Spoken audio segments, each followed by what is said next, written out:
Welcome, everybody, to the Late Night Chat Network's 2023 year-end media review, everyone. Yeah.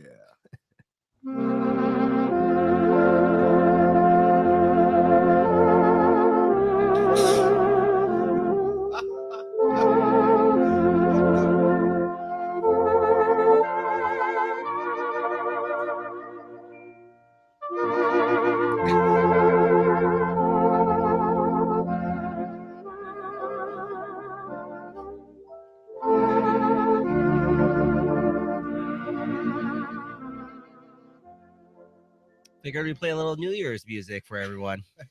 That's one thing. What the fuck was that? Since this is dropping between Christmas and New Year's, by the time you guys are watching this live, hopefully, if you check it out on Boxing Day.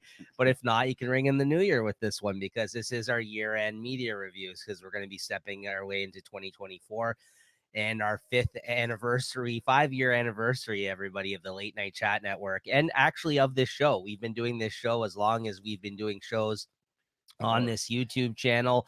We were doing it even before we had the YouTube channel when we just did the audio podcast version of this show. So yeah, Jay, this has been an annual thing we very much look forward to, or at least I look forward to, and JT stresses out about every fucking year because he overthinks it very much. We're gonna get into that, won't we? Yeah, we will. We will. Oh, this is fucking awesome, man. Yeah. Getting warm by the fire.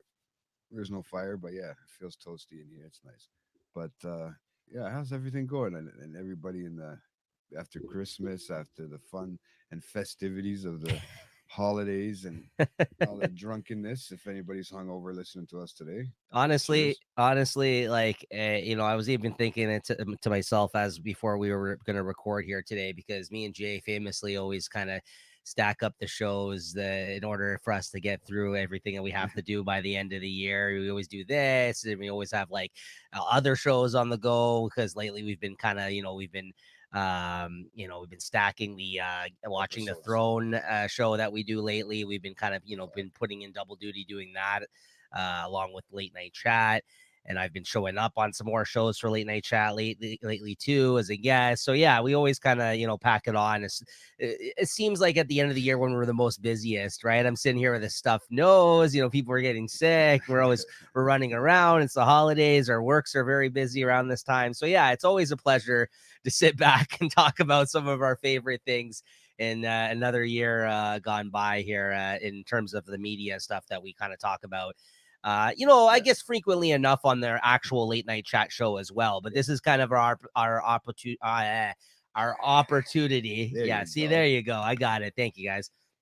To get into this and talk about it in depth and give you our reasonings as to why, we've picked some of these things. And we're going to be giving you our top 5 lists for the categories of podcast, music, movies, and TV shows here today. Yeah, it's gonna be So fun. yeah, it's gonna be a lot of fun. Really looking forward to it. And thankfully, once again this year, because we started involving the rest of the hosts as of last year, I believe was the first time that we did that. And they all submitted lists for you guys this year as well. So that'll be a lot of fun. We'll go over the rest of the co-hosts here on Late Night Chat Network. Leslie, Rob, Julie, and Lewis also submitted Wow, lists here. we got everybody. Yeah, so we got everybody here. Just a quick plug though, because I know this is dropping on Boxing Day in between Christmas and New Year's, as I had mentioned, the week that we are off from the live late night chat show. As always, this episode kind of drops around that time. But I did want to mention, as I said at the top of the show, our 5-year anniversary for Late Night Chat. And not only that, our 250th episode, another fucking milestone in that sense of Late Night Chat, will be airing on January 5th, Friday, January 5th, unless something changes from now Wow. till then. I did want to kind of put that out there. Of course, if you want up to date kind of scheduling stuff, you can always follow us on Instagram at Late Night Chat Network for the most up to date kind of scheduling changes, if anything like that occurs. But I think everything is going to be happening on that day, and we should have all the co-hosts there with us, and maybe some other folks as well. So make sure to tune in for that, guys. That'll be a live episode with everybody together in person. And yeah, a lot to celebrate there, Jay. Congrats. It's gonna be interesting, and it'll be a big one, man. It's a full on function of us, man. It's gonna be great. We got everything ready to set up and go and just enjoy that 250th episode, man, because it's not. You listen to other podcasts and they don't really talk about how many. I mean, they're in about 100 episodes. Yeah, they're fucking famous, but we're 250. It's a lot of work you put in it, a Yeah, lot of and effort. and that's just for the live late night chat show, or I guess that's what it's become the last 3 years or so. Because as I mentioned, it was an audio podcast Mhm. before that. Before we kind of went to more to the YouTube format, to the live format. Before, But yeah, before I realized how sexy I was on the fucking camera. Yeah. yeah, 5 years of doing this podcast, this shows like this, other kinds of entertaining shows. Make sure to go check out our playlist, guys. Me and Jay have done many reviews. Oh yeah. We always did this show, which was kind of like a breakdown of all of our favorite things. But then we also had a show where we went back and did movie reviews of older films that we've seen. We did about 35 episodes of that show Yeah. until we've put it on hold as of recently, because we've been doing a show called Watching the Throne, where we've kind of been going through and watching every episode of Game of Thrones for you guys, because Jay had never seen the show before, and this is my first time ever rewatching it. And we're going to be talking about that. And once we're done that, we're going to be talking about House of the Dragon with the second season coming up this summer, right? Or sorry, next summer, summer of 2024. So Yeah. yeah, so lots of great stuff. Make sure to check out our playlist, guys. Make sure you like and subscribe. And yeah, that's the main thing I kind of want to plug here at the start of this show.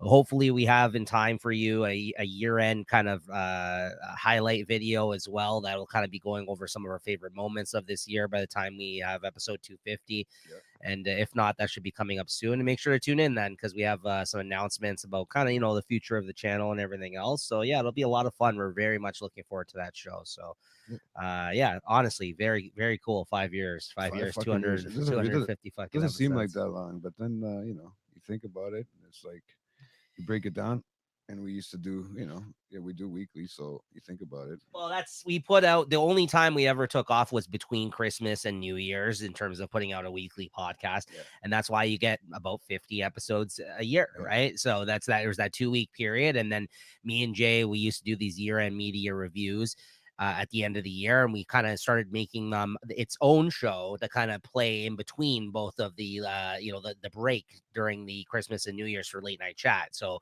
as soon as we were able to kind of pre-record them and stuff like that, because we used to start out just being one of our shows for late night chat, right? And it would kind of give us a break, and we pre-record it, but we figure, what the hell, every week of the year you can have a new episode, a new content for you guys. So we started pre-recording these, and here we are, right? So yeah, 5 years later.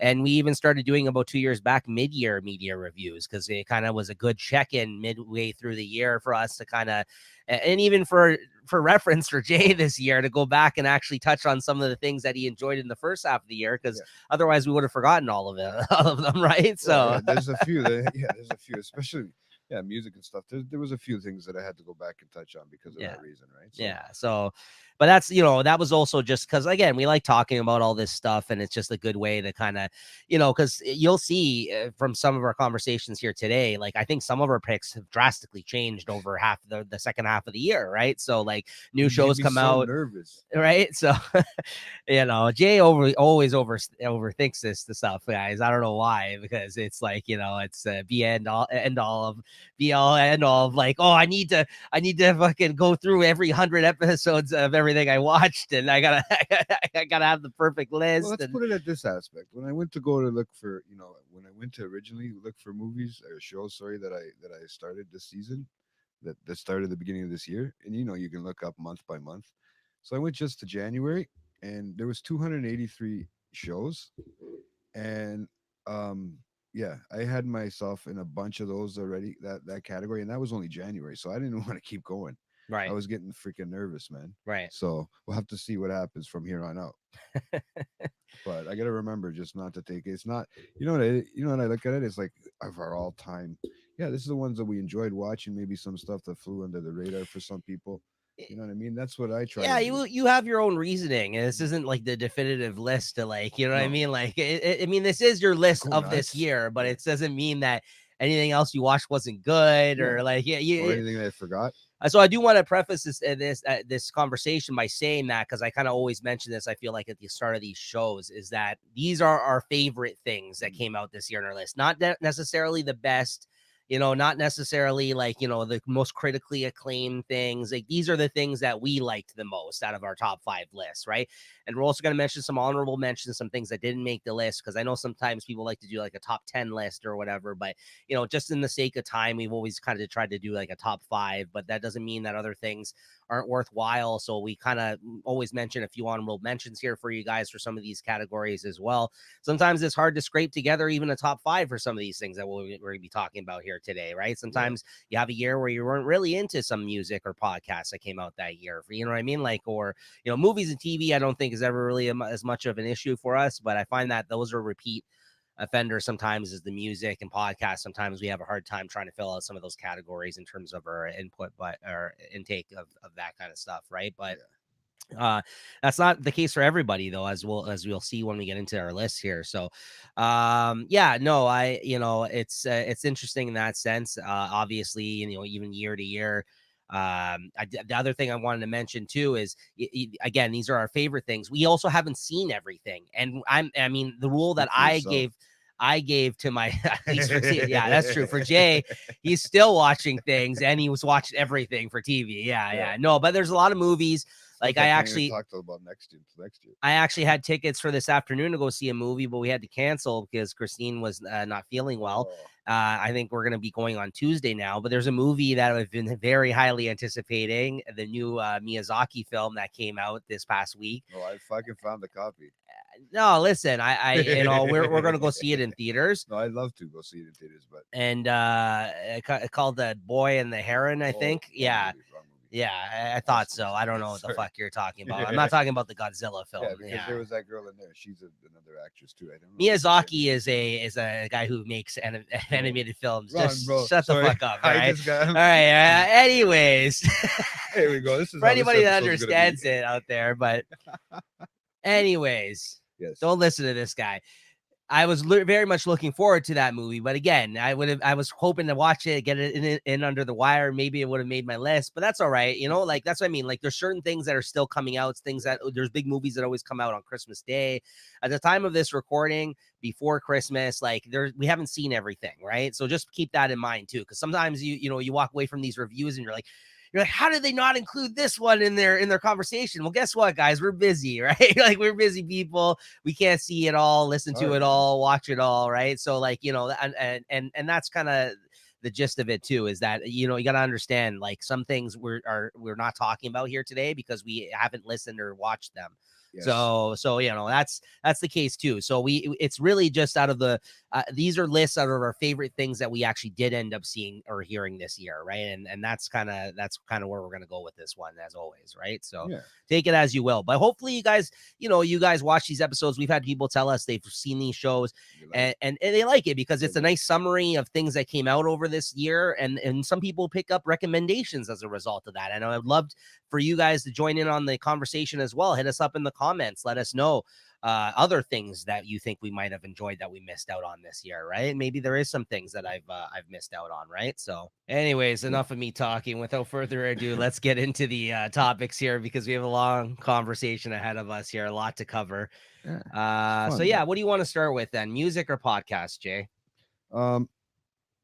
Let's just go podcast because I can get it out of the way for myself. Because I don't have very many to pick from. Do you want to hear our hosts picks first? That's what I'm thinking. Let's start with that. We'll start off with our host picks for this type of thing. So let me just double check something here. Julie, she did give me a list here, but I don't think she included podcasts on hers. It's okay. So she only gave me albums, music and movies this year, so she didn't give me podcasts. And because she only watches artists, that's why. Actually, somebody who I think that didn't have a list for podcasts last year actually has a list this year, which surprised me. So here we go. So coming in at number 3, we got 3 on this list anyways for Rob. Rob, I believe, never had podcasts on his list, at least last year. He, I guess, made a bit of an effort this year to listen to some. He at number 3, he's got the Mel Robbins podcast. Okay. Do you know who that is? No. Okay. I'm not too familiar with that. I wonder if it's a Uh, sports collector or something. Maybe I'll have to look it up here. Yeah. Number two, we come in at number two. We got the Bad Parents podcast, which I had looked up. I wasn't familiar with the people that run this show either, but I think that looks more of like a comedy thing. And coming in at number one, this one I am familiar with is the Spit and Chicklets podcast, which is part of the Barstool guys, and they are like an ex hockey player and. I think one of them is like another sports. I don't know if it's football or what's this one all about. This is Mel Robbins. Oh, the Mel Robbins podcast. Yeah. Motivation and tactics. Okay. Good job. Cool. But yeah, the Spitting Chicklets guys, I've seen their videos before. Like I've seen some videos of them on YouTube before. I'm familiar with like the Barstool people. So yeah, I could see that to be an entertaining podcast, that one. But yeah, so did you want to say so apparently there was like a hand delivered list as always, because someone doesn't like actually sending a list out, a personal hand delivered list given to JT. No, I had to write it too. Don't forget that. In the same fashion as she busted out during her last our music challenge that we had at our episode 200, I believe it was, right? Yeah. She 225. She's a last minute chick. That's what we call her. Of course, from our Leslie, aka Leslie Stats here. Let's of the Late Night Chat Network, of course. Yeah, go ahead. So of course, I mean, she's got 5. She does listen to quite a few podcasts. She was telling me, and she was having a hard time, picking from them. So it was funny because I didn't even have that much to waste time on, right? So at number 5, she's got This Little Light of Mine, and I think it's the guy from the Chili Peppers, Flea. Is that his name? Yeah. Okay, Flea from the Chili Peppers, right? And I just thought that was a weird name, so that's what threw me off. Number 4, she's got Trust Me, which is another podcast, which it's kind of scary when it's on Leslie's list. Okay, and another one, Disgraceland. I'm thinking these are true crime stuff, and maybe not. I'm not 100% sure. And another one, this one is coming in at number 2, and it's got a great title, Asshole Court. She's talked about that one before. Yeah, she likes Asshole Court. Yeah, she mentioned that one before on the show. I guess we should have also looked for a description of these things before we also mentioned them here on the show. Well, that's the thing, is because I didn't really get a description from her. I got because she was having such a hard time picking which one she wanted. Who would have thought that she had this hard of a time with podcasts, right? Yeah, right? No, that's. But I mean, it's not that she had a hard time. It's that she had a hard time determining, because she listens to quite a few now. Yeah, right? I mean, she could also mentioned some honorable mentions if she was having that much of a struggle, right? But, yeah. But so Asshole Court is 3 lifelong friends examine well-known, notorious public figures and determine on an 11-point system of how much of an asshole they really are. That sounds like a fun one. Yeah. What was the other one that you mentioned? Disgraceland. She's never looked at and put us in a category. I wonder where I'm listed on that category. She's mentioned that podcast before on the show. I remember her mentioning it. Yeah, and Disgraceland is another true crime podcast about musicians getting away with murder, specifically musicians, and behaving very badly. Ooh. So there you go. Yeah, I never knew there was. Yeah, like it's like Graceland. Instead of Graceland, it's Disgraceland, right? Yeah, that's interesting. Okay. Yeah. Is there one called what's Michael Jackson's place called? Neverland. Yeah. No, but I did my own beat too.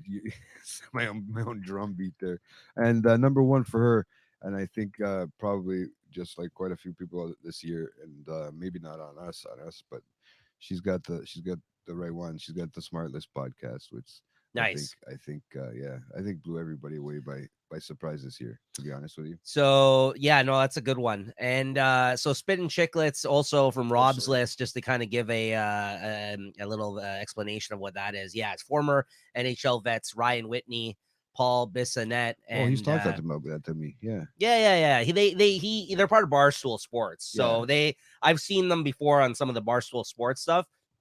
And they sell like alcohol now and stuff like that. Yeah. So that's that Pink Whitney shit that his wife likes, right? Like that's hence the Ryan Whitney. Like he's the one that kind of created that. So yeah, he and sports writer, Rear Admiral, and producer Mike Grinnell bring their outspoken and irreverent opinions about sports and other things. Yeah. So yeah, that's the podcast, Spittin' Chicklets. Yeah, So- I've seen. They also have an Instagram like account I've seen before. Like a lot of like the rowdy sports shit and stuff like that that happens in the world of sports. Like they Take they a deep dive, they have a clips. dive. They have clips from it, Yeah. and again, like very kind of opinions that you wouldn't normally hear from obviously analysts that work for the Well, that's what I was gonna ask. 'Cause I right. thought it sounded like one of them was maybe one of the guys from I keep thinking these sports guys, man. I see a lot of them that do on the middle of the commercials and stuff on TV and stuff, and they always talk about podcasts and maybe about stuff that they do. So I don't know which ones they ever have. Yeah. So I have to see. I have to check it out, man. Yeah. Because I like again, I was aware of them, so that's kind of cool to see that he put them as number one Mhm. on his list, just because I've never listened to it, and just bringing up Lewis's list here. But yeah, that's kind of cool. I might have to give that one a listen. And of Yeah. course, it's always fun getting into the conversation of podcasts because we also are all involved in our own podcast here. So Kind of like a it trip, does, yeah. it is good to go out and listen to what else is out there, honestly. So I'm happy to see that almost everybody on our team here today was able to give us a list of that. And I know Julie normally does listen to them, so maybe she just didn't have a list or she just Yeah, it didn't could have been have like the two. time this year, right? So I know she's very, very busy, right? Like that. Yeah, could have been just something that she wasn't. Maybe she couldn't decide. Right. So Lewis's list here, his podcast is coming in at number 5. He's got the ongoing history of new music, which I believe was on his list maybe even last year. I know he likes that one. Of new music. Yeah. Okay. And then coming in at number 4, a show that I introduced you to this year that I saw on YouTube, Dudesy. That's the one with the AI and Will Sasso, of Yeah, course. kinda Will weird. Sasso of Mad TV, where he's actually got an AI running the fucking podcast for him, which is really it's a weird one. Yeah, but Will Sasso's fucking hilarious, and the fact that he's able to riff off of an AI is you know what I mean? Like, there's no other show out there doing that, like at least that I'm aware of. Like, that was the first one I've ever heard that was actually embracing the AI thing, because so many people in entertainment were kind of scared away by the fact that AI could take over in some sense, right? Like, especially like writing jokes and this kind of thing. But the AI, if you ever watch that show, bro, the AI like fucking opens up the show, and then like they take some off on so many different like weird directions that they wouldn't have gone in like a regular conversation with a human being. You know what I mean? Like weird tangents and shit like that, right? I can and imagine like, what it'd be like talking to fucking AI. It's already starting with my Spotify, right? Yeah. So next up, we got number 3, The Last Podcast on the Left, which I think that's a true crime one, if I'm not mistaken. I believe it is. You want to look that up, Jay? I think that's the case. And coming in at number 2, Last Podcast on the Left. I think that's one that that Leslie used to listen to at some point too, if I'm not mistaken. I might be though. I think that's a true crime podcast. Yeah, heading into all things horror. A horror podcast. Okay. I think it's like they also cover some true crime stuff on there as well, if I'm not mistaken. Yeah. I think it's a podcast on the left. But I think it's more of like I think they kind of look at it as more of like a comedy kind of like iconic hauntings and crimes and stuff like that. That's what they talk about. Okay, cool. Killers, all that crap. Cool. Yeah, that's a very popular one. That's a very popular one. I've heard a lot about that. And now, like, the guy that's one of the hosts on that now has written a comic this past year. He's like, I think they're very into geek culture, these guys. Like, so like I know that they're kind of working their way. And if you go to these Comic Cons and stuff like that, there's always a big horror presence there in terms of like horror movies, horror movie icons, you know what I mean? Like people that want to take pictures with people that were like, the scream queens from films and like the Freddy and shit like that. You know what I mean? So yeah, there's always a big presence of that kind of stuff. Coming in at number 2, no surprise from Lewis, Comedy Bang Bang, the podcast. He's loved this podcast for years. I've heard him talk about it before. Honestly, I had a hard time getting into it. It's a very particular type of humor, but I honestly haven't listened to enough of the shows. I feel like they've done so much and they've been around for so long. It's kind of daunting at this point for me to kind of get into it. Yeah. Like I think I would like it if I listened to it, but like, I just like, it seems like it's like a cult. You know what I mean? Like the people that, no, you know what I mean though? Like the people that are into it are into it. What I was talking about with the podcast cult. Remember? Like, yeah. Like I know people that have gone to like the live showings of the podcast and stuff like that. Right. Which me and Lewis actually did this year. We went to the Bad Friends podcast. So that's all right. That was pretty fun. Yeah. So, and then Freedom. It's called Freedom, and he put, "It's a comedy podcast. Relax." So I actually looked this one up. I actually looked this one up. Yeah, Lewis added comments to his, by the way. Of course, very Lewis thing to do.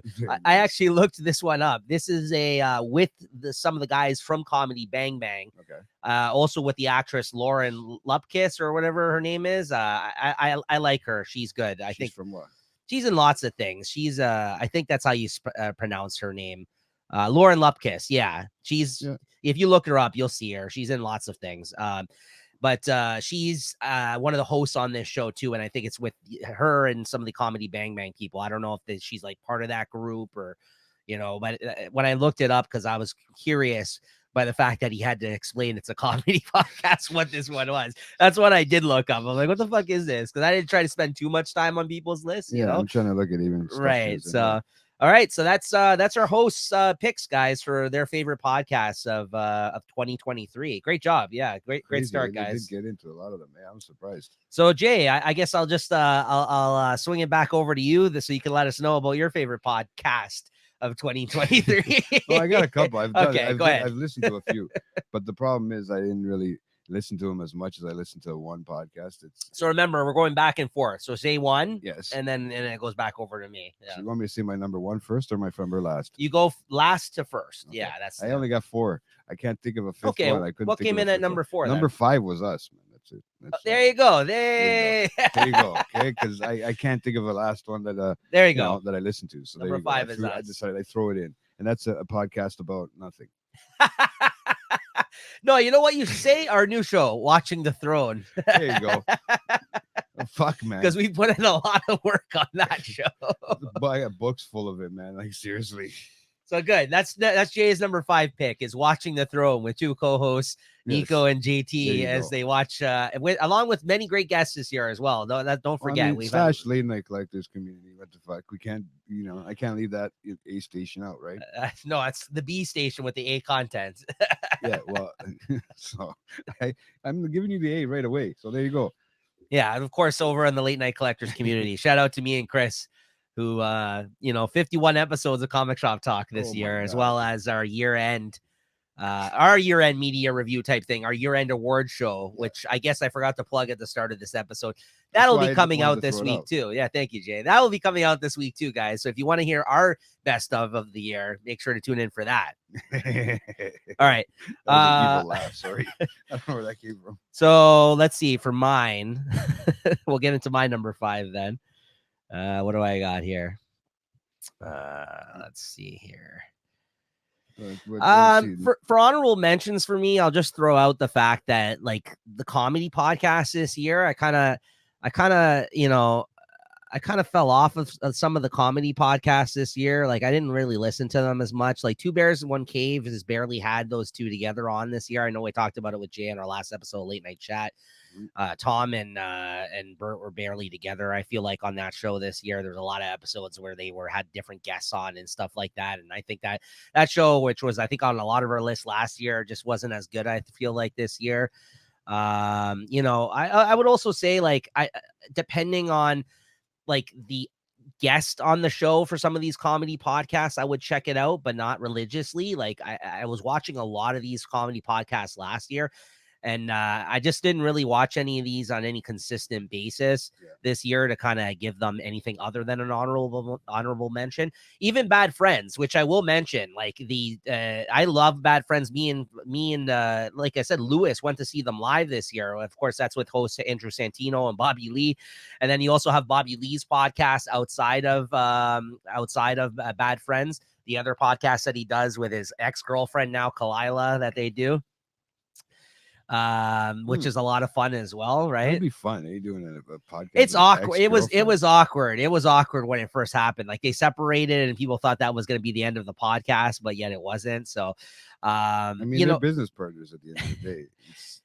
Even Theo Vaughn's podcast has been pretty fun when I've checked in on that one. That one's been pretty good.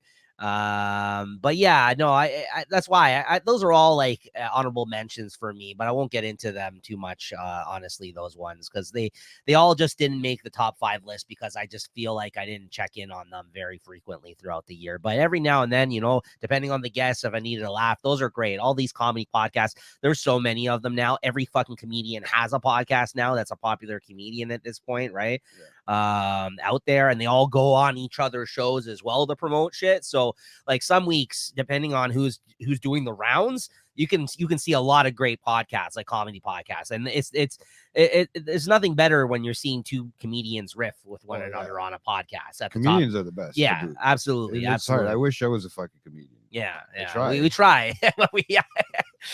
But yeah, coming in at number 5 though. Shout out to Jay, of course, and it sounds like Leslie coming in at her number 1 as well. Smartless. I've been watching it. I did not tell Jay purposely because it was gonna make my list. But the last couple of months, I've been.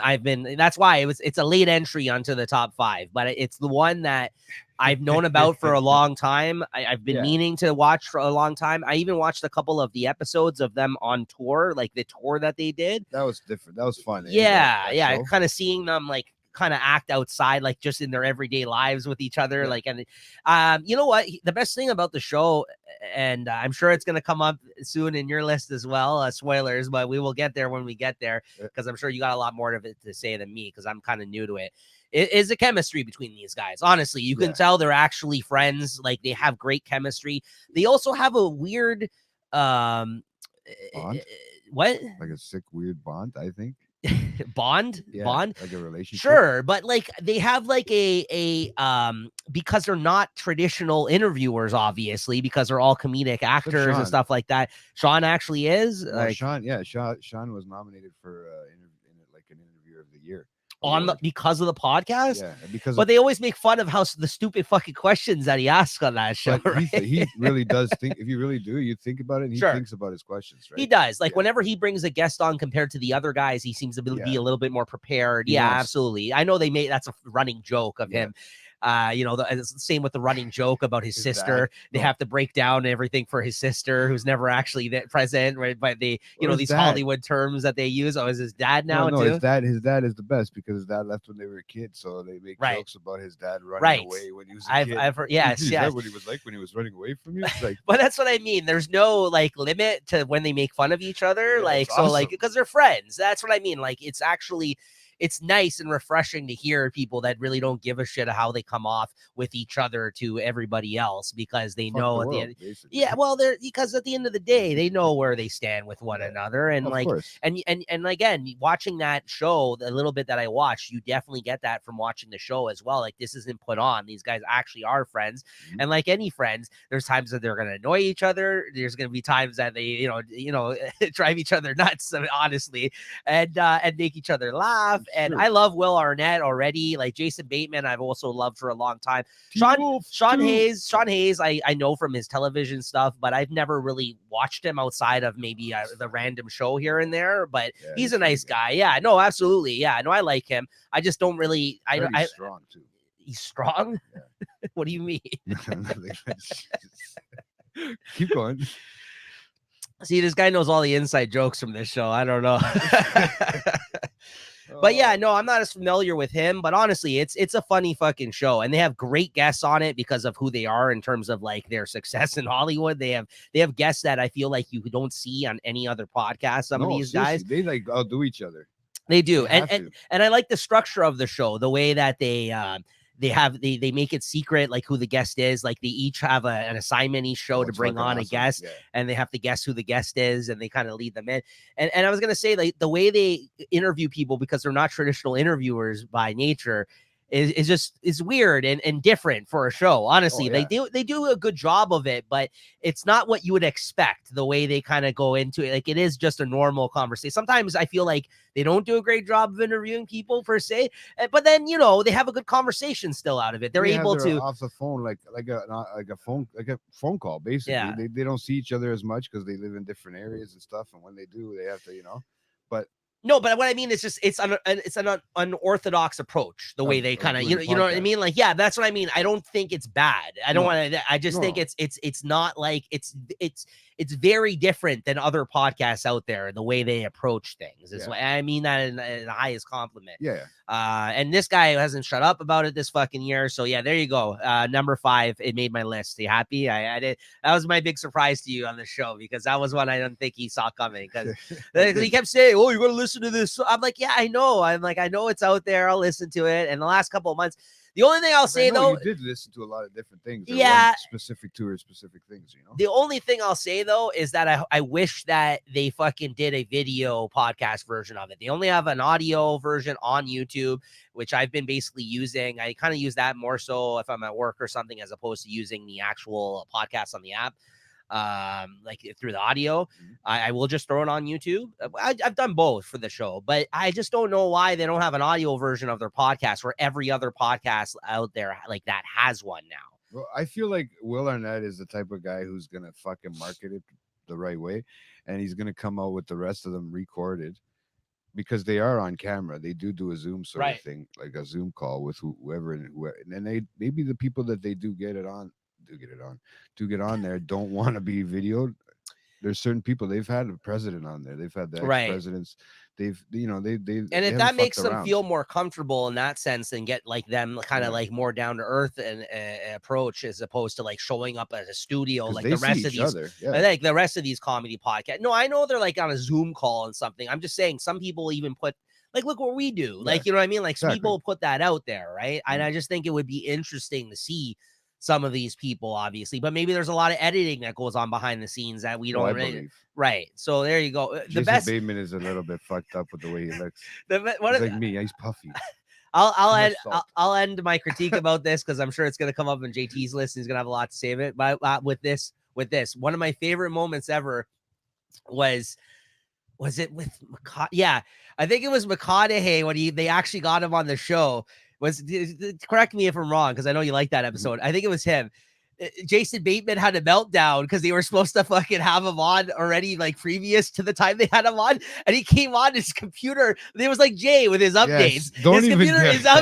His computer wouldn't fucking work. Nothing. No, but you know how refreshing that was that they shared that? Like, honestly, like, because like, so they rebooked the guy. I love that they talked about that happening though, because some people would try to like sweep that under the rug. Oh, you know, that never happened. But it's so much funnier when people talk about behind the scenes bullshit that happens. That's why we've always had a fun time talking about it on the show, like we have. Like, it's because it's true. Shit like that happens. And he had to like use his daughter's computer, and like it wasn't working. And you can hear Jason Bateman like get so frustrated. I've been there. We're just like, okay, well, I guess we're gonna have to do another fucking day then, or whatever.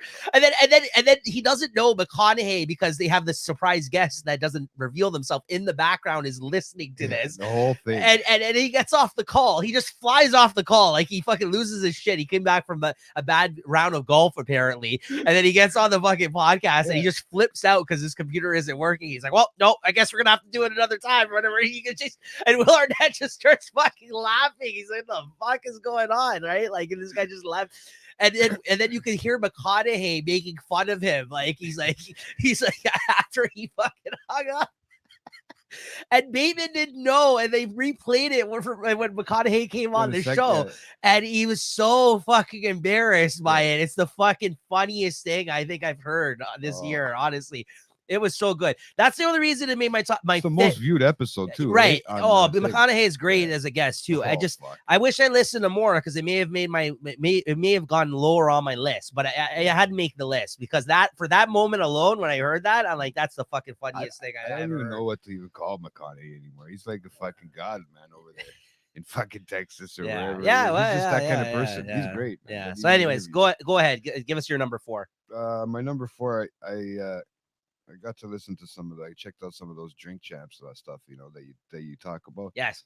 And you know, it's funny, bro. Sometimes I'm not a big fan of what's his name interviewing, man. Everybody getting fucking. We've talked about this before. We did this on the mid-year too, right? Because this made my list last year, but then I don't feel I was consistent again with it this year, like, because I watched it a lot last year, right? And I didn't get a chance to see any of it because a lot of it's the YouTube stuff. Yeah, it's actually funner to watch it on the YouTube. Yeah, you're talking about Noriega, Noriega and Capone, Noriega. Yeah, he's not a great interviewer. No, none of that. I don't think any. Like I said, and we said this before too. I think it's the alcohol makes the fun part of it. Yes, Could make the dangerous part of it, but it also makes for the fun part of it, right? exactly.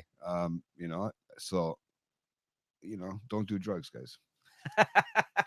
Well, that was, and that's why I think some people have criticized the show. Honestly, they've gotten some criticisms over the years because, yeah, they've had some entertaining guests come on there and say a lot of shit, but then they've also had people like they had like somebody like Kodak Black come on the show this year, who people are like, he seems really fucked up and not very well right now, and you kind of bringing him on the show and parading him around there. Like some people were kind of happy for it because they're like, thank you for giving this guy a chance. And like, you know what I mean? Yeah. But sometimes you got to read between the lines and be like, sometimes it's not worth it. You know what I mean? Like sometimes Anything it's could trigger it. Yeah. So like there's people that he brings on there sometimes that have had like abuse issues and stuff like that for drugs and stuff like that. And I come on and yeah, maybe they'll spin a few good stories and we'll find entertainment out of it. But at the end of the day, like, and he's giving him his flowers and everything else as they do on that show. But at the end of the day, sometimes there's people on there that like, they're not in the best shape of their lives right now. And he's bringing them on there and we're finding entertainment out of it. Right. So like, you know, I mean, really at the end of the day, I get that part of it. Entertainment, right? I don't care. I'm not judging him for that, but I know some people in the hip hop community have, because they're like, why are you letting this fucking guy on here? He's a mess. You know what I mean? Like it could lead to a lot worse things. You know what I mean? Yeah. It could lead to a lot of but it's never ill, and there's never bad intentions. He's there to fucking celebrate the person. Like that's kind of why he brings the people on. But then there's always that one fucking line, and once the alcohol kicks in and everything, there's always that one sentence that fucking can throw anybody into a tangent, right? Bro. And that's what you got to be careful about. Yes. Yes. Yeah, these guys probably have big security all standing around everywhere in that fucking room that you don't see on But sometimes they talk about old school hip hop stories. Like that's what you want to hear. He came up with all these dudes in the 90s. You know what I mean? Like, yeah. So like if he has like a Fat Joe on there or a fucking like, you know what I mean? Like Nas or something, like those are great fucking episodes, man. Like that's what I mean. But like you can talk to them like normal people because he came up with them. Yeah. He grew up with them. I feel the ones that he has where he has people on that are more new school guys, he doesn't relate as much to them because they're not from like Brooklyn or they're not from New York. You know what I mean? Like, so like, yeah, I think like it's those, hard, man. Yeah. I could find it being hard. It's just like anybody trying to relate with somebody younger, a lot younger, right? Yeah. So though, but again, depending on the guest, it's a good show still. I agree with you. Yeah. Okay. So my next pick for my number 4 is the Video Archives podcast with Quentin Tarantino and his co-host Roger Avery, and of course his daughter Gala Avery, who helps out with some of the stuff that they do on the show as well. This may have made it lower on my list if one, they didn't go throughout the whole year. The show ended in June. I don't think I listened to the last month or so of the show, but they kind of are doing it like they said, oh, season 1 is done all of a sudden in June. And I guess they're doing it for like an approach of they're only going to be recording so many episodes a year, I guess, if they continue it. Because I guess, Quentin Tarantino's a busy guy. So like the fact that he did this podcast this year was really cool. And being a big fan of Quentin Tarantino, of course, I was going to listen to a Quentin Tarantino podcast, right? And this is him with his buddy Roger Avery, who's also successful in terms of like, being a producer of films and maybe director as well, or written stuff. He's worked in Hollywood as well. Roger Avery, he has a lot of success. Very successful dude as well. And they actually worked at the Video Archives, the LA location, the video store back in the day. And that's kind of the whole idea behind this podcast, is because for anybody who doesn't know, Quentin Tarantino worked at a video store before he made it big as a director.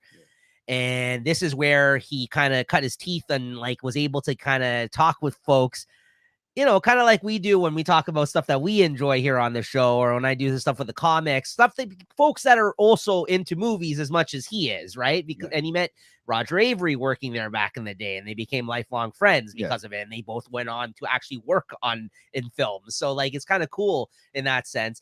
And Quentin Tarantino bought all of the old stock from the Video Archives store that shut down years ago. He bought it all. Okay.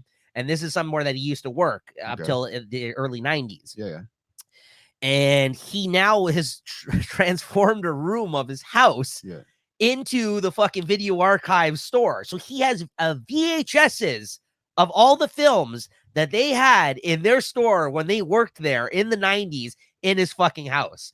And he has a room that's dedicated to this. So it's like you walk in there apparently, and it's like you're walking into the past. Like It's this an is old like video store. and him and Roger Avery pick out movies from the VHS collection that they would have seen and talked about in the store that they used to work at out of all the VHSs and review them and do kind of deep dive conversations on like about two to three movies each episode that they do. Oh, okay, so and they watch it on fucking VHS. They take the VHS tape, they run it into a fucking thing, they watch it on a TV together, and then they get on the podcast and they review it and they go through it and they talk about what they like and everything else, or what they like or don't like about this. And they try to have theme episodes and they have guests on sometimes. It's just such a cool fucking idea for people that love movies as much as these fucking guys. Like, what a trip. What a trip. Yeah. It's just what a trip that they actually do that and they get enjoyment out of it like that. Right. And the only thing I'll say is like, there's like high snob, like fucking, high snobbery kind of aspect to it as well, because he's such a film aficionado. Some like 90% of the time, the movies that they talk about, I've never fucking seen. So there's only so much enjoyment sometimes I can get out of the episodes, like hearing them critique movies that I've never actually seen. Like these like fucking 2-star movies or whatever that would have sometimes like because they find things that they like about them because they're such a fan of film. Not all of them. Some of them are well-regarded films, but you got to remember these are also older films, like from back pre-90s, right? Yeah. So there's a lot of things that I feel like I haven't seen. Right. And like, and like, I don't think some of these would be considered classics, at least to most people, but obviously because they have a higher appreciation of film, they see something in it. Exactly. So like, but I gotta say, there's some movies that they have talked about on the show that have actually went and seeked out as a result of listening to the show. So it's good in that aspect as well. Okay. So that's the type of style of podcast. Yeah. I mean, it's a movie review type thing. It's basically like what you used to do with our older movie reviews. Older movies. I mean, they obviously do it different, but because they usually talk about like 2 or 3 of them in an episode, so they kind of spend a little bit less time on it. But Quentin Tarantino blabs on so fucking fast about everything, like he's very like, you know what I mean? Like he this guy knows how to talk, like, you know what I mean? Like So I know what you mean. Yeah, shut up. No, but it's just because he like when someone loves something as much as he does, like it's so easy for him to explain, like, and be adamant and like precise about what he is trying to the points that he's trying to make about the films, right? Like, so that's what I mean. It's a great conversation. Like, I'm a big fan of Quentin Tarantino. I bought his book this year, or Christine bought it for me. I've yet to finish it. Actually, I'm about halfway through it. It's called Cinema Speculation, and that's basically him breaking down a bunch of movies that he saw in his youth that kind of helped form him, like, inform his films, like basically inspired him to go off and make his own movies, essentially, right? So it's some great stuff. So and what's it called? Cinema Speculation. That's a book that he came out with this year, or just late last year, I guess. So that's he was doing the book tour and he went on the Two Bears One Cave podcast actually as a guest with Tom Segura, and he called Tom Segura out for not reading the book. So that was entertaining. If you guys want to watch that, watch the Quentin Tarantino episode of Two Bears One Cave, where Quentin Tarantino, like, who suffers no fools, was just like, "You didn't read the book, did you?" And he's like, "Well, I looked at it," or something. Like, Tom's just like, he's like, "Well, listen," he's like, "I thought the questions were good," because he's basically this is at the end of the podcast. He just calls him out for it, and Tom like fucking like sheepishly like tries to defend the interview. But like, he just looked bad, you know what I mean? Like, he's trying not to, right? Like, sometimes you don't have time to do it. No, I get that, but you have somebody like Quentin Tarantino on your fucking podcast. You better make time. Exactly. Nico would make time. Nico would even take a shower. He was. That's right. See, I showered earlier today. What are you trying to say? I smell? No. I'm just fucking making what is wrong with this guy? Conversation, man. All right, moving on. Haircut. Go ahead. I love that word. You're number 3. I'm listening to still Uncle Joey in the check-in, man, because that guy, I think they might end up the podcast might end up that's it. They might end up just ending it.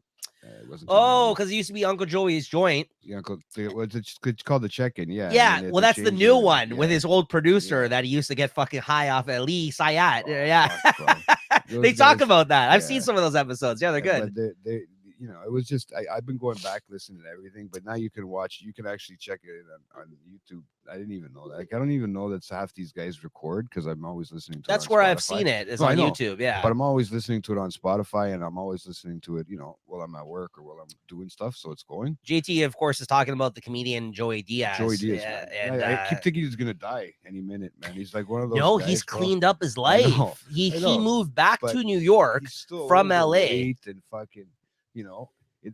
You can even hear it still when he talks, bro. Like in his in the breathing, it's But there. he man. talks about he does meditation and yoga and all he's this kind of changed his fucking life. kickboxing. That's what the Yeah, check-in is about, man. It's more about checking into his lifestyle and all that stuff because you know. I know a bit about this because I've seen some of the Yeah. episodes of this new show. But it's So not bad, eh? it's entertaining, yeah. Yes. But the best is that his co-host that used to be his producer on the fucking old podcast, Lee Sayat, Mm.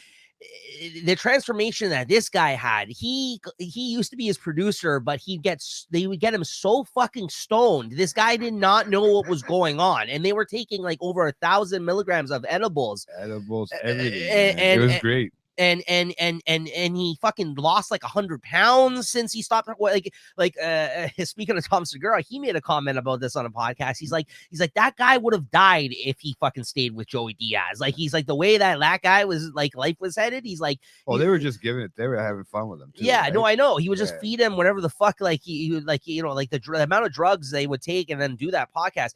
Apparently, his producing, like, his eyes weren't even open half the time. It was like JT doing a podcast. It was ridiculous. Like, it was.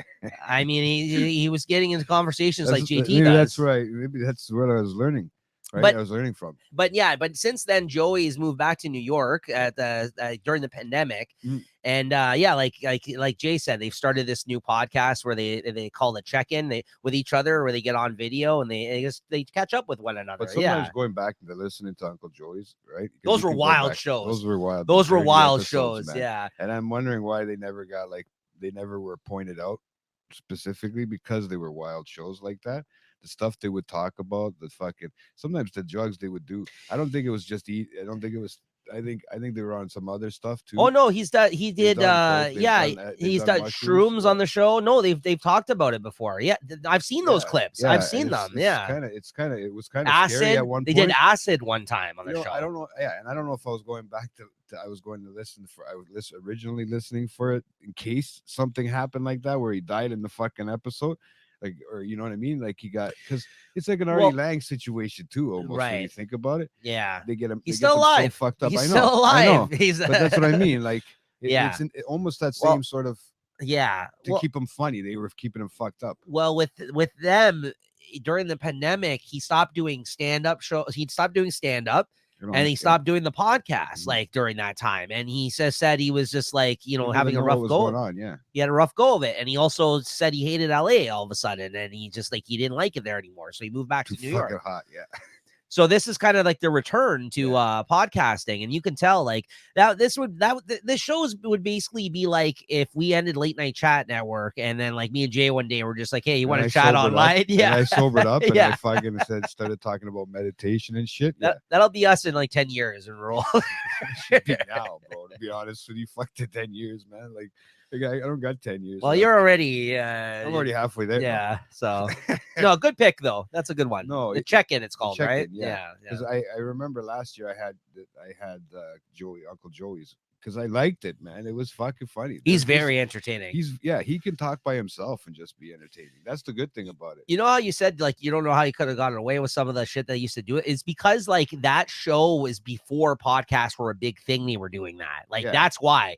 Like them and like Rogan and stuff like that. This is like before the days of like podcasts blowing up. This is why like they had over thousands of episodes, these shows, right? I thought about that too. Yes. Before, because I was wondering, I'm going, how do these guys have like fucking 1400 episodes? Because Rogan loves Joey Diaz, and he used to go on the Rogan show and say the fucking craziest shit too, right? Like, and just like about his lifestyle, like back in the day, like how he used to rob people and like fucking, you know what I mean, be involved with mob shit and stuff like that. Like sometimes, or have people out. He was a bookie, or You know what I mean? Like he actually lived that life. Like that's Yeah. what's so interesting about him.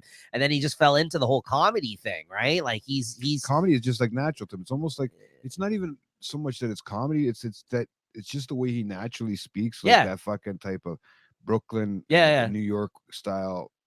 He's not even a WAP. He's got Cuban and fuck. Yeah, he's kind of like Yeah, he but he's kind got of Cuban in yeah, him. he is kind of like I hear what you're saying though. Yeah, Yeah, he's Cuban. Yeah. but he's got that sort of fucking mob mentality, like Sure. that way he talks, and Yeah. just that makes him funny. The way he describes and he's very descriptive in certain Yeah, he's yeah, been in The conversations. Sopranos. He's been on the You know what fucking I New mean? Sopranos movie. Yeah, He's been the character in those yeah. films, So it's a right? trip, So man. yeah, But yeah, just to know every year that he's still going, he's still yeah, alive. absolutely. It's a Shout out good to one. Joey Diaz. Good Straight pick. up. Good Man. pick. So my what are we at now? Number three, Why I do think. podcasters seem like they're all gonna fucking die? They're doing it, and they're all We're gonna just sitting fucking here die doing in fuck one all. life. Not too Eating and fucking drinking not and sitting. not too much to say on this one. My number three is which I'm surprised didn't make Lewis's list this year, because I know this was on his list last year. He's actually one of the people I talked about this show with in the past, and that's Conan O'Brien Needs a Friend. Is that the redheads one? No. Yeah, he's a redhead. Yeah. Conan O'Brien, of course, late night late night talk host. For years, he now has kind of started doing more of like his own podcast network and shows and stuff online. And this is kind of, you get like an hour and a half interviews, unfiltered type shit, not like you have like on talk shows where it's like a quick, tight 10 to 15 minute kind of panel interview that kind of feels like a bullshit conversation on these talk shows, right? That's what's so great about podcasts. And this is actually, again, giving Conan an opportunity to actually get into great, again, comedic conversations with guests on his show. And again, this is one of those shows where I mostly check out depending on the guest, but he always has really great guests, especially this past year. I thought he had some great ones. I mean, like I mentioned, he had Arnold Schwarzenegger on there. Bill Hader, I think, returned this past year, I think, if I'm not mistaken. He even had his old writing partner, what's his name? Smigel. I forgot his first name, something Smigel. The guy who's like the voice of Triumph the Insult Dog, right? Like, so he opened up the show, because that was a bit that's Robert Smigel, who was a comedy writer, right? And he's had some great comedy writers that he's worked with on SNL and on his show, and they talk about all the old bits, and they get into the nitty gritty, like kind of stories about like how they came up with certain jokes and bits and stuff like that. So just great conversations. Honestly, that Robert Smigel episode just came out a couple weeks ago.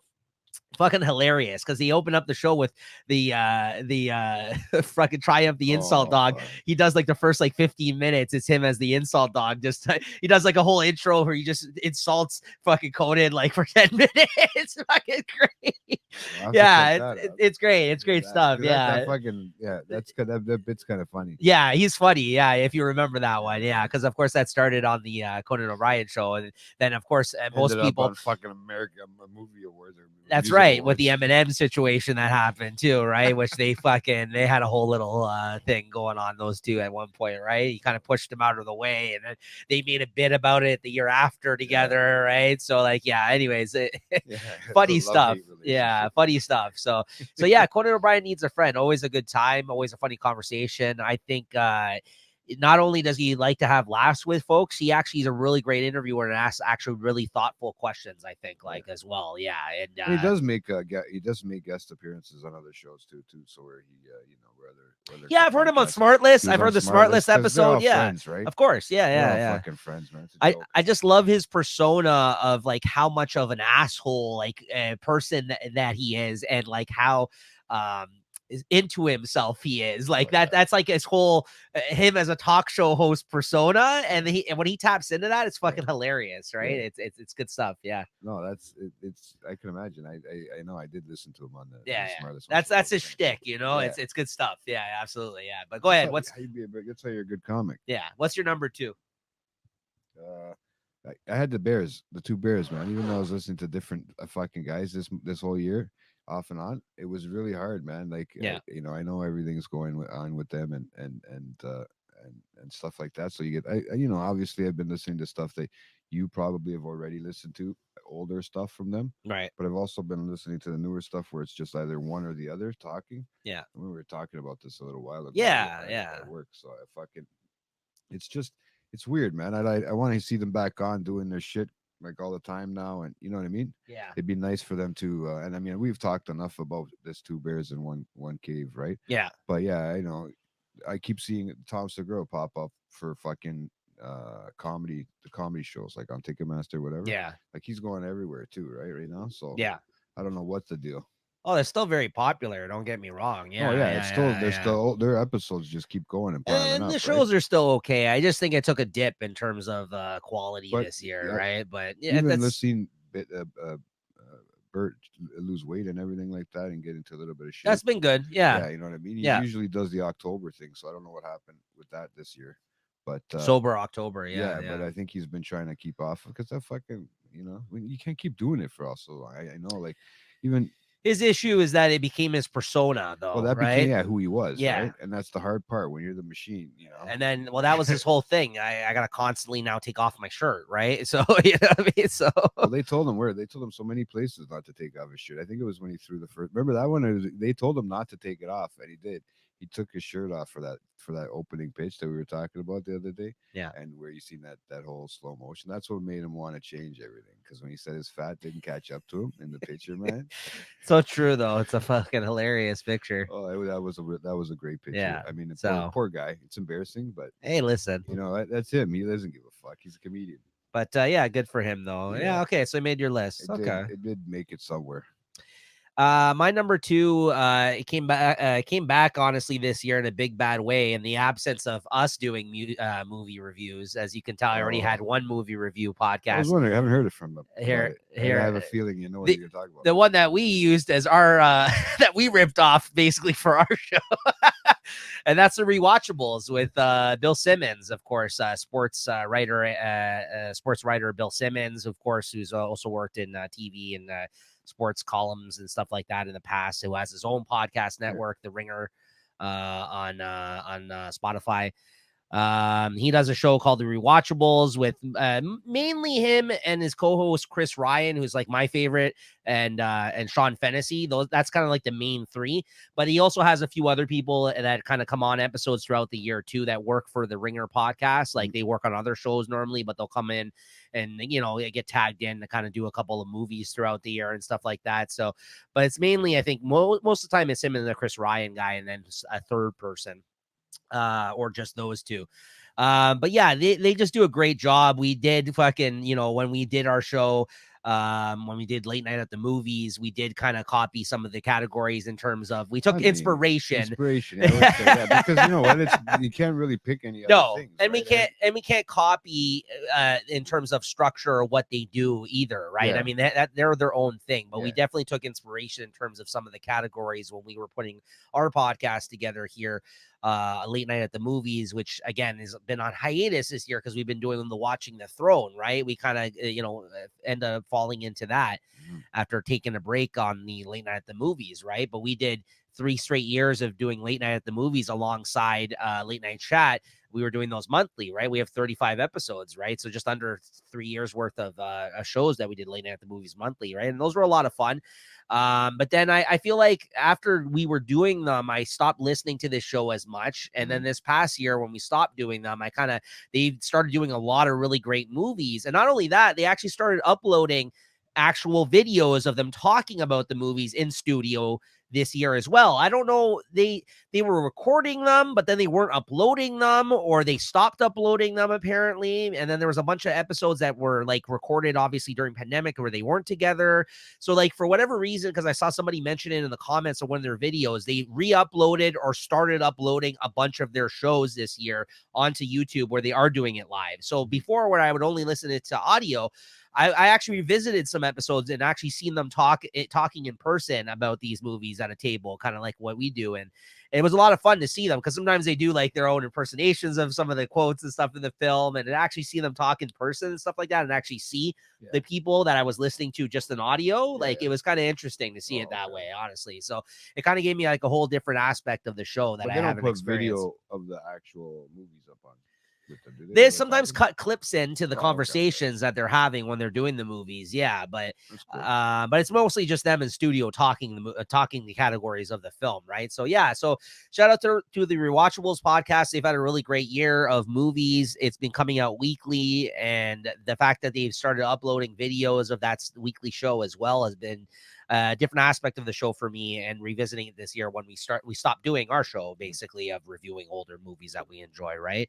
Yeah. And like I said, that it kind of gave me the inspiration to start doing our own one 3 years ago, this show. So the fact that I was able to revisit it this year, it's been great. It's good, no? Yeah, absolutely. So go ahead, Jay. Your number one podcast of the year. No surprise. Yeah, bro. I my number one was Smartless, man. I you know, it made me go back and watch a lot of stuff. Maybe not just watch their podcast, but some of their TV shows and stuff like that. I mean, I've always been a fan of Jason Bateman, right?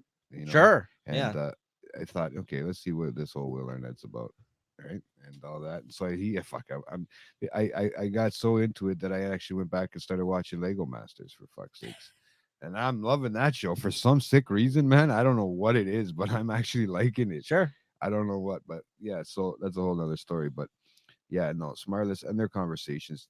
I found out how they kind of all know each other. I think Will and those Will and Sean are more friends than they were more friends and Bateman and Will. So everybody's connected through Will, sort of thing. And then they finally made a full loop. You know what I mean? Yeah. And they made it a threesome. Sean took over. Yeah, no, but yeah, they're great. They're just great comedians together. They can fucking talk about their own lives and their shit that goes on in their own lives. And I liked how they did those few live videos of it. Yeah. Where you can watch, and they were the really important guests. Those are the ones that you knew were gonna make money. Right. They were if to bring out a live audience. Right. But I mean, I'm pretty sure at this point, doesn't matter who they bring out live, they're gonna make a big scene. And I just think the acting. He's been a child star. He's just too funny because he's so he's like you think about it. He's like a spoiled kid.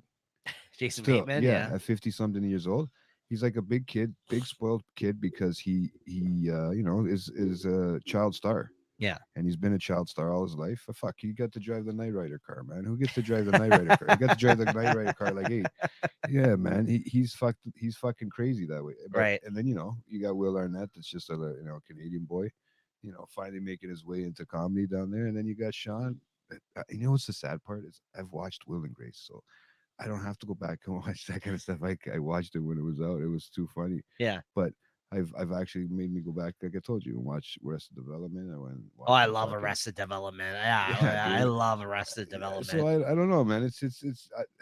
It's made me go to go back to do. I'm glad you finally watched that because like I was just like, oh, you never seen this show? It's fucking hilarious. It's but I so still good. I still take it at a couple of shows at a time because I don't need to see so much comedy all the time at once.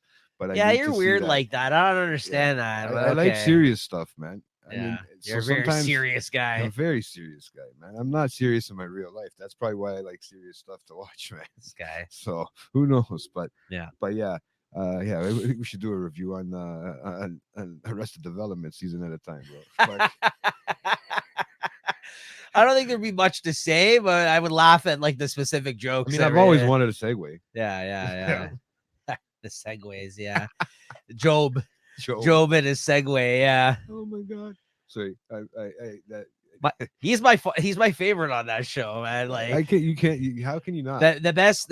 I don't know if you've seen the gag. I've made this joke before, but you probably wouldn't get there. You wouldn't have gotten the references. He has a joke on the show where he ends up going to the company and he's trying to it's because his father's in jail, obviously, and he starts to try to work at the company. Yeah. And Jason Bateman is running things always at the company, and he's just like, "What are you doing here?" He's, "Oh, I work here now. I'm your boss or whatever." And he comes in, he's rocking like a suit. I guess that was his dad's. He's like, "Oh," he's like, "Watch out!" Somebody like bumps into him. He almost got coffee on my $500 suit, and then you see it like it cuts to like him in different scenarios of like him almost dirtying his suit, and each time it gets more and more expensive. He's like, oh, you almost touched my $1,000 suit. He's like, whoa, my $1,500 suit. I don't know. It's just like, it always made me fucking laugh. I'm just like, That's kind of funny. That kind of he's such an asshole on their show, though. He's so like full of himself, and he's a fucking magician. It's fucking hilarious, man. Didn't one of your favorite, one of your not our favorite, but one of the directors or something, or brothers of some sort, yeah, direct some of yeah. The guys that went on to work on Marvel movies. Yeah. The Russo brothers. well, The Russo brothers started out on Arrested Development. Well, it's funny because they interviewed in Marvelous Avengers. In Avengers, I think Endgame. I think it's Endgame. It's one of the ones they worked on because I think they worked on two. Maybe Civil. I think it was Endgame because I remember the conversation. Maybe Civil War. So I think it's Endgame. It may have been Civil War, but I think it's Endgame. There's a scene where you see the fucking Bluth like staircase car. Like Ant-Man, he grows right into a giant man. Like he kind of the elevator thing. Yes, it's in the scene. I think steps on it or something, or it gets like tossed to the side. Airplane. Yeah, it goes to the airplane. Yeah. But he ends up having to use it as the family car because Jason Bateman doesn't have a fucking car, so he has to drive around with the fucking steps on the back of his car. If anybody's never seen Arrested Development, you're like, what the fuck are these guys talking about? Anyways, bro, it's in the Avengers movie because it's a shout out to fucking the show. They were the directors, and they put it in the scene. It's like, what do they call that? Those Easter eggs. Yeah, it's great. It's great. I remember seeing that in theaters. I caught it. I was like, that's fucking hilarious because I knew about the Russos because they worked on and the Russos, which are actually going to pop up later in I think someone's category here tonight for a film they did.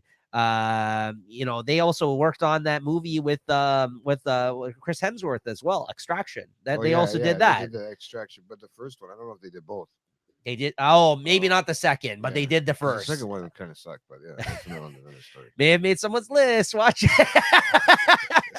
All right. Anyways, okay, good stuff. So Smart. Anything else to say about Smartless? You know what, man? No, they're just the chemistry. Like I said, man, I wish fucking every day could be like that for people, man. Yeah. Just the chemistry they have between each other, the wholeheartedness, the fucking friendship, the fucking, and that's what it's about. And they actually just recently made like a thing saying the podcasts are good for everybody in a sense. Absolutely. And gives you a reason to get together and do something honestly like positive and productive, and especially absolutely. No, it's true. It's true. It could be a very good thing. We've had great times doing it. Oh, yeah, I think I would like to say at our best in terms of the chemistry and stuff like that, we hit those highs too, honestly. But it's just like it took away from our friendship, but yeah, it took it's a weird balance. But that's the thing. It's also one of those things where like sometimes it adds to the friendship because maybe there wouldn't be too much of a friendship there outside of it. Sadly, not to say that we wouldn't hang out, but it actually gives us a reason to get together, right? Because and not only that, would you spend this much time with me? Probably not. No. I'm just being honest. I'm just being honest. I mean, I'm just being honest. But no, but like, too, bro. That's the thing. There's that thing going around that I sent it. It was like a funny meme or something, or like a thing on that I was on the internet. Where it was just like, guys who could just get together to hang out without having to do a podcast, right? I think I said it was fucking hilarious. I don't think it was me. Oh, I did not send it to you. I think I sent it to Christina and Lewis because like they sent me something funny. She sent me and Lewis something about some podcasting, making sent it to everybody, cracking jokes about us. This is me and JT. But it was more to poke fun at like the thing that again it was on the internet was the fact that guys can just get together and hang out. They don't have to do a podcast to talk. They have to find a reason to talk, right? It actually makes sense, and it made me laugh. I was just like, that's hilarious, right? So it's so true. Anyways, because I've always used that to you, that line. I was like, it's something that you can pick up a phone call and just fucking talk. Yeah, but that's why I think we've made an effort to get together outside of doing the podcast too with everybody, right? I think that's important. Yeah, exactly. I mean, I watch movies with this guy. I went to watch movies with this guy. So a year, that's all I get. So we did actually go kind of long on podcasts. I'm surprised. But we're not going to go long, I think, on this next one. So let's do music next because I don't feel like we're going to have as much to say actually on music, unfortunately, for this year. And I think that I don't know if on it's just Spotify, because we're all so- getting older here in our group. Well, there's one person that's always big on music out of the group, of course, and that's Julie. I'm going to get to her picks in a second. Of course, she's, got her own genres of music. I know she's really into, and she's always really into a lot of new music every year. She always gives me like, she only gave me two lists this year. One of them was music. So that's what I mean. So okay, like, no, that's what I mean. So like, and as I mentioned to all the other hosts, if they weren't giving me full albums, I said just give me like your favorite songs that came out this year, kind of thing. So you're gonna see some submissions like that for some of the co-hosts here. For instance, Rob, he only gave me one song here. Maybe I don't know if this guy actually put out his album or not this year, but this is that guy who blew up. A very timely song, of course, with everything going on in the world this year is Oliver Anthony Music, Richmond North of Richmond. That was a very viral song. I know that spoke to a lot of people this year. I've seen a lot of people really digging that one. Kind of like talking about like the struggles of like, money and everything else, like kind of like, going on, like trying to like got some heavy motivational fucking living paycheck to paycheck, this kind of shit. You know what I mean? Like trying to like, get along with folks these days. Like this, I don't know. Like I didn't really, I've heard the song. I seen it online. I just know it's something that spoke to a lot of folks this year, as with everything going on in the world. And when the song came out, everyone had to know like whether, if you represented, it became political because it spoke to so many people, and he kind of spoke out about it. And I know he was a big guest on the Rogan podcast, and he says he was very outspoken about it, saying like he doesn't, he's just trying to live. Like, he was very kind of down the middle. Like he didn't want to say anything about the left or the right in terms of, you know what I mean? Because the song was about a lot of the division of everything going on right now and everything else. So I think, from what I got out of a lot of his comments, like I think he didn't really want to promote one way or the other. He was just about, he was just trying to put out a positive message or a relatable message, I think, for folks. But I might be wrong on that, totally off base. But I'd seen some clips from I think some stuff that he did in terms of a couple of podcast interviews he had done when the song came out. But then after that, he was just like, I'm done. I'm not doing any more promotion. Like he kind of came out of nowhere. It felt like an industry plug type of thing. You know what I mean? Like, like sometimes they have like time things, or like, they put out certain songs, or somebody comes up through the ranks all of a sudden, suddenly, and you're like, did a label push this guy? You know what I mean? All of a sudden into the public eye, like what happened here, kind of thing, right? So very timely. But yeah, that's cool that Rob really liked that song. So that's all he had listed is that. What was the name? Oliver Anthony Music, Richmond north of Richmond. I thought it was Richmond north of Richmond, but maybe it's Richmond. I thought it was north of 60 or whatever. That's a TV show. So yeah, check it out if you haven't listened to it. Maybe it'll speak to you too, Jay. And just I don't want to speak for Rob or why he liked it, but Tony Robbins, no, just like this Robbins, whatever that fucking one that he just showed me. That podcast. I thought you were talking about Tony Robbins. Is he a motivational speaker? Shit. But let's get into Julie's picks here, guys, for her favorite music this year. These might be the actual albums. I'm not sure. Yeah, I think it is. These are albums, I think. So this is Dizzy, self-titled album by Dizzy. So this is her self-titled album. This is coming in at number 5. All right. And again, I can't speak to any of these just because I don't have the same taste in music as Julie, but maybe I should, because I'm always looking for. I should start looking for some new things. Honestly, quite frankly, I'm always Dizzy. Coming in at number 4 on Julie's list, we have "Why Would I Watch" by Hot Mulligan. Number 3, "Fatalism" by Polaris. Number 2, "The Noble Art of Self-Destruction" by Holding Absence. That's a pretty sick title. Mm-hmm. And coming in at number 1 on Julie's top 5 for albums or music this year, "Take Me Back to Eden" by Sleep Token. So there you go, Jay. How about somebody wants to go back to Eden? How about our co-host that gave you her special list that did not want to share it with me, Leslie? That made you transcribe it for her. No. It was she just made me write it out for her. No, I know. I'm just kidding. I was waiting on the list, Leslie. I didn't get it. This guy shows up. At least he showed up with one.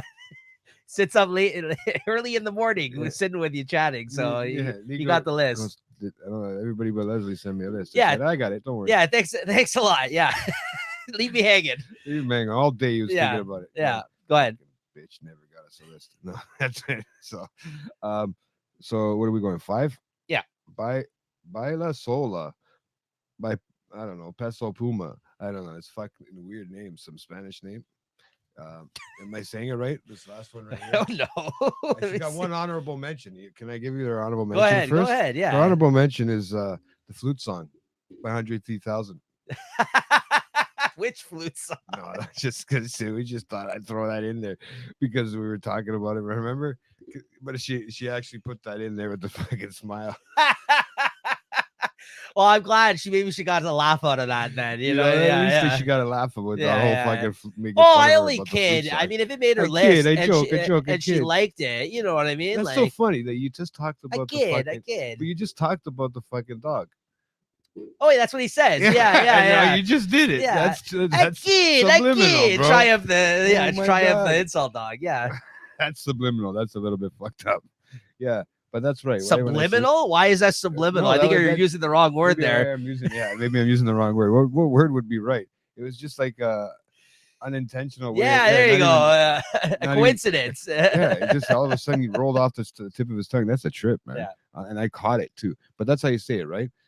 Bela Sola by Peso Pluma. Yeah. See, There okay, you I go. was right. I was right. Didn't sound so far off. So Yeah. I have no What's idea next? what song that is. Used to be young. I guess we all like to be young. That's by Miley Cyrus. I didn't even know she Oh, makes yeah. music Yeah. anymore. Yeah. Number 3 was Need a Favor by Jelly Roll. Okay, yeah. I think these are just singles, right? She just had songs, right? She didn't have whole albums. Jelly because- Roll. That's that big fat white guy. He's Makes like sense. Makes sense. Makes sense. Well, I That's- mean, that's what he. No, but he's very popular. He's like, he's kind of like a I don't know what he does. I think he's like hip hop country or something like that. I think a lot of hers were like that style because even number 2, she's got Last Night by Morgan Wallen. Right? Okay. So she's going down that road with Yeah, that. yeah. He's right? a guy. He's like, look at him. He's got all these tats on his face, and It looks like my boy, only he doesn't have the curly in the front. Not he kind of reminds me of like what do you call it? And mind you, I haven't really 80s? listened to his music. No, like a what's his name? The other guy that kind of knows how to play the guitar. He's got all the tats and stuff like that, and the white guy. Sure. Anyways, I'll get back to it. Go ahead. I can't think of it. No, I Yeah. honestly was attached like that. No, Yeah. no, I can't think of it. And then our first one was the whole album of the Maneskin, the Rush. Is that how you say it? Maneskin? No, I Is think that how it's you I pronounce think it? it's Moneskin with the O, like the AO. I was thing. listening to Spotify rap Yeah. this year, and I believe that's how they pronounced it. Yeah, I think that's how I know that's how it came up on my Spotify, unless she just doesn't know how to talk.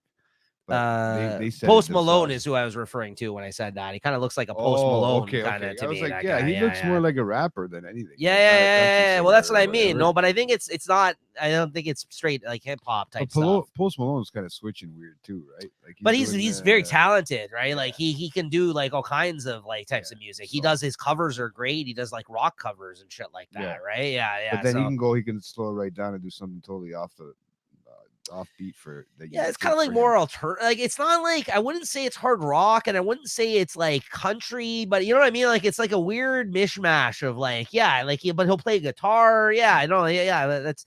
But I might have to check out this guy because he seems to be getting very popular. This Jelly Roll guy. Yeah. So yeah, no, I'm still getting stuck on hungry. that. Shut up. How do you say it? Moneskin? Oh, yeah, Moneskin. No, it's Moneskin, It's isn't it? Moneskin. Yeah. Moneskin. That's how they said it when they sent it to me. So But yeah, okay, nice. Okay, good list. I'm gonna get fucking. I'm gonna hear that one, man. Oh, cheers to that. This guy. And then who's left? Lewis? Yes, Lewis is left. You think you have his list? Yeah, I got it right here. So Lewis, I think he also gave me Suavemente? he also gave me singles. Honorable mentions he put here. Anything by Taylor Swift. That was a joke, but yes, he wanted to put that. He wanted to make it Is clear that an that actual song or anything? no, he's saying any song by Taylor Swift. Oh, so he's Which I clarified with him that it was a joke. So he said there's jokes in my comments here. So just you have to read between the lines. So that was a I'll joke. have to read between Lewis. Number 5 on Lewis's list of music this year is Classy 101 by Feed and Young Miko. I don't know, or Fide. I don't know how you say that. Feid. This is usually some Spanish shit with Lewis. Number 4 is Vente Conmigo by Feed or Lucky Fied or you get to whatever. say all that shit. Number 3 is Tormenta by Gorillaz featuring Bad Bunny. Of course. I think that was I think that was on the Gorillaz new album though. Yeah, wasn't that in that fucking movie, that TV episode with Bad Bunny, or that show? Probably. I don't know. He's like shooting everything up. Number 2 is Am I Dreaming by ASAP Rocky, Metro Boomin, and Rosie. And number 1 is El Merengue by Manuel Turizo and Marshmello, which I think is that's that DJ guy, the electronic dance music guy, EDM guy. Yeah, Marshmello. Yeah. So there you go. Those are Lewis's picks, his top 5 for music this year. And you started off the last one. Spanish Flea would be there. So I'll start off this one. I did want to mention there's a couple of albums that came out here late in the year, like the last quarter, like even in the last few weeks that I have yet to actually listen to. Yeah, there was the new Busta Rhymes album, Blockbuster. Okay, well maybe it's on your list, but I just wanted to clarify I didn't listen to that yet because I would have liked that to have listened to that, but I didn't. Yeah. There's the whole that Lil Wayne 2 Chainz album I didn't listen to. Was it Collie Grove or I haven't listened to Collie Grove 2, right? Collie Grove 2, yeah. Didn't listen to that. I would have liked to listen to that because I'm sure that may have made my list. I don't know, but and then there, in terms of honorable mention, I did have it written down, but as previously mentioned here on Lewis's list, because I believe that song's on that album, if I'm not mistaken. It is the Gorillaz album that came out this year in terms of honorable mention. You were afraid it wasn't going to make it, I think. Who? You didn't know if it was going to make it to the end of your year? I did say that on the mid-year media review. Yeah, it didn't. It's on my honorable mention, though. It was still a good album. That's Cracker Island by Gorillaz. It was definitely a different sounding album for them, but I did like several of the songs on here. And, there's this Stevie Nicks song on here, which was really good. The Bad Bunny one's good. Yeah, it's only a 10-song album. So, like, I liked majority of the album. So, yeah, it was good. It was good for Gorillaz. I always liked the Gorillaz. But yeah, honestly, like in terms of honorable mentions, like this year, and it may be because we're getting older, I'm kind of set in my ways in terms of like at least hip hop acts that I listen to these days. Like there's not many new hip hop people I listen to, or if I have gone into more, new artists, they didn't really come out with projects this year. Like that's the thing with some of these musicians too. Sometimes it's like every 2-3 years they'll come out with something, right? So like I don't get the opportunity sometimes to talk about some of my favorite artists, and then sometimes I don't get the chance to like listen to some of these things either, right?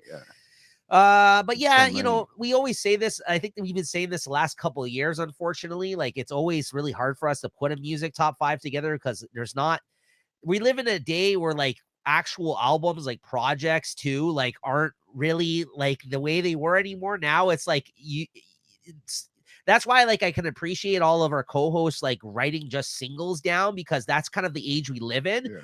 Like it's not really about the album no more as much as it is about like the hot singles that are out. And like there's many singles out that came out this year of people that I loved that I'm not going to be talking about their album on here, because you listen to the album and it's like you like that one song, or you might like a couple of songs, and the rest of it you just don't like, or you don't really like that artist, or you just like them on that song, or you like them as a feature artist, right? So like it's kind of hard to kind of even put projects on these things these days, right? But as always, I was able to make a top 5. I'm happy about that, but it's become harder and harder these last 2 years, I feel like, for this category for us, which I'm sad to say, because I love music. I love hip hop particularly.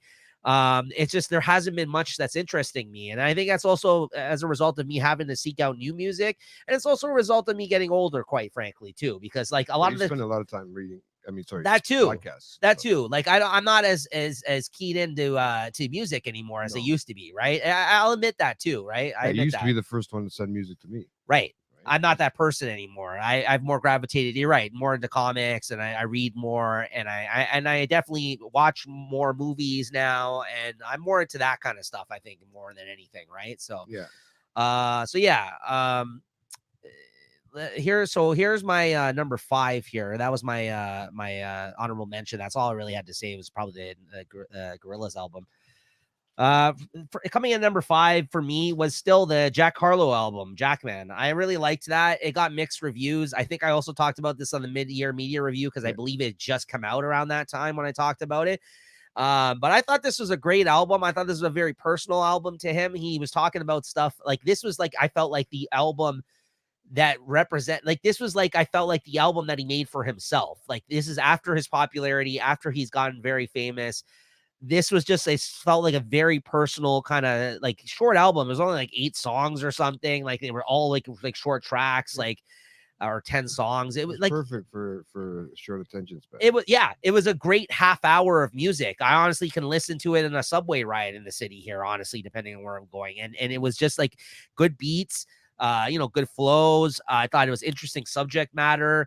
And this was like his less commercial album, I thought, this one. And by the end of the year now, he has a new song out that's like a single that's floating around right now, I think, which is going to be leading into probably some new project in the new year. That's been very popular over this past month. Obviously, everyone's using them for the TikTok videos and stuff like that. That's how you can tell these songs, these singles that they put out are popular because everyone's using them in the background. But yeah, I just thought this was a very good album. I thought it showed growth. I really enjoyed it. And I don't care about the fact that he got mixed reviews, because I remember when it came out, everyone was pretty divided. He had no features on it. It was just him. It seemed like he just went in the studio with some rhymes and a producer and kind of banged out this album. And I actually thought it was good in that sense. I liked his previous albums, but again, very commercial. This felt like very personal hip hop album. Yeah, this was like he kind of wanted to do this for himself. It seemed like that's what I got out of it. It's funny too, and then he brings out the New Balance commercial. I was gonna add this into it because it's on here on mine. But I was gonna say to it when you brought it up that he has a New Balance commercial that he wants it. It's his own thing or whatever, right? His own thing, right? So I think that was a test to his style of music that he was putting out now for this year, maybe for that album that he had dropped earlier. Then he did like the remake of White Man Can't Jump, which you know what I mean. Like, so, that's like he's trying different things, you know. You got but do that sometimes. That's why I appreciated this album, and I don't think it was critically as successful as his other stuff, obviously, because his first album had What's Popping on it. You know what I mean? Yeah, but this was probably his. I mean, I don't know this for a fact, but I'm pretty certain this was probably his worst like album in terms of like the. Like you couldn't like there wasn't a lot of like radio play type songs on this album. I would argue, right? Like in comparison to the other albums, like this commercially, this probably didn't do as well as his first 2 albums, right? But I thought that he's had a certain level of success that he was able to do this. Yeah, he was able to do something that he wanted, right? As opposed to, I mean, he's already done. Like, I mean, fucking just when he's on the feature with the Eminem album, that one from right, that one there. Right, is a huge song for him, right? Right. Remix. So I mean, there alone, you don't have to. You can do your own thing. This felt like a mixtape type of vibe for me. This album, which I love, as you know, like mixtape era type shit. So like that's kind of what this felt. Too much, eh? Huh? You don't get that too much anymore. No, I mean, like, look, we had Tyler the Creator a couple of years ago literally brought out an album where he tried to make it a mixtape vibe because he loved the mixtape era, right? So, like, unless didn't do anything good, it didn't work out for him. It was no, I don't think it was as critically acclaimed as Igor was, but I which I loved. I think that was like my number 2 or number 1 album that year when it came out.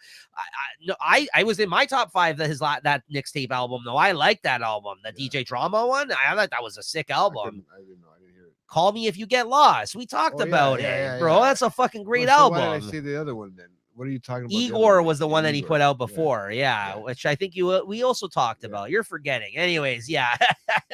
He hasn't brought out anything since then. Like since Call Me, I think that was like 2 years ago, right? I think that was it had to have been a while ago. I love that album. I thought it was a great album. These last 2 albums made me a Tyler fan. I was never really a big fan. Where they did the crazy videos too. Yeah, remember the one where he wore the wig and he was doing all that shit on stage? That was Igor. That's what I mean. Like the last 2 albums have been good, right? So, anyways. Jackman by Jack Harlow is my number 5. Yeah, nice. I want to just give out a quick honorable mention because these guys, I mean, fuck, you gotta shut them out for coming out with an album when they're 80, man. And the Rolling Stones, man. I gotta give that one a shout out for Hickory Diamonds because putting Sydney Sweeney in your video, I gotta give them a shout out for that.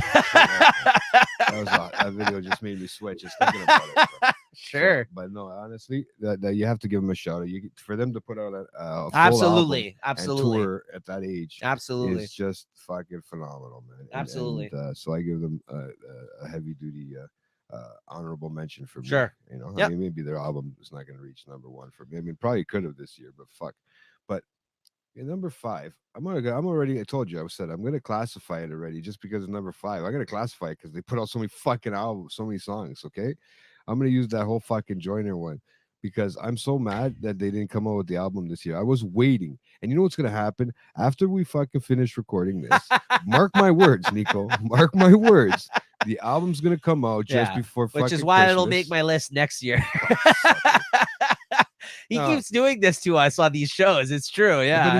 he drops, and you know what? Dude, I can't say no because They're he all great fucking- and songs. he has They're all great songs. videos for them. They're and all great. I can't say no, and he's got Yeah. enough. He's got like 8 tracks. Why not? If Yeah. you're saying For- Jack Harlow, then you know what? If they got the same amount of tracks on the That's thing, why I didn't even entertain it, but I respect you putting him in at Yeah. #5. Yeah, thank you for mentioning it. I have So to. so for anybody who doesn't know, Joyner Lucas, one of our favorite So new mad, artists yeah. in the last few years, he does a slow rollout with dropping songs throughout the span of a year. Slow. And then and then he drops the album, and by that time you listen to 95% of the album because the way he drops songs is like he'll drop one like every other month or every month. It's And then ridiculous. and it'll be like a fully formed video involved, and like and I know the it's whole way he changed your look, I everything. haven't watched it Style. yet. Apparently, his first acting gig with his boy Mark Wahlberg just came out. The Family Plan or whatever it's called. Oh, I That haven't one watched it yet. that's on No. Apple TV. I think is a movie that just came out this past week. He put him in the film because Mark Wahlberg and him are friends, right? So he's apparently in the movie as a cameo. Look, Jay's like putting it on his throat now. He's like, What I think the it's called fuck is- Family Plan or something like that. Okay, Yeah. okay, So- okay, but sorry. anyways, this is the problem though, is because by the time we do these shows, sometimes Fucking guy. there's like 10 great songs out there that he came out with in a year's time that the album actually hasn't come out, right? So that's why Jay has to make it his making No, it to I his see, top I 5. seen, I seen this fucking. I didn't know he was in it. Is that what it's called? Family Plan? There is one called Family Plan. Yeah. The Family Plan, but I see Mark Wahlberg. I don't see him. He's probably just a little cameo. Cameo, yeah. But he's in the movie apparently. He said, Yeah, that's So, crazy, man. yeah. That's too much. I didn't know that. At least he's just making a cameo. Fuck. But It doesn't yes, even have his name on the fucking I credits. so I it's will not worth allow it. I will allow you putting that as your top You'll allow 5. me. Yeah, I'll allow Fuck you. that. I could have just named every song from which one I liked right to the #5. At least I went to get. I did go over some albums this year too, right? Yeah, Because for sure. Fucking, you know me. I listen to a lot of music, and this is what Yeah. I did this year, man. He's the alchemist. I'm the alchemist, bro. That's what they call me. That's what Spotify calls me, apparently. Yeah. You know, I Let's have show- a new AI on Spotify. You know It's the coming for producer. me. You know the producer, the Alchemist. He's got shit on JT. Got shit on me, buddy. Apparently, this was Spotify said, and maybe and your work's on there, bud. Yeah, and he helped create the first Mobb Deep album.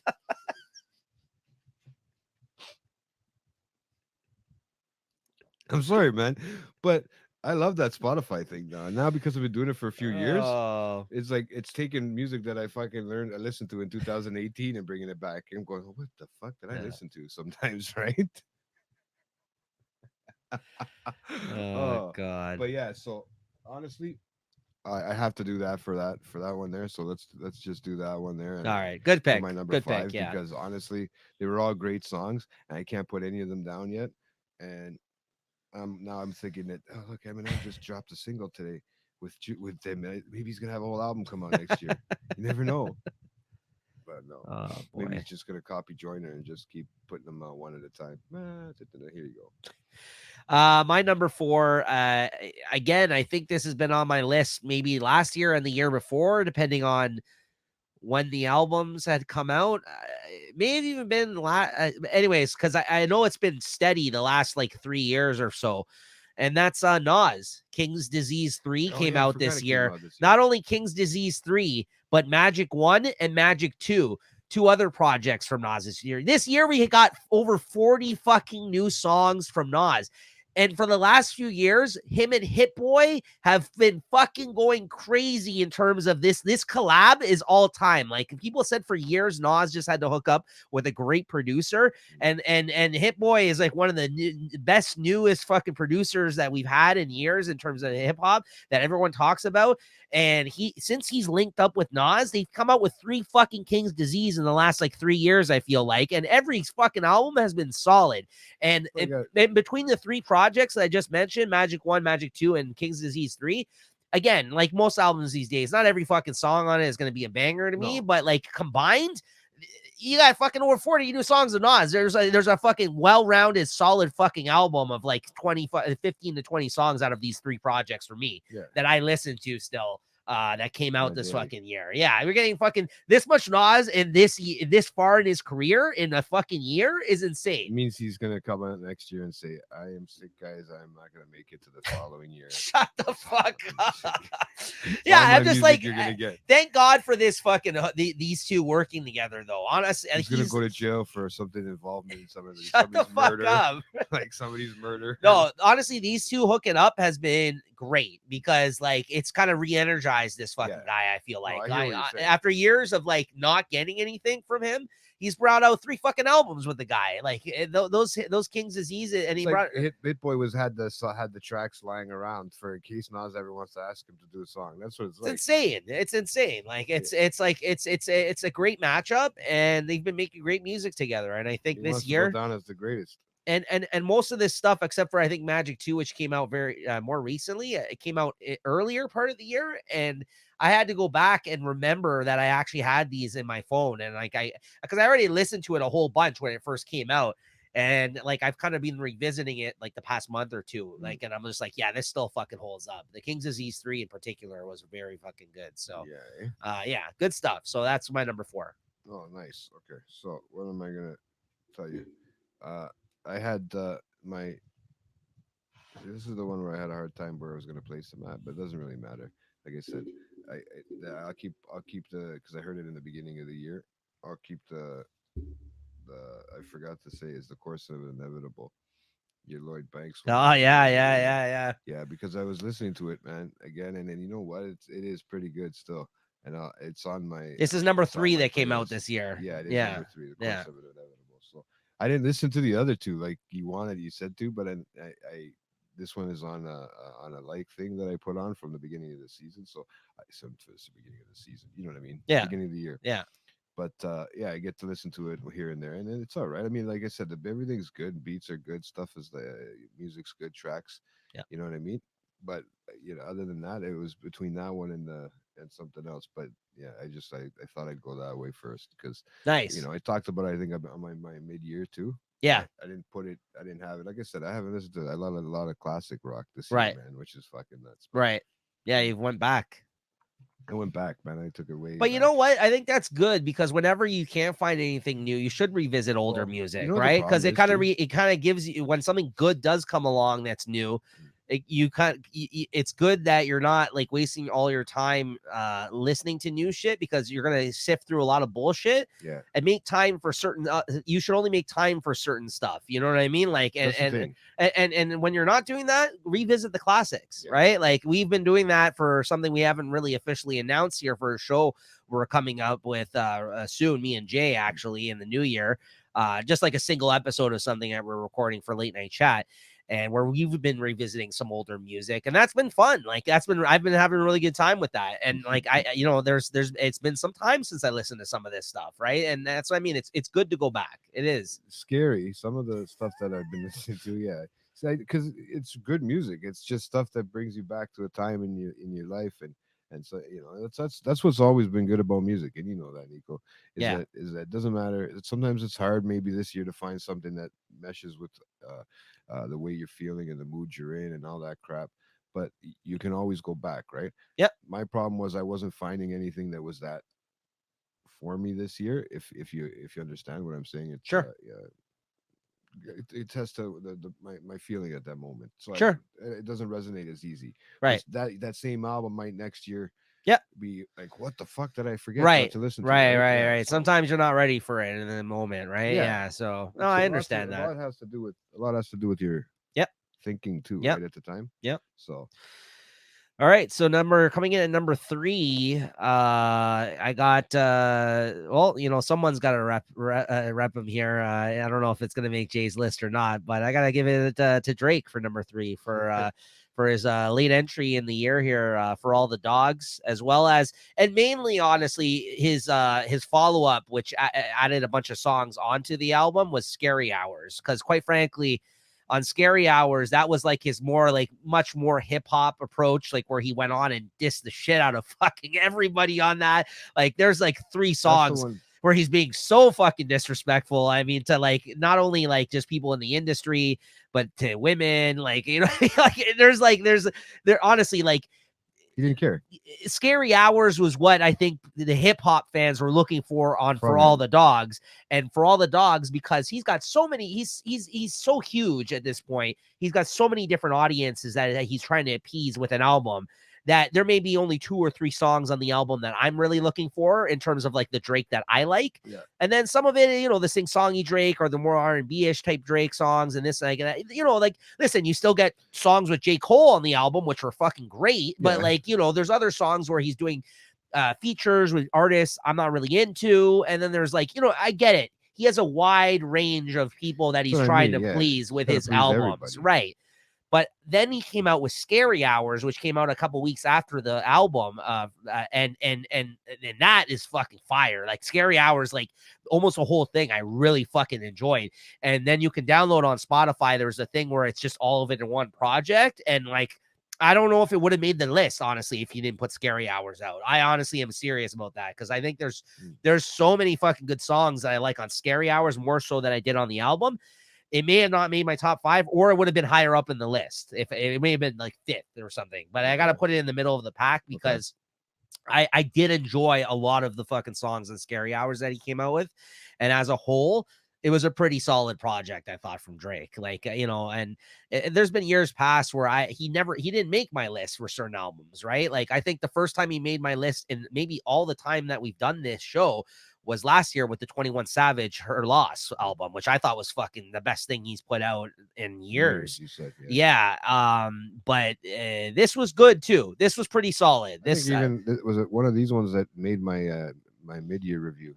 I think one of the possibly ones, it was out around that time too, right? But, so like I just really liked this, and I said this to Jay the other day. So for somebody that's at the top of his game like he is, who arguably is the biggest fucking music star in the world other than Taylor Swift at this time, no, seriously, no, like I know. He is putting out way more music than he should be. And I think he had said that, I heard on an interview or in a song a year or 2 ago. He said there's going to come to a certain point where I'm just going to slow down, and you guys are, if you're not going to appreciate, if you're not going to appreciate me in this moment, then you're going to miss out. Like, you know what I mean? Like, and he's not wrong. No. This guy is putting out way more fucking music the last few years than I feel like any star of his caliber needs to, because there's artists that are as half as good or talented as this fucking guy, or as popular, that don't put out a project for 3 fucking years, right? Like, so this guy, like, we've had multiple fucking albums in the last few years. Every year he's been putting out something. And not only just that, and then he puts up the follow-up of fucking album, which adds like, like the Eminem move, where he's just put out like, double, like a deluxe. Yeah, which is not just the Eminem move. A lot of artists do it now, but like B-side or whatever. But that's why this Scary Hours was so good, because this was like, oh yeah, all you guys that are like into like more of my hip hop side, like this is for you. Like this is that's what I felt about the Scary Hours edition. Like, I think everybody who was hating on his style of music on the album, he's like, oh yeah, I didn't like that. Well, here's for all the haters that I'm gonna talk shit about all you now on this fucking other album. I was like, yes. I'm like, petty fucking Drake. Yeah, give me that. Give me the petty fucking Drake talking shit about everybody. You know what I mean? Like, that's what I want. That's what I want. I don't think there's any artist out there that has to appease so many different. That's what I mean. That's why I don't get upset. You could say he's trash. You could say you don't like his music, but even me, I don't like everything he does. Right. Like, so, but I will say, I do think overall though, there was a good amount of music on this project in the year where it was a bit lackluster for what I had listened to. It's got to make my list. So yeah, Drake is at number 3. Yeah. Nice. Well, I'm going to hit you with for my number 3, or am I going number 3? Or am I going number 4? Number 3, Give me yeah. 3. I'm going uh my mumble rap, my belly rum mumble rap too. That because I still like that from the What? beginning of the Oh, by season. Belly. Yeah, Yes, yes, yes, he yes, dropped an yes. album earlier in the year, in the beginning of the Yeah. year, and that's something you can just go back and listen to, and I've been doing that I'll have to check recently that out. because I haven't it's listened to got it. some good beats, it's got some good, just the way they rhyme, it kind of brings you just you can just chill. You can just chill, smoke a joint, listen to it. You can have it on at work. It's not something that's going to give you, you're going to get shit for playing uh, uh, on the radio so that they all can listen to. There's some music that I play that is probably very inappropriate, but Right. we won't get to that into that. So, but no, yeah, that mumble rap too. It was a good album. There's like I don't know, 10 songs on it, or maybe a little bit more. But he had that. This is the second, the follow up to the first album that he did Mhm. of it, right? So I just like that style. I don't know. People are opposed to that mumble rap style, but I guess it's, hey, you know what? I feel bad for you too, bro. I talk like that. Everybody says I mumble. Well, fuck, man. I know what it's like, right? It sounds clear to me, man. But yeah. I couldn't stick with that one because the other Belly's ones, good. Belly's good. Belly's always come out with Yeah. he always comes out with an album that you can listen to. You don't have to enjoy 100%, Yeah. everything on it. Everything doesn't have to be your cup of tea. Right. Your remix, sorry, your what do you call that? Features don't have to be unbelievably crazy either, No. right? It just works with everything. Yeah. So yeah, and then I'm not sure who does the actual Production. well, the beats and stuff for, yeah. Oh, I'm not sometimes these guys 100%, work with right? a bunch of But they people, do work right? with all kinds, but Yeah. it's similar, very similar all throughout. So I'm wondering if it has to do more Maybe. with him and just certain people, right? Maybe. Yeah. So I got that one for number 3 because that's what I was debating on, that one or the last one Nice. that we put in there. So for your Lloyd Banks, because Uh I actually like the mumble rap better, bro. hey, that's all right, man. Not for anything. But coming in at my number 2, speaking of Lloyd Banks, is Lloyd Banks, of course, of the inevitable 3. And also, Nice. let's not sleep on this. It actually might be the better out of the 2, actually, this year. He also came out with in October his Halloween Havoc 4, which he did a mixtape series years ago that was called Halloween Havoc. I didn't even This see that. October, he put out another project, which is a full fucking project. Like Two in 2 years, 2 in 1 year. 2 in 1 fucking year. Wow. As Hey, I've said, somebody's got to pay the bills. I'm not going to say too much about this, but if you want to hear what I got to say about this, go back the last 2 fucking times we've done this show, the last 3 years, every fucking year since his comeback, his return, he's made my list, Yeah. and he's put out a course of the Inevitable album the last 3 fucking years. And not only did he just bring out that one, he brought out Halloween Havoc 4 at the end of the year here in October. Both were fucking great. I love Lloyd Banks. I'm happy to see him back and active again. And if you want to go back and hear my other previous comments about him in previous videos, my thoughts on this haven't changed. I just think he's, again, very active again. I'm happy to see him being so active again. These have been solid fucking projects. And again, like he great beats. And not a lot of features. He's just going in and doing his thing. And I think that a lot of the music has also matured with him as time has gone on. As a result, he's no longer like in his Punchline King era as he was when he was with G Unit. Now he's actually rapping about a lot of like actual, personal things, which I think is a new area for him in terms of like his music from back in the day when he was with G Unit and to now, right? So great stuff. And he still does the punchline shit as well. Don't get me wrong, not like in that same style as he did back in the G Unit days, but he's got sick bars, man. He's just a straight bar for bar type rapper, like rapper, like people, like rappers know and respect him. And if you're into his shit, and he's like the only one active still from G Unit days. So like, why not go and fucking listen to him? And he was Mike. 50 doing a thing coming up this year or something coming. He might, but I mean, like, other than 50, the other fucking people aren't as active. Tony Ayo has put out a project actually this past year, I think, too. But who's looking for that, right? I mean, let's be honest, right? No, he's in the Ayo anymore. Right? So Game barely puts out anything anymore. Like, he apparently retired, but I don't believe that. But, we'll see. But everybody retires that can't rap it. Right. So it happens, right? Hey, listen. I mean, I'm not taking shots. I'm taking shots at these guys. But yeah, Lloyd Banks once again, guys, makes my list for a 3rd fucking year in a row because I always rep for Lloyd Banks. I was a big fan of his back in the day, and I'm still a fan, and I'm happy to see him being put out so much music. Go ahead, Jay. Nice. You're number 2. So I did get a chance to listen to the Welcome to College Grove. So that one, I'll tell you, that'll be number 2 because there's some sick fucking jams. I bet it would have made my list Two if I listened to Two it. Chains, Yeah. everybody. I mean, they have everything from songs from with Usher to Marsha. I don't even know who this chick is, Marsha Ambrose. They have this some weird, Ambrose, yeah, yeah. Ambrose, She's yeah, like an R&B, I think. yeah. So you got everybody. You got Rick Ross, all that kind of stuff. So I love Lil Wayne and 2 Chainz, so I'm sure I'd like that those album. two Yeah. together, yeah, they almost look like they're supposed to rap off each other, right? So and it's a kind of like a hip hop mix of you know rap and trap and all that Yeah, yeah, yeah. together. So it's very nice. It's nice, and I wasn't expecting it because I wasn't hearing anything about 2 Chains coming out with anything. And remember, we were saying Lil Wayne hasn't come out with That's right. anything That's right. anything good at all. That's right. In the last how Other many than a years? feature here Yeah, and there. yeah. Yeah. I think his best work Right? in the more recent years has been on features. Yeah. Yeah. So He's been a feature rapper maybe that's lately. why this was a good way to kind of bring. Maybe if he's gonna come back in rap, And to again, be honest, bring like him in slowly like this with 2 Chains. you're not the only one that said this, but I felt like the first album that they did before, the Holly Grove one, was kind of underwhelming, the first one, to be honest with you.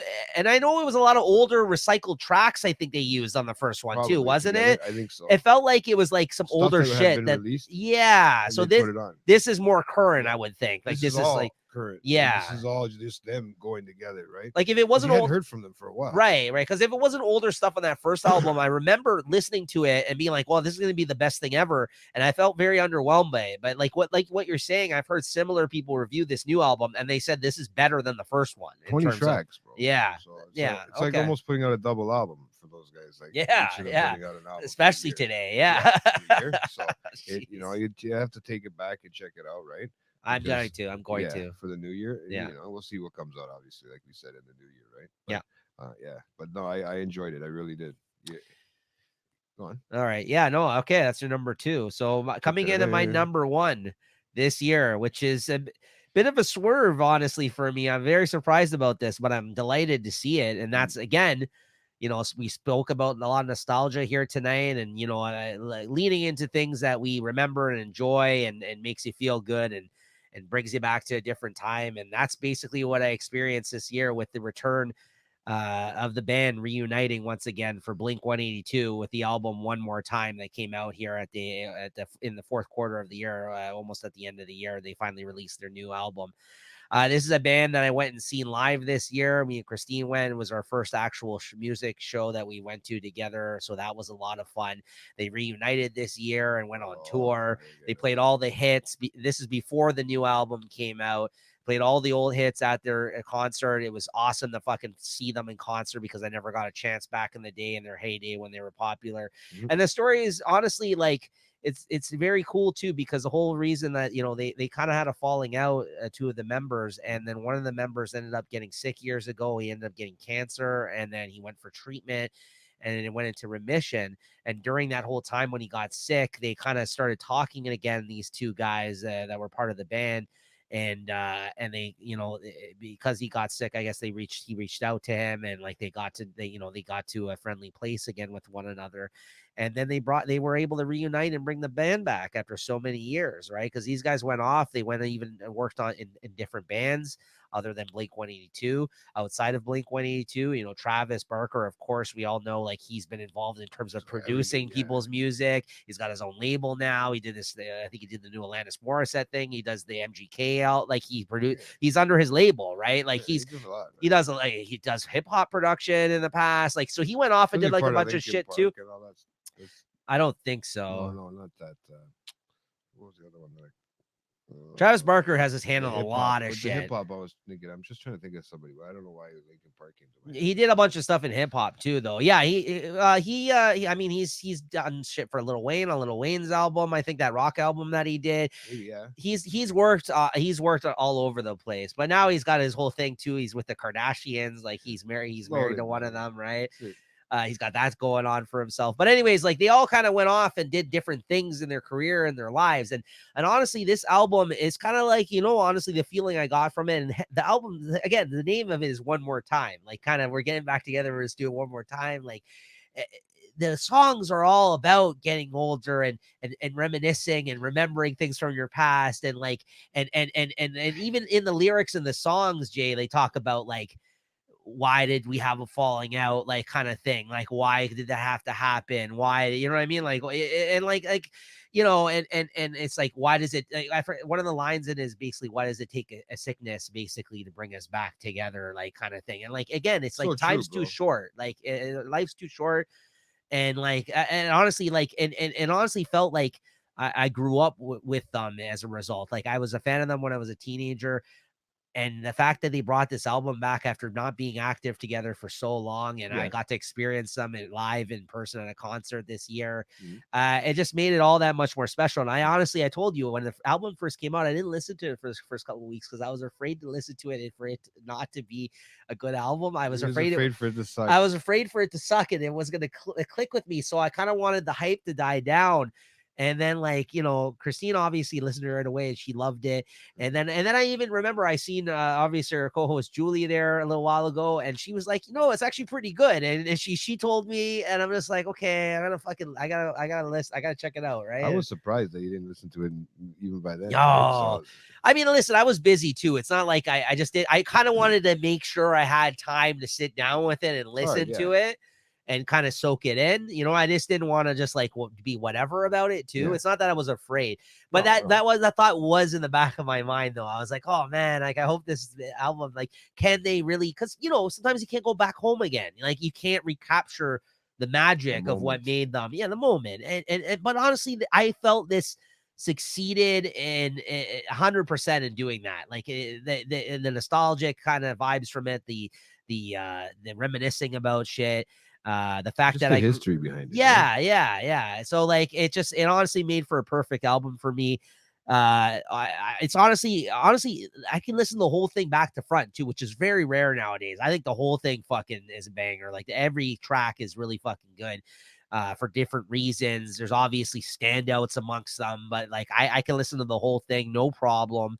You like all albums these days, it is a bit of a quicker album in terms of runtime, but there is like fucking 19 songs on it. It's 50 minutes. Actually, that's not bad at all considering you're getting half-hour albums these days. That's not bad at all. So like it's pretty fucking good, man. I really liked it. So yeah, Blink 182 one more time. I'm really happy to say that, and it kind of is the first time I think in it's a pop rock album. I always Yeah. normally give everything to all hip hop Yeah. albums, but like this is back when I used to listen to this type of music.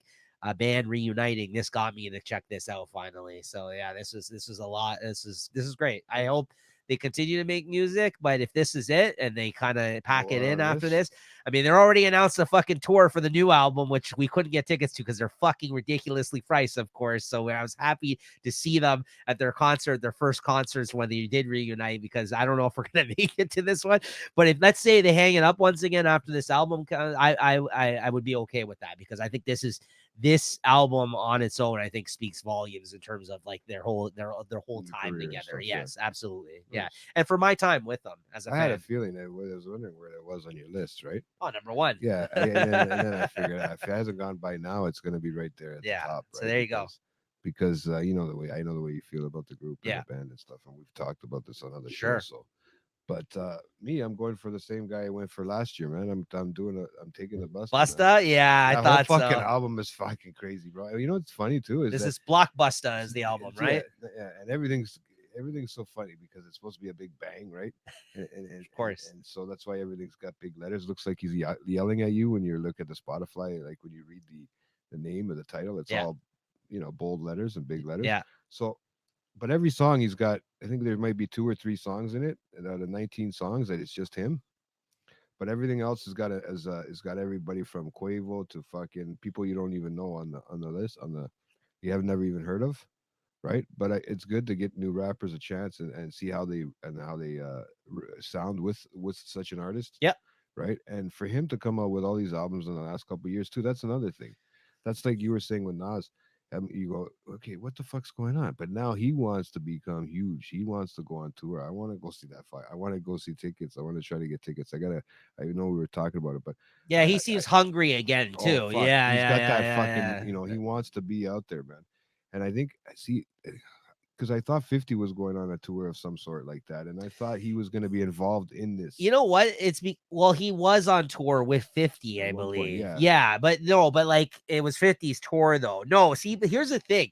People forget Busta. Like people should not. Busta never. has been around since like the fucking late 80s. He's This guy still has been one of the fastest rappers out there. no, but he's been around like Yeah, for majority it's of 50 the years. whole time hip hop has been But- around. He has been a part of it. But Like that's what people don't get. People don't know that he's been around. When they talk about like this year, they're gonna do the award thing of 50 years of hip hop for the oh fuck, I forget what it was, American Music Awards or some Right. sort, right? So they're talking about, and they're having everybody from fucking I don't know how they're gonna pull this one off, but from Will Smith to fucking and Jazzy Jeff right. rapping. I heard that. They're Yeah. having everybody on there. So they're talking about rappers like 50 Cent, like all these guys that are still alive that people forget about. Like, you remember about the Jay-Z's, but then you haven't heard an album from Jay-Z in fucking how many years now? Right. Like, I- okay, he's just sitting on his money. I understand. I had to look it up because I wanted to make sure that I'm not like speaking out of I'm just talking bullshit here. But yeah, Busta Rhymes used to be in that Leaders of the New School, which Yeah, is bro. fucking forever ago. and Like the- that's and the like squad, old yeah, school bro. fucking hip hop. Like that's what I mean. Like You ever hear Busta some of that has old been stuff? Yeah. Busta Rhymes has been around like as long as like hip hop's inception, honestly, like in terms of like late and no, I mean it's obviously before the 80s, like in Brooklyn and shit like that with DJs and shit like that. But And like also with what's his name, with the other guys there.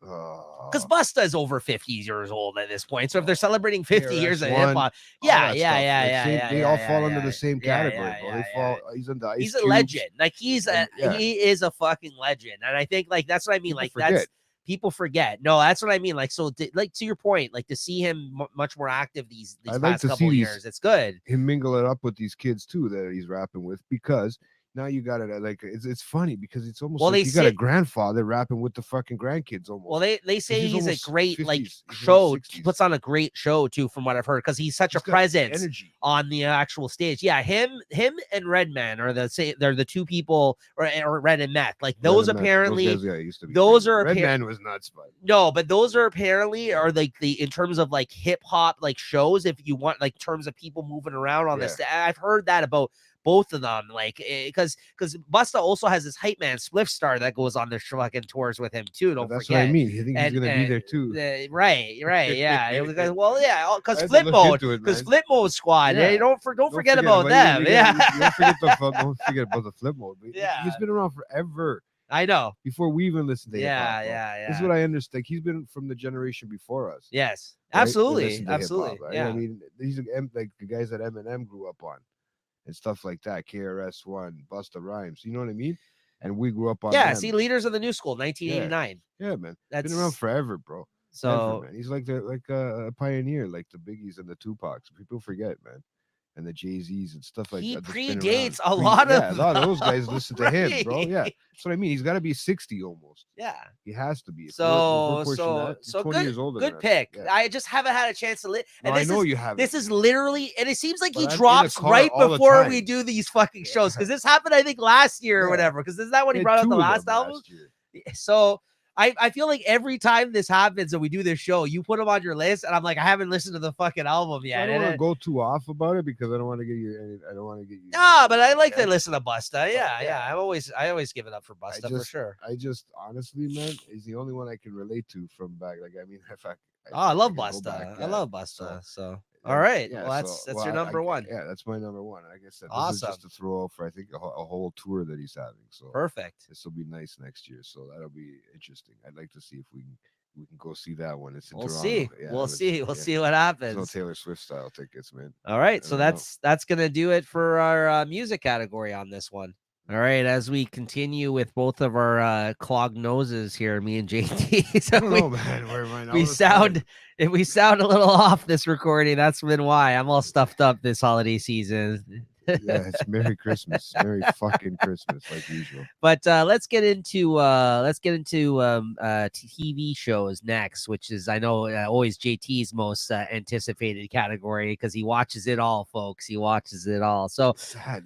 I don't know So if it's sad or so good. so Jay, before we get into your picks, though, let's go over some of what the other people here, our other co-hosts here The on the late other night chat people, people. that's wrong, bro. Don Cherry got fired for that.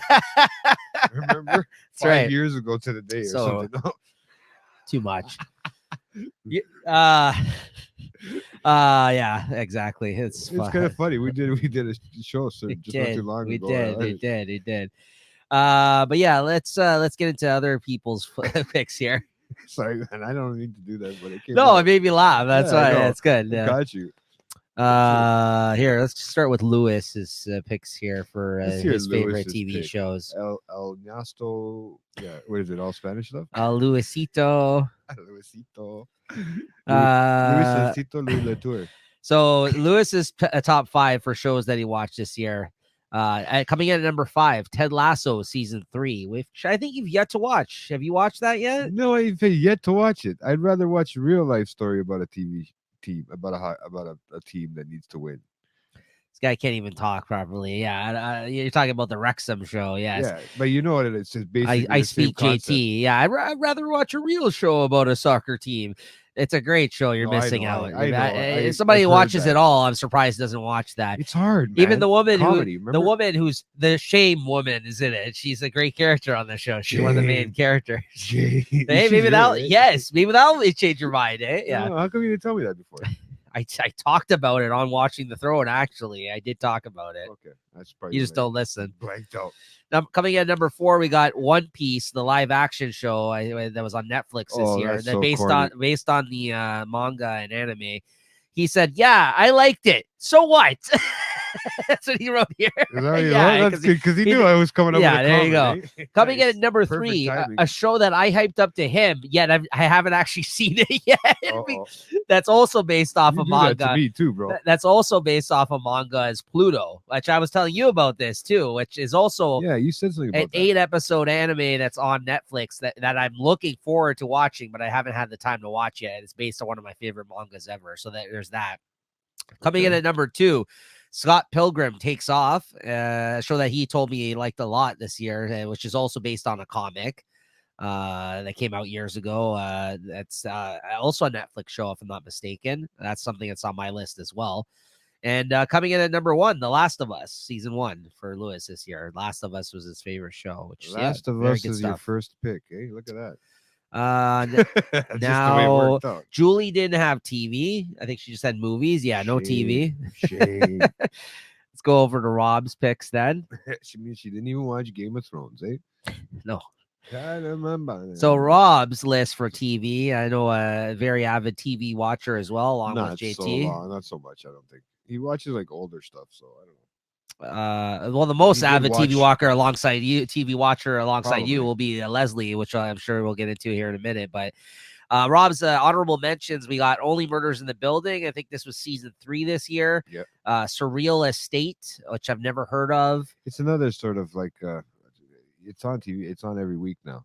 Okay. I don't know if the actual season's finished. I'm expecting you but- to provide the synopsis but, for these shows. he's, Right? He's more. It's more of like a crime. Like a Okay. crime and I don't know. What's that one with the guy that puts the glasses on? What's It's a his name? crime procedural, like it's Yeah, a police something like crime. procedural type show. Like Okay. crime stuff. know The it's Bear season 2 and Gen V round out his honorable mentions. Okay. The Bear, eh? That was season 2. came Great out. show. Yeah, I know. That's didn't- another one you need to get Not on. I'm actually surprised it didn't make Lewis's list because I know that was, I think, number 1 on his list last year, if I'm not mistaken. But anyways, coming in at number 5 on Rob's list for his TV shows of the year, American Horror Story season 12, which I only watched the first like 2 episodes, and quite frankly, I didn't like it, but I have to go back and finish that one out. Hopefully it got better. This is the one with Kim Kardashian, right? This one. I was totally wrong about that real estate. It's actually a real estate agent and the owner of an agency. Oh, okay. Yeah, Well, there you own a go. boutique Is it a restaurant. reality TV show or No, it's what the fuck are you talking about? yeah, real estate agent Luke Roman. You're supposed to be my TV guy. Yeah, What are is you the- doing? Yeah, I've never seen it. Is the for the Roman agency a boutique residential real estate broker specializing in I don't even know how to say that word, metaphysical engaged properties, also known as Haunted Houses. Luke has a special contract. Oh, I okay, saw. yeah, I yeah, see a yeah, I yeah, see the yeah, commercial for yeah, this. yeah. Yeah, He's yeah, trying yeah. to sell the houses that I've were. seen a commercial for this. I think. Okay. This guy's too cool. That's in it too. Right? That's what's his name. Or is it on a streaming service? I seen something with this. Maybe I Tim saw Rosen is in an it. ad online. I seen this somewhere. Yeah. If it was because I don't have cable, I didn't see commercial. So yeah. Yeah. American Horror Story season 12. Great. You season 3. That was good. Yeah, that was I good. forgot all about that one. Yeah, that was a good one. That was a good one. Different than the other seasons. Obviously, always Yeah. change it. Was it season 3 or season 4? I think it was only season. I think it was only 3 seasons. So you. Okay, I mean, I last can season's check. coming out soon. With I think in February, I think it is with the Olsen twin. Oh, yeah, The one that everyone in plays there. Scarlet Witch. She's gonna be in the last season. Yeah, it is. I just seen a promo picture for it the other day online. Looks good. And then coming in number 3 from season 2. You know this show? Oh, that's a fucking great show. Yeah. Man. That yeah, it'll be on my. It's somewhere on my list. One that Rob I think had told us about before. I think this year in the chat, or maybe when he was on the show with you, I heard him talk about it. Rabbit Hole at number 2.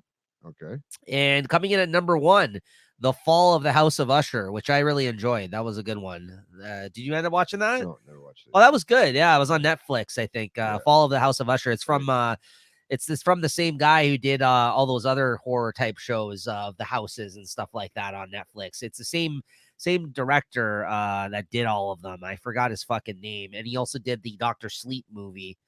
The same director. He worked on this and he worked on the other 2 like he did like 3 shows on Netflix over the last few years. Yeah. That were all horror themed. Okay. I forgot his. I'm gonna look up his name. I'm gonna look up his name. Yeah. No, but you gotta give us Leslie's picks. So go ahead. Well, Mike Flanagan. Mike Flanagan. There That's you his go. fucking name. Mike Flanagan. Yeah, he's. Actually, I actually heard about an Inner podcast. He's recently. one of the new up and coming. Like he's like the main horror guy right now. Honestly, in film. Well, like you know what? There's not. I mean, and there has TV. to be because horror's coming back. Man. But like right now, like he's like one of the most interesting new voices in terms of like directors and like he's the guy who did the Dr. Sleep movie. I thought it was really good, right? Like he did that, and he also did like I said, about 3 different shows that were horror themed on Netflix the last few years. He had like a Netflix deal. It was like this Fall of the House of Usher, which was they're all different stories that he did. Storylines, yeah. It was like a trilogy of shows. Like this was the last one I think that was this Fall of the House of Usher, which was really fucking good. It's one of those shows that if you started watching it, you have to finish it because like it was based on an Edgar Allan Poe like a poem or something, you know, like The Raven. Yeah, like yeah. It's kind of something like that. It's actually really, but it's like a modern version of something like that. Like totally. It's not like old school like Edgar Allan Poe. Yeah, really, really interesting. So Different. yeah, it was great. Yeah. Okay. So why don't you give us Leslie's picks there, Jay? Leslie was pretty easy. I guess she has a few things in there probably that are going to fall on my list too, which is not surprising because we do, besides talking with Nico and the guys on the show and everybody that does the podcast with us, me and her tend to talk off screen about TV shows and stuff that we watch. And you guys have a lot of we similar tend- interests when it comes to that kind of stuff. Yeah. Yeah, we tend, if there's anybody that's going to watch the same sort of what do you call it, sort of shows and sort of sick, we have the same sort of weird personality, then yeah, it'd be her because a lot of the stuff she's picked, and either she's told me to watch certain things or I've said to watch certain things, and we've gone and been able to communicate. And she's the only one that can keep up with me, to be honest, honest with you guys. And I don't know where she gets the time, but yes. So, and she didn't take long to make her list, so which was pretty quick for me. It was easy for her list. So at her number 5, she put in The Last of Us. Okay. Yeah. So Yep. Well deserved. Yeah. well deserved. I mean, maybe she didn't like it as much as other people and stuff like that, but that's that's her opinion. I'm gonna be critical on Leslie's picks because why not? Right? I'm gonna have a show coming up with her in a little while, so who knows? Well, so number 4 came with hers. The Fall of Usher, the Fall of the House of Usher. There you go. Yeah. she So did two enjoyed that. Of course she likes that. two hosts like that would have Yeah. made their list. 2 out of 3. Spoilers, it didn't 6. make my list Or mine. or my honorable mentions, but I did mine. enjoy it. That just goes to show how much So good. you watched it? Yeah, Okay. I just talked about I it. know. You're crazy, man. I literally You're just just said. saying, but I thought you were telling me the synopsis, man. No, I watched it. It was really okay, fucking okay, good. yeah. Yeah. I just, but that just goes to show you how much good TV is out there. That's what I mean. Like, right? That's always the one category you like. Wasn't I it know like, that you struggle with the Did it have most. series? Like, I didn't know. Did it have television series? Like, did it have episodes? Like on Yeah, it's a Netflix too? Netflix season. There was 10 episodes. Yeah, but Like, they released it all in one shot, right? yes. Okay. Yes. Yes. It's Yeah. good. Yeah. It's good. No, I remember seeing the picture of it on the Netflix thing. I've never gotten a chance to watch it, man. Yeah, it came out I think in October, like Halloween time. So we ended up watching it around then. Oh, okay, Yeah, okay. good stuff. Makes sense for you. That's why you. Yeah. We finished it off in October. Yeah. So okay, cool. And she said, even though I told her that we can't put it in there because it's not finished. She did anyways. But well, listen, you're allowed to put it in there, but I just feel like if the season shits the bed at the end, then you may not want to put an unfinished show in, right? Like I don't know if it's gonna shit the bed. I doubt it will. I love this show. Go ahead. But the Fargo, the new season, which season 5, I think it is. Yeah, which I've yet to start. Yeah, which I've heard nothing but great things. Yeah, I'm gonna check it out. Yeah, I mean, it would have made John Bigham's in it. Yeah, John Hamm. He's fucking too much, bro. Like, honest to God, I wish I could act. I mean, I just wish I could be half as cool as him, man.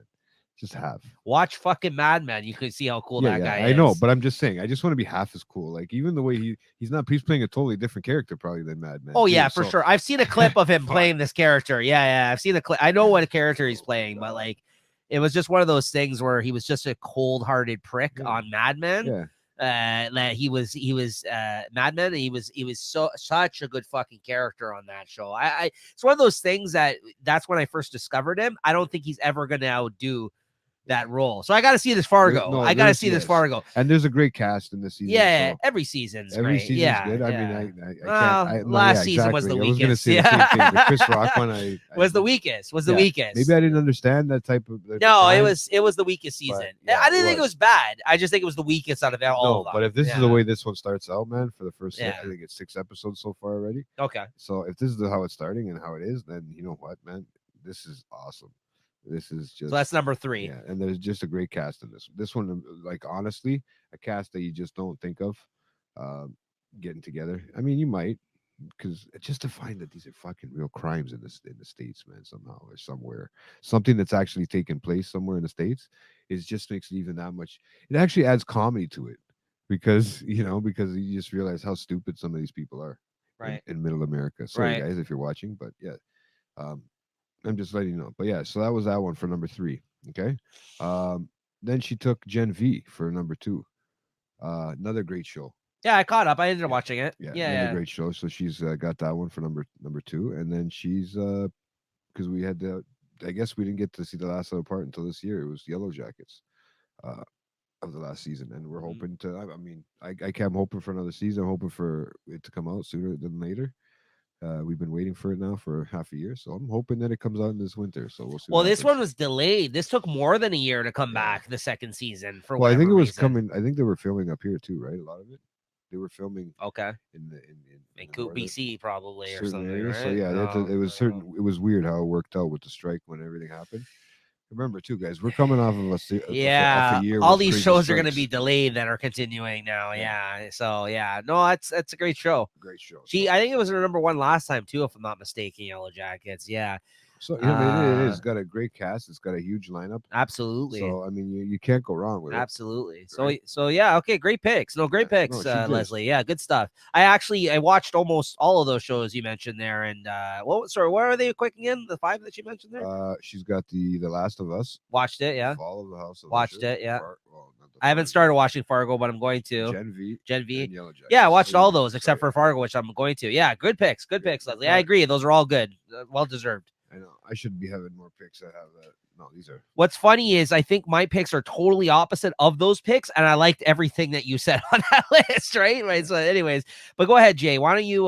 This is why it's good that we're highlighting so many other people's picks on this too, right? Because it's like we can't talk about it all.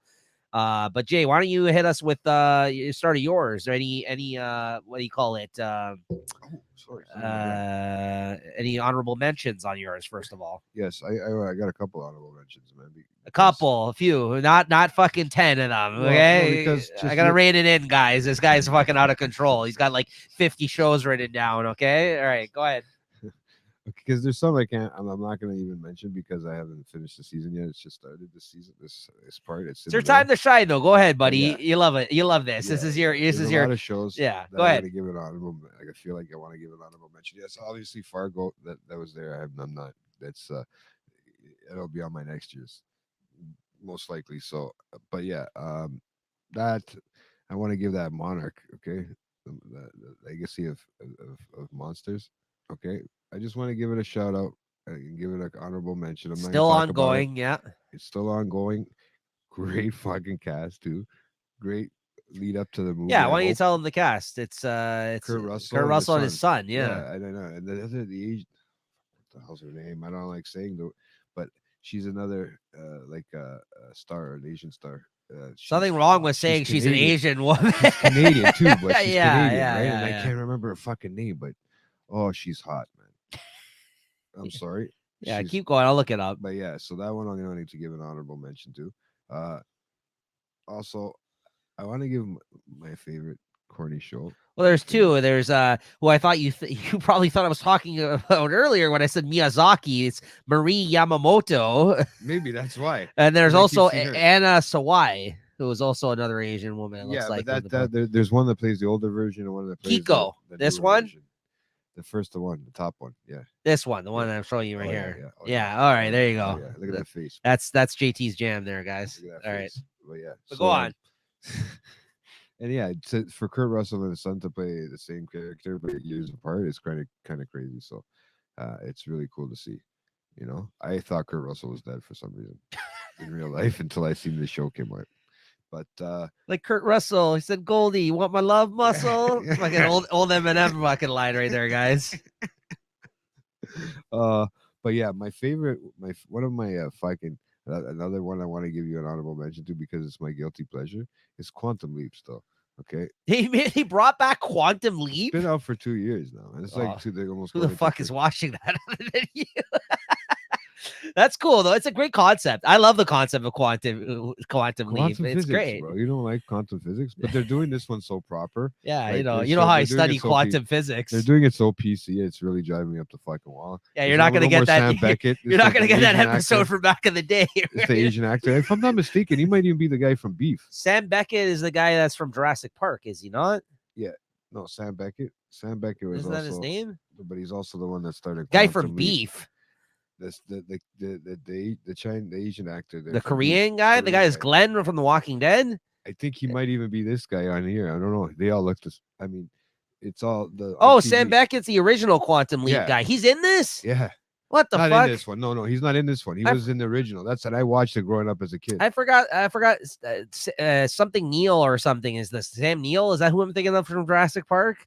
I forgot his fucking name. I don't know. I'm way off on that one. Maybe Super. Sam Super Neill. Duper. Okay, sorry. I said Sam. Sam Neill is the guy from Jurassic Park. I Oh, mixed okay, him up okay. with Sam Beckett. Yeah. Yeah, totally different guy. Yeah, Sam Beckett. but Yeah, not even new close. guy.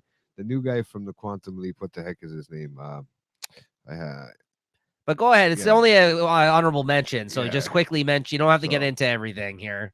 But yeah, no, I just I'm wondering now. I'm wondering if it's the actual guy from Beef and Walking Dead. It's tripping me out because I didn't even think about Walking Dead part. Well, the Korean guy from the Beef is from fucking Walking Dead. He's Yeah, I Glenn. know, but I'm just not.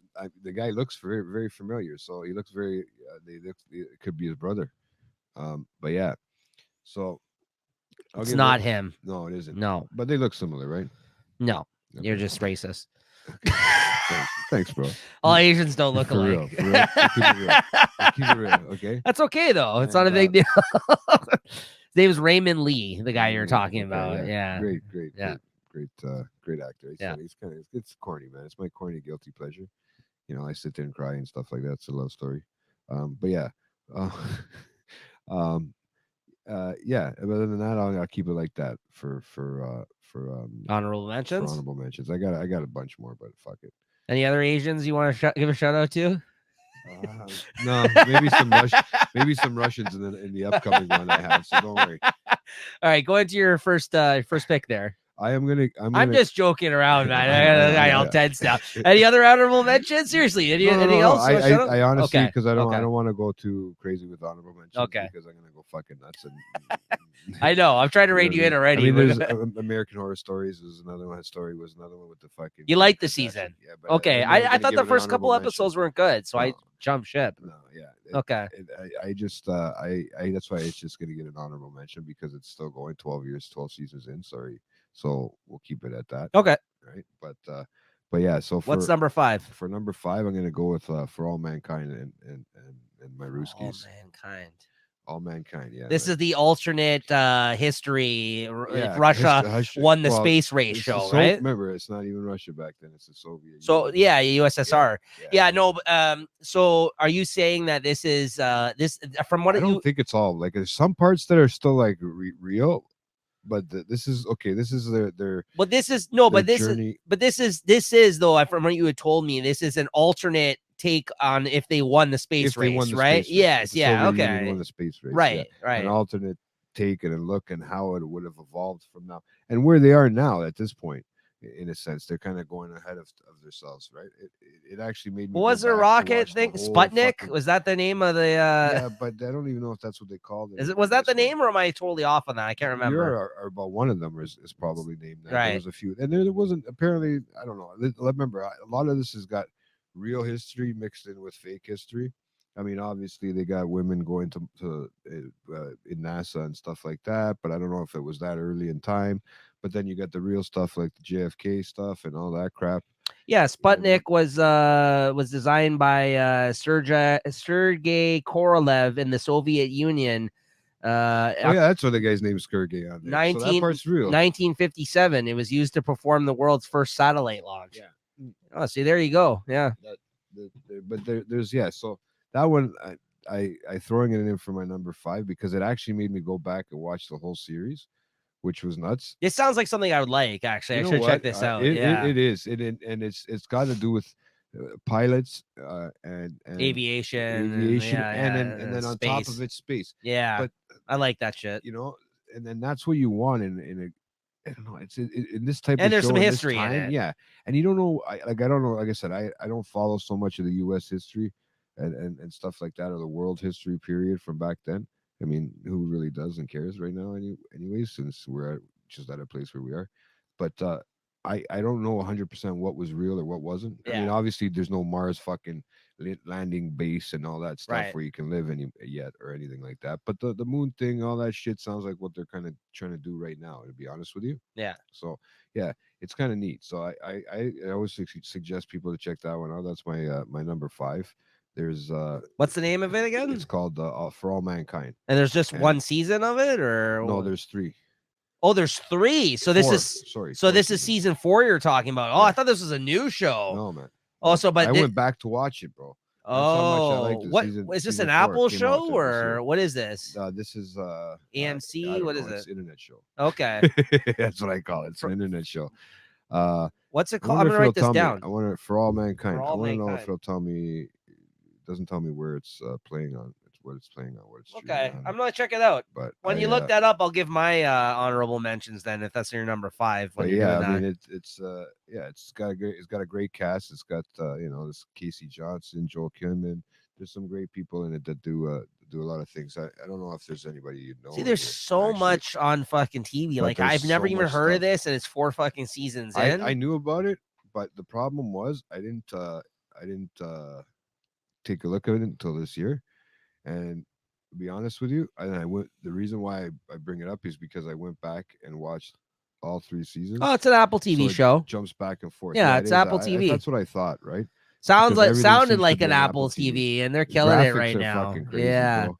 Graphics, everything looks like so real with Apple This TV. apparently currently it is 8.1 on an IMDb right they now. have it as the most searched sci-fi show on streaming today. Bro, it's almost as realistic as it's gonna get when it comes to. Oh, I know some of these sci-fi. people that are in this show. Yeah, okay, cool. Yeah, I don't know if I didn't know if you knew any of them, but I know yeah. the Joel Kinnaman guy. I've seen him and stuff before. I feel like, you notice him. but yeah, I've seen him before. Maybe you not watch so them much all, the other and people. Chantal Vance, that one too. I've seen her somewhere. Yeah, But yeah, there's yeah. a Okay, Sonya cool. Walger. Uh, Sonya Walger. Why does she sound familiar? Like she's been in the movies before, like I, we've seen. I might have to check this out. Nice. Okay, good pick. I thought she was the one that was in. And for all you guys wondering out there, I know Jay didn't mention this probably before he started jumping in his picks, but I think the objective here for JAT, since he sees so much quality TV, was to kind of highlight some shows that maybe aren't as familiar to many people. So I think this is a good example of one right here, Well, right? that's what I'm So trying to do. Like, yeah, because there's a lot of shows, honestly, that go under the radar and people don't right. realize. And yeah, that's what I'm trying to do is Nice. see if it's coming, if it's stuff's gonna come back. So yeah, going into my honorable mentions, I gotta say Last of Us season 1 is in my honorable mentions. It didn't make my top 5, guys, just because I felt like the ending of the season I felt wasn't as strong as like the way the show started out. And now, like, in terms of the direction of the show, I'm hearing they might time jump because of what people have said about the video games. And like the main character that Pedro Pascal played in the show, like he kind of turned out to be kind of an asshole, like at the end, like a piece of shit. Like some of the like I guess that kind of makes him interesting, but some Mhm. of the decisions he made towards the end of the show in terms of the protection of Bella Ramsey's Yeah, character but I mean, there. I don't know the video game, so I don't know. Maybe how that plays out. And then I heard from other people that played the game saying that it wasn't as good as the game, but I think it was an excellent show. That's why I made my honorable mentions. It was really good. And then I gotta give again honorable mention Yellow Jacket season 2. It didn't make my top 5, but it was excellent. Gen V, of course.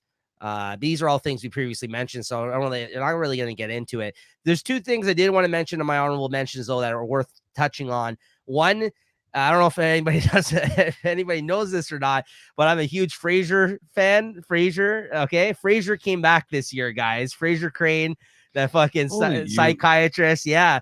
And honestly, it's him with a new life outside of Seattle. He's now moved back to Boston, okay, Where's his boyfriend? to be with his son. He's still single because it's fucking Frasier. His father now, John Mahoney, the character who played his father on the show, who's one of the best characters on the show, died unfortunately. Say, yeah. Yeah, he died a couple years back. So he wasn't they weren't able to use him, but they kind of played it up like that his father actually died in the show. So this is him kind of now dealing with the fact that his father died recently and that he's moved back to Boston where it all started off with Cheers and everything like that. But then he becomes a teacher at a university there at Harvard or whatever, because I think that's in Boston if I'm not mistaken. Yeah. So he's teaching there as a teacher. And he ends up having a new crew of characters in it. Niles, it did not return, the character who played Niles. It's honestly literally just him. It's just him with a brand new cast of characters and his son now, who's like the guy who's playing his son, who's a grown-up version of his son now, who's living in Boston, who's a fireman. It's had the time jump, obviously, yeah, because he looks older, right? Yeah. Well, no, it's not even the same kid, I don't think. But no, but even Frasier himself, he's got to look older. Yeah, of course. This is much, yeah. I mean, time has passed, right? Mhm. So they do reference that time, and now they aged his son appropriately to the time that has passed since the show until now, right? And I gotta tell you, they've been trying to bring back a bunch of these sitcoms recently. Like they tried to do that '90s show recently this past year. They tried to do, yeah, they did that. The Connors, they did what's that other show that they did that 90s show came out this year. Oh, and then that one that How I Met Your Mother. They had one that came out this year called How I Met Your Father, which is listen, a lot of these things where they try to return to these sitcoms are not good. But I gotta tell you, the Frasier one grew on me. I think it was actually very well done, and all you need is Kelsey Grammer playing that character Frasier, who he's literally played on TV for the last fucking 30 years, from Cheers through Frasier to fucking this. And I think it's got still really good, smart writing on this show. The only thing that I think was missing from this, obviously, is all those older characters, and it was hard to establish new characters in this that are kind of now in his life as opposed to what we were used to with the old show. But honestly, like I think it's well worth your time if you were ever a fan of Frasier. And honestly, that was one of those shows during the pandemic. I rewatched the whole thing. I loved it. I think it's just a great, really well written, smart show for a sitcom. And honestly, like I really enjoyed this reboot of it. And it's, and it, again, like the fact that he's still there playing that character, it does make it work. There's only one character I didn't like on it, who's Niles' son. Yes, he had a son, and he goes to meet him in Boston, and he's a character in it as well. And It's so weird. he sucks though. He's in it. It's in it. yeah, he's Like shitty. that. That's the only character that didn't work for me in this reboot, but otherwise, I thought it was a lot of fun. And finally, Platonic season 1, which I thought was really great. A show that I feel like a lot of people didn't watch. I think it's only going to be this one season. And this was an Apple TV show. This was a Seth Rogen show. It was starring Seth Rogen and what the hell's her name? Hold on. Now I gotta check her name. I should have had this loaded up. Platonic season 1. Seth Rogen was the guy character in it, and he kind of reunited with a friend of his that was a woman from his past, Rose Byrne, who they've worked together. Yeah, no, it was an Apple TV show. Okay. It was actually a really, really fun show. I really liked it. I think it was really under the radar for a lot of folks, but I couldn't wait till every new episode came out every week. I just think, again, it was really well written, very funny. They have good chemistry. Him and Rose Byrne have worked together before. They were in Neighbors together, Neighbors 1 and Neighbors 2. Okay. They were the husband and wife. So these are two people that have worked together in movies before who have good chemistry. And it was about the reason it's called Platonic is that they're just friends that aren't actually sexual with one another. They used to be friends from when they were younger in high school. Then she got married, and he was in a relationship with somebody that she didn't like. So they had a falling out. Okay. And this is them coming back together. He's now broken up with her, and they found each other again in their lives, coming back together and becoming friends. And he's really there in need of her when she needs a friend in her life to help her through certain situations between her marriage and her work life, going back into the workforce because she was a stay-at-home mother for years, and all these other things. Like, and it's just really nice to see, again, like a relationship where two people, a man and a woman, can just be good friends, because you don't really see that on any of these type of shows. No, it's true. I mean, Harry met Sally. No, but it's not that's the whole point of the show, is that they have such good chemistry, but yet there's never a romantic kind of aspect to these characters. Yeah. So I like Seth Rogen, and I thought this was a really funny show. I liked all the other people that were on the show too. Not big name people, but like the cast of characters on the show was really funny and well done. I think I seen the ad for it. The thing over the summer, right? It's funny too, because Seth Rogen plays like an aging hipster, like he's like a hipster too that's got like a brewery, like he's a straight up hipster who's just old now, right? So it's pretty fucking funny. He use himself as a stoner, yeah. Yeah, well, I mean, he is pretty much a hipster now. He like fucking makes pottery and gets stoned, right? That's what Seth Rogen does most of the time now when he's not acting. Pottery. So, anyways, that's my honorable mentions. My fifth pick, though, number 5 pick for TV shows, though, and I've been saying it, I think, in years previous to this, too. I have to give it up once again for a show I feel like that no one has talked about out of our friend group here, of the people on the show or anybody I know. But I'll continue banging the drum for this until people finally go and watch this fucking show, and that's Barry. I think this was season 4, the final and last season, the Bill Hader fucking show on HBO, which is a dark comedy about a guy who's a hitman who basically goes to Hollywood to basically make a new life for himself because he's tired of being a hitman, and he tries to become an actor. So then, like, as he gets into the world of acting, he's taught by his acting coach, Henry fucking Winkler, the Fonz, is in it, who is honestly, this is the best fucking acting role I've ever fucking seen of Henry Winkler. Listen, I love him on Arrested Development, but when he's so fun, because this is like one of the most non-comedic, like, even though it's a comedic show and there's sometimes where he plays it up comedically, it's also a drama and it's dark at times. And I've never seen fucking Henry Winkler like this. Like, he is so fucking good in this show. And another guy, Stephen Root, who's like a great character actor. That if you guys looked him up, you may not know him by his name, but if you look this guy up, you'll know who I'm talking about, because he's been a character actor in so many fucking things. He's excellent in this show. It really was, honestly, is such a great ending to this show, this season 4. It doesn't end well for everybody. Like, if the show's called Barry, you may think that you know what I mean? Like, he's going to leave unscathed from this whole situation, but you know what I mean? Think again, not no spoilers, but like, definitely go check it out.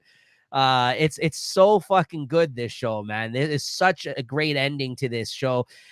Bill Hader directed every episode of this season, and you can tell how much of a fan of like film he is by just watching this. Like all the different cinematography that he does in this season, like the way he shot all the scenes, really well thought out, really interesting looking, just great production. I've heard him talk about this on other podcasts. He is a huge fan of film, and he always wanted to be a director, but he fell into the SNL and everything else that he ended up doing in his career. And now this is him finally writing and directing his own show. And he didn't direct all the episodes of Barry, but these last 2 seasons, he directed the most episodes of the show he had ever done.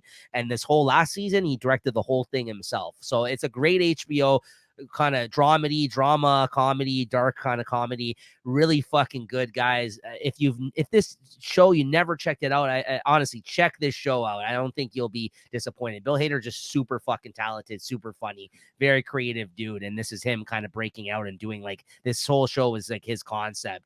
And this is his first big thing that he did outside of movies and SNL, honestly. So like this is, I love this show. I think Bill Hader's super fucking talented. I can't wait till what he does next. Honestly, this was the end of it. Yeah, I haven't seen. I haven't had a chance to see that.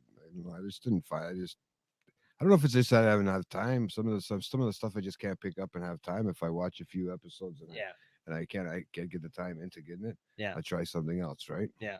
But yeah. So where we going? We're going for number 4. Yeah, you're number 4. My number 4. I'm gonna put. What am I gonna put? Number 4. Sorry, what do I have here? Gen V, because I didn't. I love the fucking show. I love the concept behind the show. I love the concept behind that whole boys that, and now this little kind of sort of spin off from it. Um, I mean, it's great that it's nice to know that it was. I mean, it's weird to see that it would be a comic style movie, like based off of all this. But they are superheroes, really, if you think about it. Now, this one here is, it takes place with a whole bunch of different characters at school of how they're like kind of teaching them how to figure out their that shit that they put inside them, the liquid, the V or whatever the fuck it's called. So it's a whole new generation of kids, right? So it's actually I'm looking forward to seeing where they go with this, because I think they're supposed to bounce this one off the boys back and forth. Is not what we were thinking. Yeah. I think they were going to go back to back with stuff. Yeah.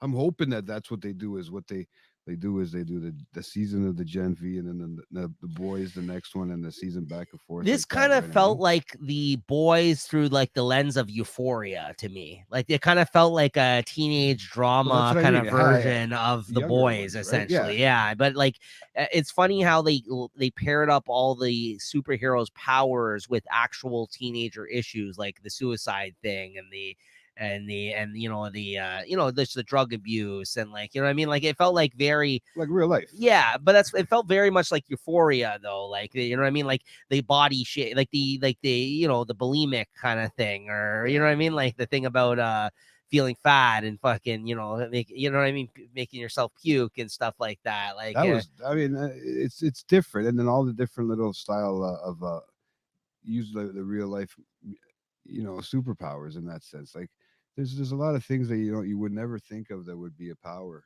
or that would be a genetically enhanced sort of thing, or that you'd want, right? But you wouldn't think of something like that to be. Yeah, what would you do if you kept puking so much? Of course, you'd be small. Yeah. You know what I mean? Like something like that. Like, and then to make sense, that she'd have to fucking eat again. You never see her eat all that food. Right, yeah. right. Well, that's what I mean. It's interesting how they paired up like actual like social issue type stuff with teenagers and stuff like that that we've seen on Euphoria or something like that, like to the powers of the actual people in this. I think it was a good companion piece to the boys. That's why I made my honorable mention. I don't think it's as good as the boys. I like the boys better, but I think it's good still, and I really enjoyed it. Absolutely, yeah. If you can go back and think about like when you're a kid, like, I mean, what would you? I mean, my superpower. I think I would be that guy that's just naked, naked, invisible, and naked. With no clothes on, the invisible guy there. Yeah, just walk around naked all day. Yeah, fuck it. My schlong bumps into somebody else. It does. Oops. You know what I mean? I can't do anything about it. Yeah. Can't find any clothes without me. But yeah, I just think it was a great concept to a spinoff for that show. Now, whether it be a spinoff or whether it be part of it, and how they're going to join it together, and I mean, like you kind of see how they're going to join it together after the end of this first season. Yeah. So, but yeah, I'm open to hearing things. And it hasn't got as big as a rating as some other TV shows that I got to watch this year, but I really enjoyed it because that superhero stuff that does relate to real life, with the cast with that they use in this one too as well, was great. Everybody from that what's her name, Lizzie Broadway, Mm-hmm. the blonde girl, to everybody, man. They're not really big stars, but they use them properly, I think. Yeah. Right. That guy looks like the what's his name? There's that one guy that looks like one of the brothers from the fuck, what's his last name? Sarsgaard looks kind of like him. Oh He yeah, looks yeah, kind of yeah, like him yeah, in sure. a weird way. Oh, you don't know who that guy is? You know the guy that blew himself up? You know who that is, right? No, That's I know Arnold who he is. Schwarzenegger's son.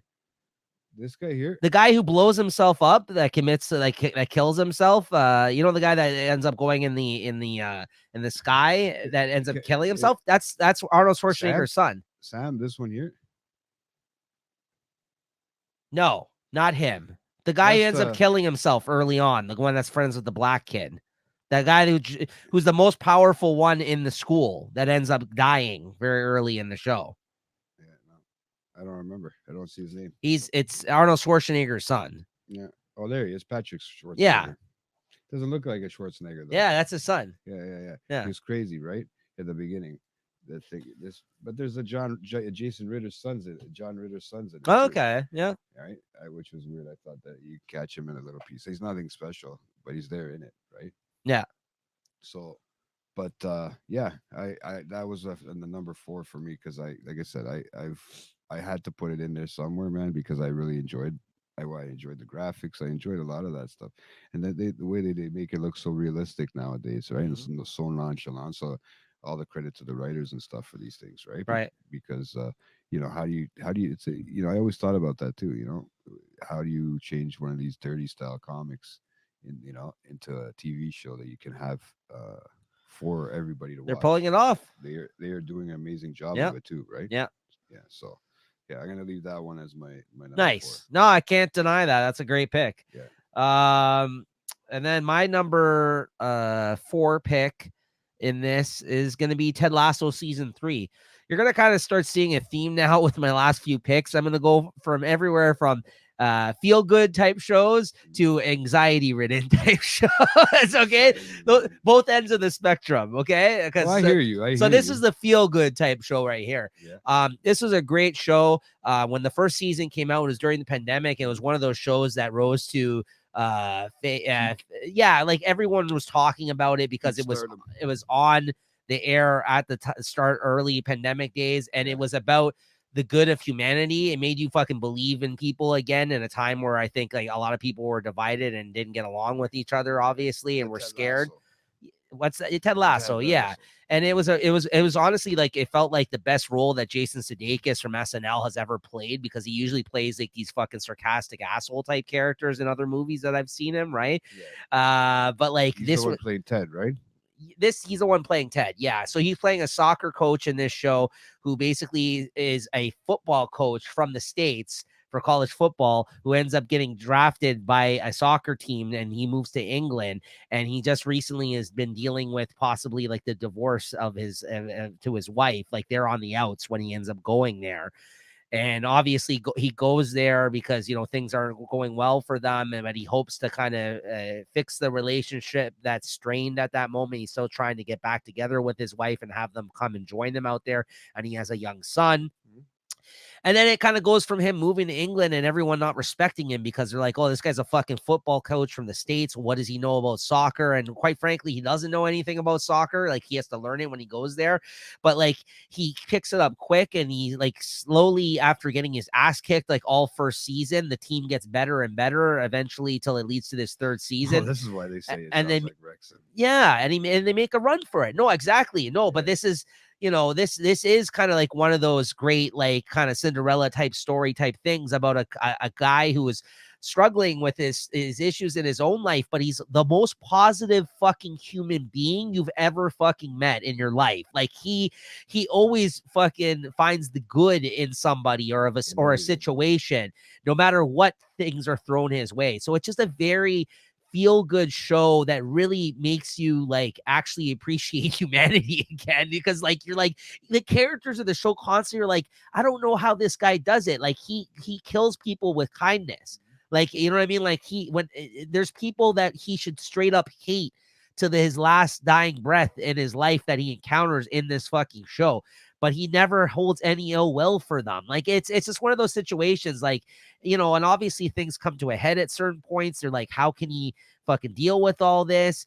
He ends up seeing like a team psychiatrist at some point of the show because he ends up having like a mental breakdown almost at one point of the show. So it does get to him, but like he really, throughout all that, he always has a super positive can-do attitude. He's just a great character. Apparently it's based on like a basketball fucking coach that he had or something. I think Jason Sudeikis said when he was younger, the type of character, like he's like a Southern guy who, like, you know, has like a twang to his voice, like that he plays in this. And like, I think it's from Texas possibly. And like he just got a, or wherever Jason Sudeikis is from, like I think originally, and he just got like, again, like he has like little phrases that he uses for like everyday life. So like, again, the first season was phenomenal.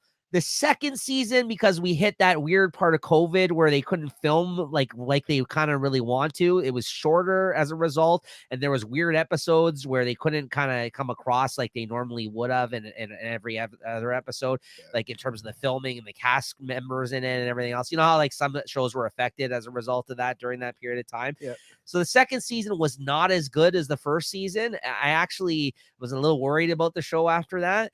But this third season, despite how popular it was, they ended it out with this third season. And honestly, it ended on such a high note for me.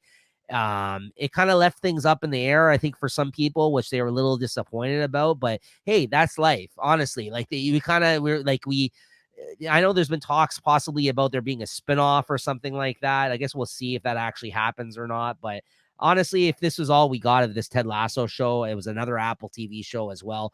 And I think was really one of the driving force for Apple TV when they came out. Like this is kind of what popularized, I think, this streaming site with along with obviously a lot of other great shows that came out after it. But this was, again, early pandemic days. This was a highlight, and this was like such a great fucking show. I'm sad to see it go, but I'm glad that it ended on such a great season. So yeah.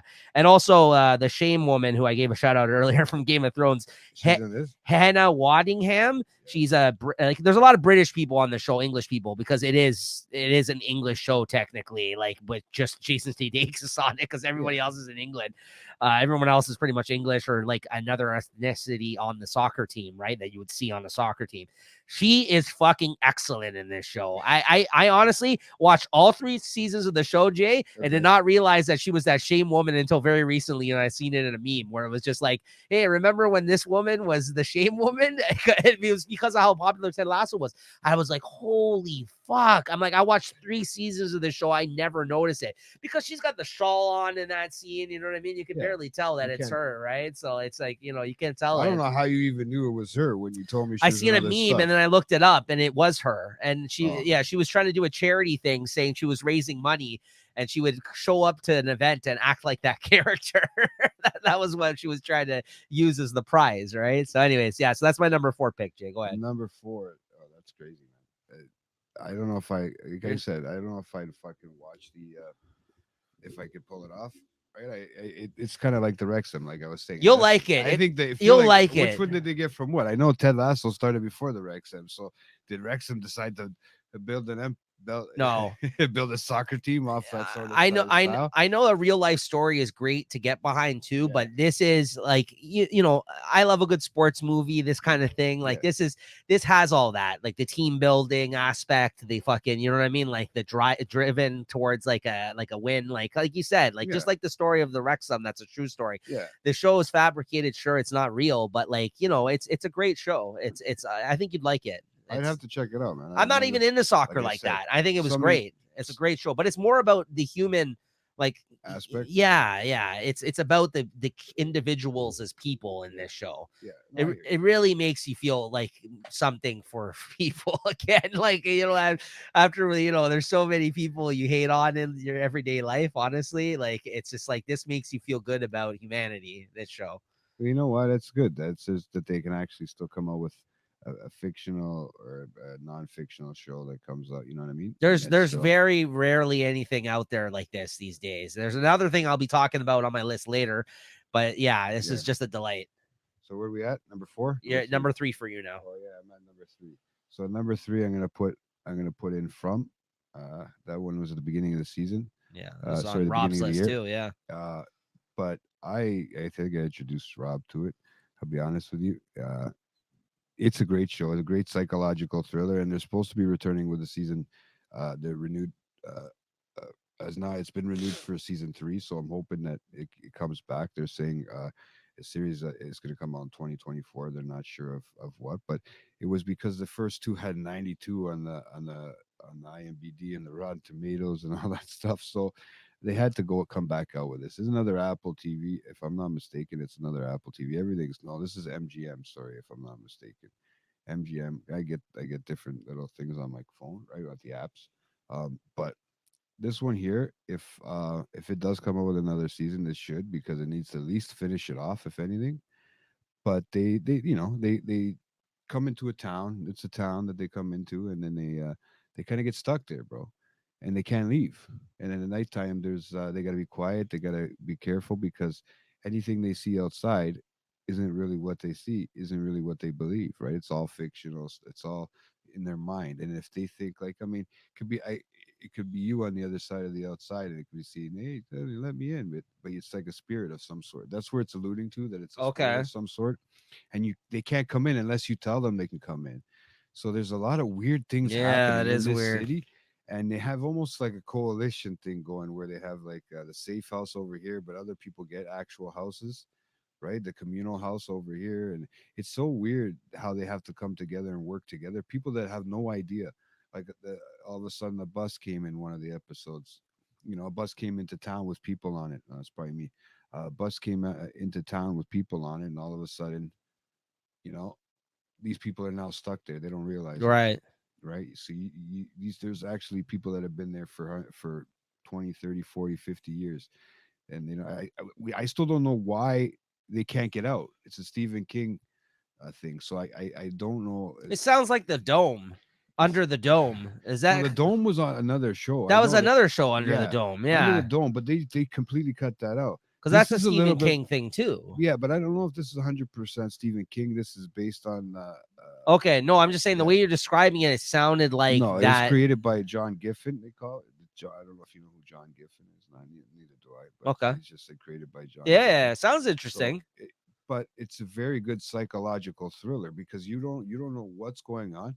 You're starting to believe too, also, who people not to trust and what not to not to. You don't even know the people around you, if you can trust the people around you that are in that town, right? Because you've never met them before. You might be only with the people that are with you, that have come into that town. Uh, Now, when it comes to actors and stuff like that, I'm pretty sure there's a few that were good.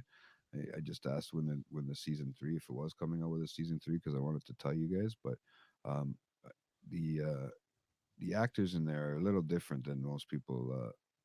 I don't know if you've heard of them. Like, you get Hannah Shermaine. No, this guy, I know you know this guy. Harold Piranu. It's the black guy. This guy here on my second. Oh yeah. He's from Oz. Yeah, that's where That's the he's guy in the from, right? Yeah, wheelchair. yeah, Yeah, that's the guy in the wheelchair and from yeah. Oz. You got a He's bunch, great. but it's funny because it's a lot of men to women ratio. There's a lot of kids. There's something to do with the storyline with a little kid, and that too, that would be interesting for people to watch and check out. But I mean, like, for the synopsis of it, it's the residents of a small town struggle to find their way out when mysteriously unknown forces keep them from leaving. I think that's where the from leaving, the from comes for, or keeps them Hmm. from leaving. you Hmm. know, it's literally they just circle around and they don't realize it. And they keep doing it and they keep doing it and they keep doing it until their car fucking finally runs out of gas. And they're like, "We told you. Now get inside before it gets dark, because shit happens at night, Right. right?" So it's just it's really good. It's a fun show to watch.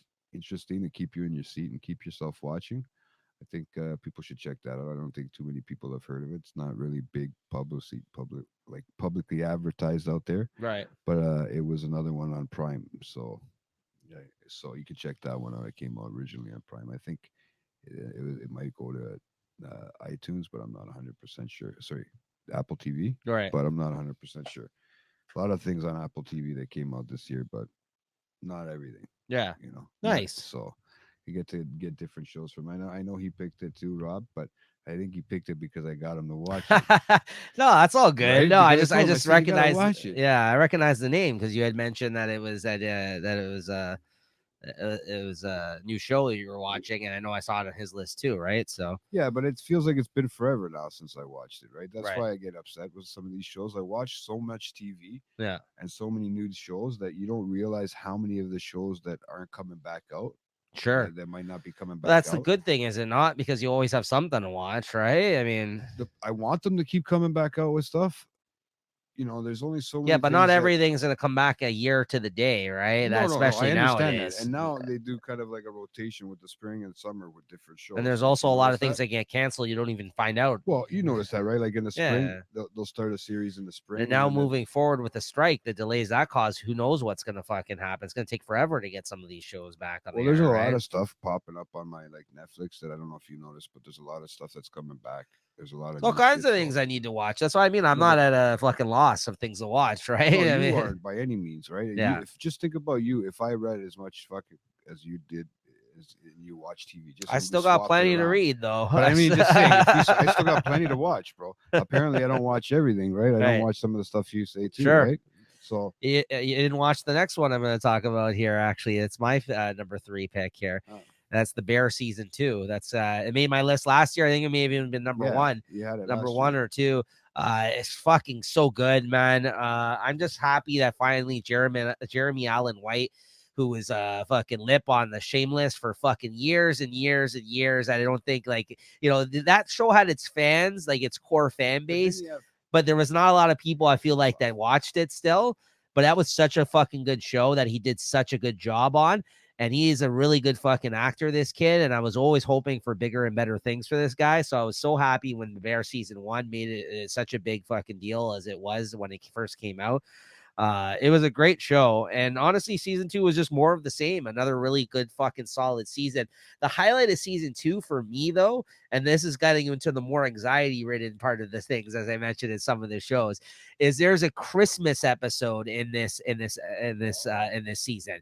And no, wait, listen to this. There's a Christmas episode in this season, and it all takes place in the past when his brother was still alive. Because the guy, Jeremy Allen White, who runs this restaurant, The Bear, it used to belong to his brother, and his brother's dead now. His brother was John Bernthal, the guy who's like the Punisher, Oh, he's the Walking Punisher. Dead, He's my Walking boy. Dead guy who died. Yeah, He's a pimp. He's a hustler. right. whatever So the I fuck love is John. that. Yeah, in Wolf of Wall Street, he's in it. No, but keep going. Yeah, talking. John Bernthal, who we love. Yeah. So John Bernthal is his brother on the show. Now, he was in the first season through flashbacks, okay? And he returned in the second season through flashbacks too, because he's dead in the current present day. But he was the guy who used to run the restaurant before. Now, he remembers a past Christmas that they had. Okay. And there's a flashback, a whole episode dedicated to this old Christmas memory that he had of a get-together at his house. They're Italian and they're in Chicago, and so the family gets together and they're doing this thing that's called like the dinner of like the 7 fishes or something like that. It's like some. Do you know about this? Or No, I don't know. I think it's a. is it 10? I don't know. It's like a bunch of fishes. Apparently, it's like something. I'm inland. I mean, maybe it's like a Catholic thing. They have to eat so many different types of fish dishes at the Christmas dinner. Okay. I believe they're Italian in this show too, if I'm not mistaken. So isn't his mother and listen to this star-studded episode. Now they fucking brought all the fucking big stars in for this one episode. So these are people that have never been on the show. Okay. So John Bernthal's in the episode because we already knew is his brother from the past. He's already showed up. It said Gigolo. That was the one that he okay. He got canceled. So who else is in this? Sarah Paulson from American Horror Story. Jamie Lee Curtis plays his mother in this episode. Okay. Michael Myers coming. Jillian Jacobs, who's like from she's great and she's in Community and a bunch of other things. You know her if you've seen her. Yeah. Will Poulter, who's you again. He was I'm bad with names. he was in bro. Guardians of the Galaxy. He was the gold one Okay. in the okay, three. okay, Gold, okay, Guardians of the Galaxy I, 3, I have right? I have stuff to talk about on that one too. Don't worry. Okay.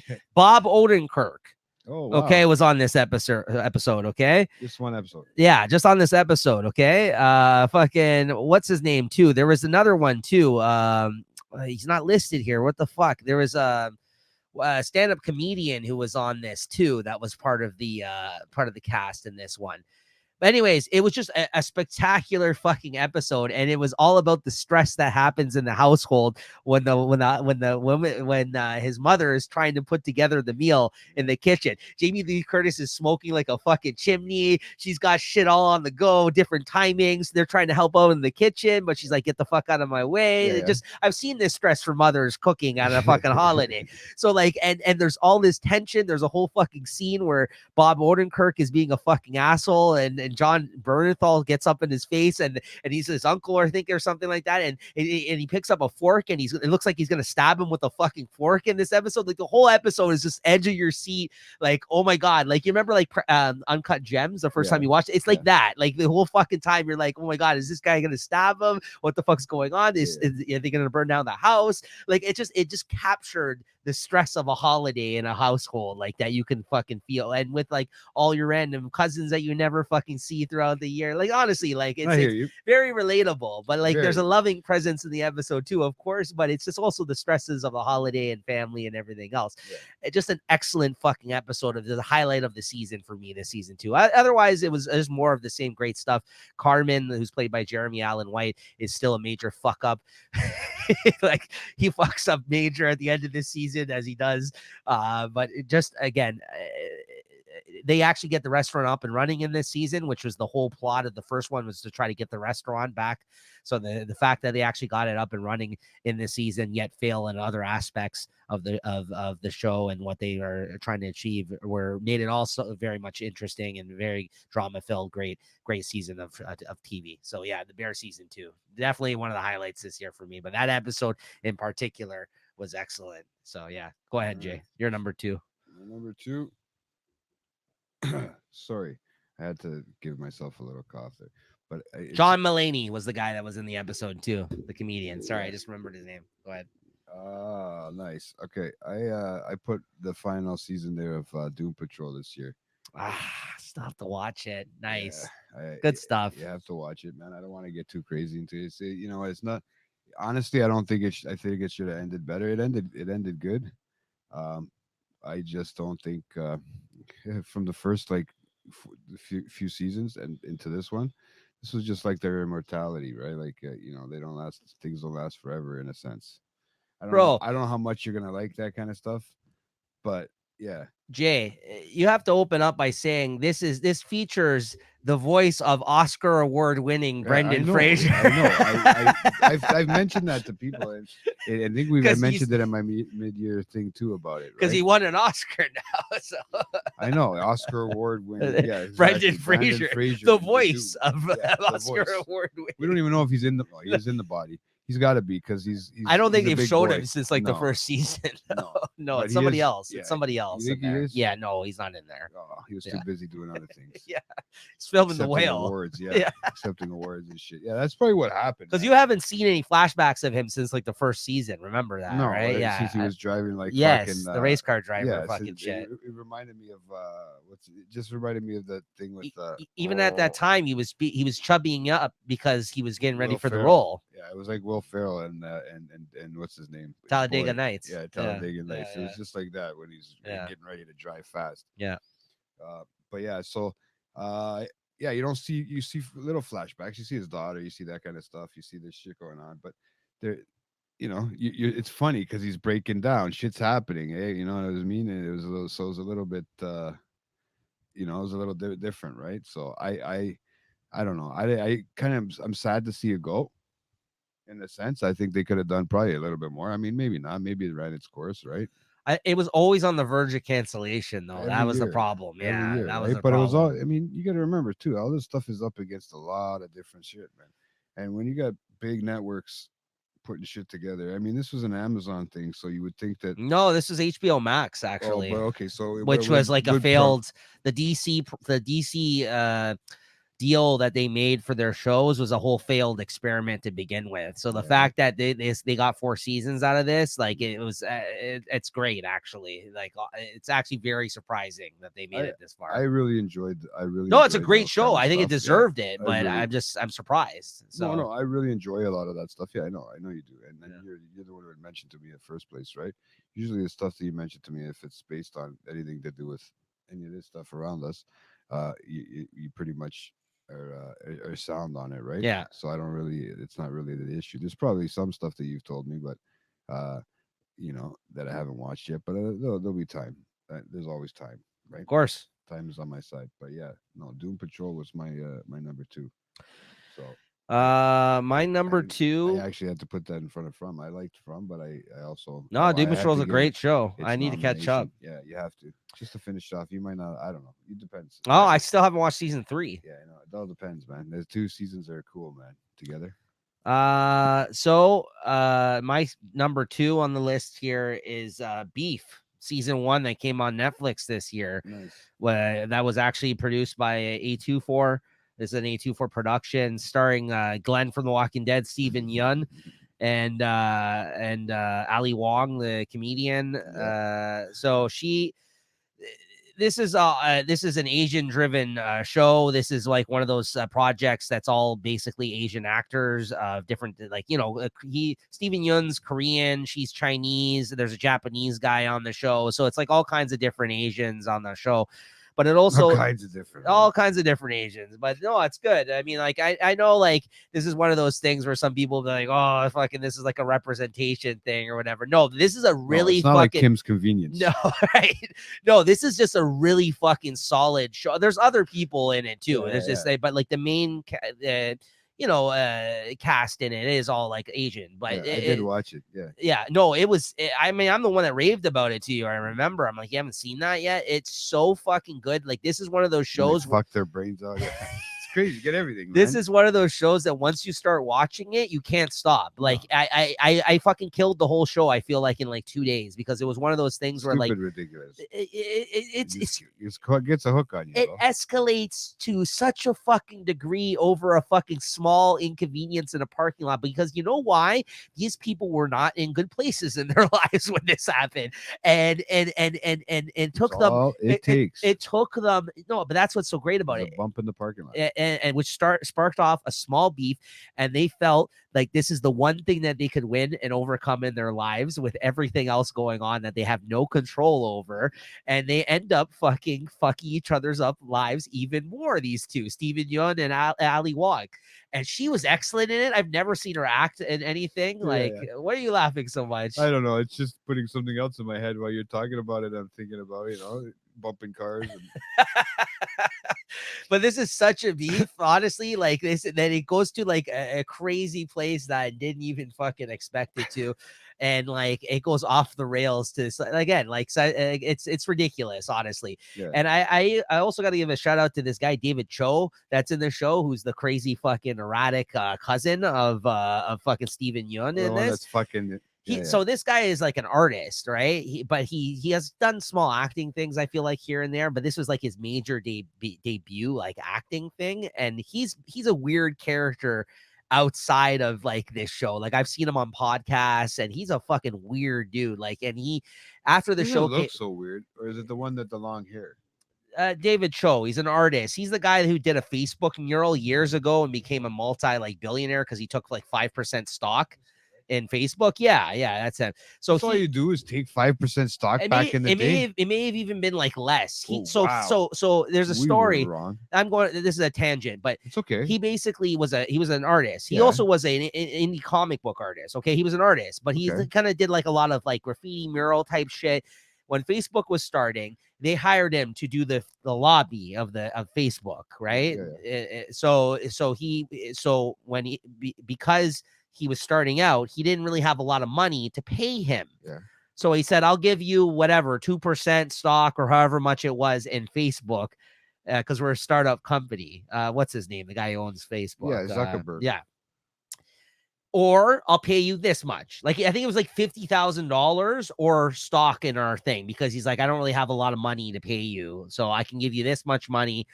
Because he said, well, normally my fee is this much. He's like, well, I can give you this much, or I can give you stock in Facebook because we're a startup and I can't really afford to blow all that right now. Fuck, I would have took the stock. He took man, it. for sure. It obviously became Blew up. fucking Facebook. He became like a multi fucking millionaire. Like, and ever since then, he's just been fucking like living it up, right? Well, wouldn't you? Like, So- I'd be off my cracker would be off. So he knows, I guess, Steven Yeun, because I heard them on a podcast, Bobby Lee's podcast, actually. I think they're all friends. So he brought him on this show. I think that's how he got him involved. He is great in this fucking show. Okay. He's a little bit of problematic in his personal life. Like outside of the show, he's a little But you off would the never rails. think that. That he's not an actor. I know No, that's what I mean. Like the way he no, but he's crazy in this persona show. in that I think this picture- is basically him playing this in the show. Like, I think Yeah. himself, like his old self. This guy went to jail. Like, this guy has a fucking crazy life. This guy, like David Cho. he's the one that actually slept with thing in it, right? With the other one. No, that's his brother you're thinking about. Oh, the cousin, the other one yeah, that helped the him with other casino. one. His Yeah, brother the is this casino. guy right here, Young Manzino. That I guy, was gonna yeah. say, that guy looks so calm and Yeah, cool that and guy's collective. awesome. Yeah, in it. yeah, No, okay, no, okay, I know which one you're talking the about. erratic one, the criminal. Yeah. He's so good in The one this they go fucking always show, to though. see every time. I know who you're Yeah, talking he's about. so fucking good. But Anyways, he's like an actor. He's like a great actor. I don't think he's really acting in anything. Like, that's what I mean. Like, Give them a chance. Sometimes so- that's all you need to do. Is give so somebody a chance. anyways, edge of your seat. Have to watch the next episode. Fucking what happens next? Like, every episode left you fucking wanting more. Just a crazy fucking thrill ride of a show, honestly. So yeah, Beef season 1, and that's it. I think it'll just be this Beef, and it's an A24 production, which I'm always a fan of. Great stuff. I really liked it. So yeah, Yeah, I forgot it was A242 as well. yeah. You And know, all right, Jay, you're number Good. 1. my number one. Okay, guys, and probably nobody has ever seen this one yet.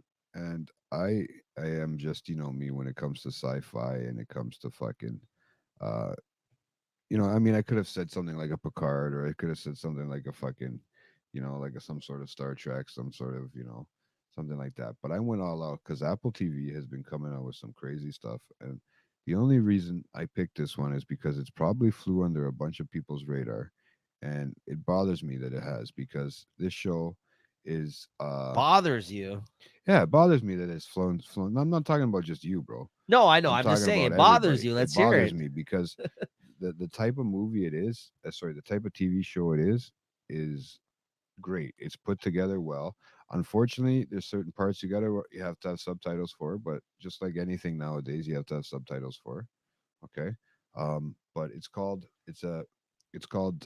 I think it's going to be a British series if I'm not mistaken. It's done UK style, so I don't like to say British, so I like to say United Kingdom, but just so that it gives everybody, and it's not like very highly rated up there. It's not the craziest thing you're gonna think about watching, but it's called The Invasion. It's called not The Invasion. It's called Invasion. Period.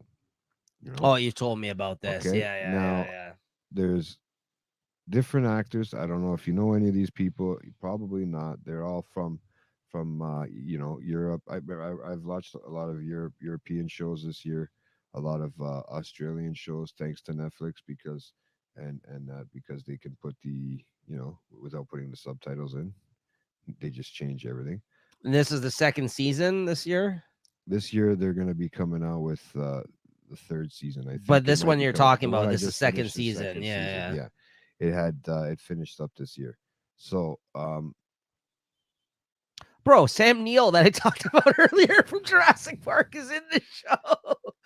There where- you go. Sam Neill is in this show. The guy from Jurassic Park. Where? Remember I talked, you said Sam Beckett, and I'm like, do you mean, I thought I was thinking of Sam Neill. He's literally in the cast. I'm looking at it right now. Oh yeah, because I'm looking at it on something else. So let me look at Yeah, it where Sam you're at. Neill is in this Yeah, I'm show. looking at it on my actual. That's streaming site, but hilarious. It's a bootleg streaming site. Yeah, so- because that's just funny because I mentioned him earlier. What are the odds, right? yeah, I didn't even know that. So the final episode was October 25th. Yeah, this because year. he's 'Cause British. they skipped the season because of the strike, and it took a while to do this one for Mhm. some reason. I don't know if it was just because of the style of show it was. I mean, it's only rated 6.2. So this is a Okay. sci-fi show. Now, it's aliens that have come to that have landed. Okay, so I'll read you the synopsis quick. But Earth is visited by an alien species that threatens humanity's existence, just like any of these invasion shows. Events, how do we know they're really that mad at us, bro? Okay, events unfold in real time though, through the eyes of five ordinary people across the globe as they struggle to make sense of the chaos unraveling around them. And it's crazy because the five people that they do are talking about here in this, the events all seem to lead each other towards each other. Very great movie.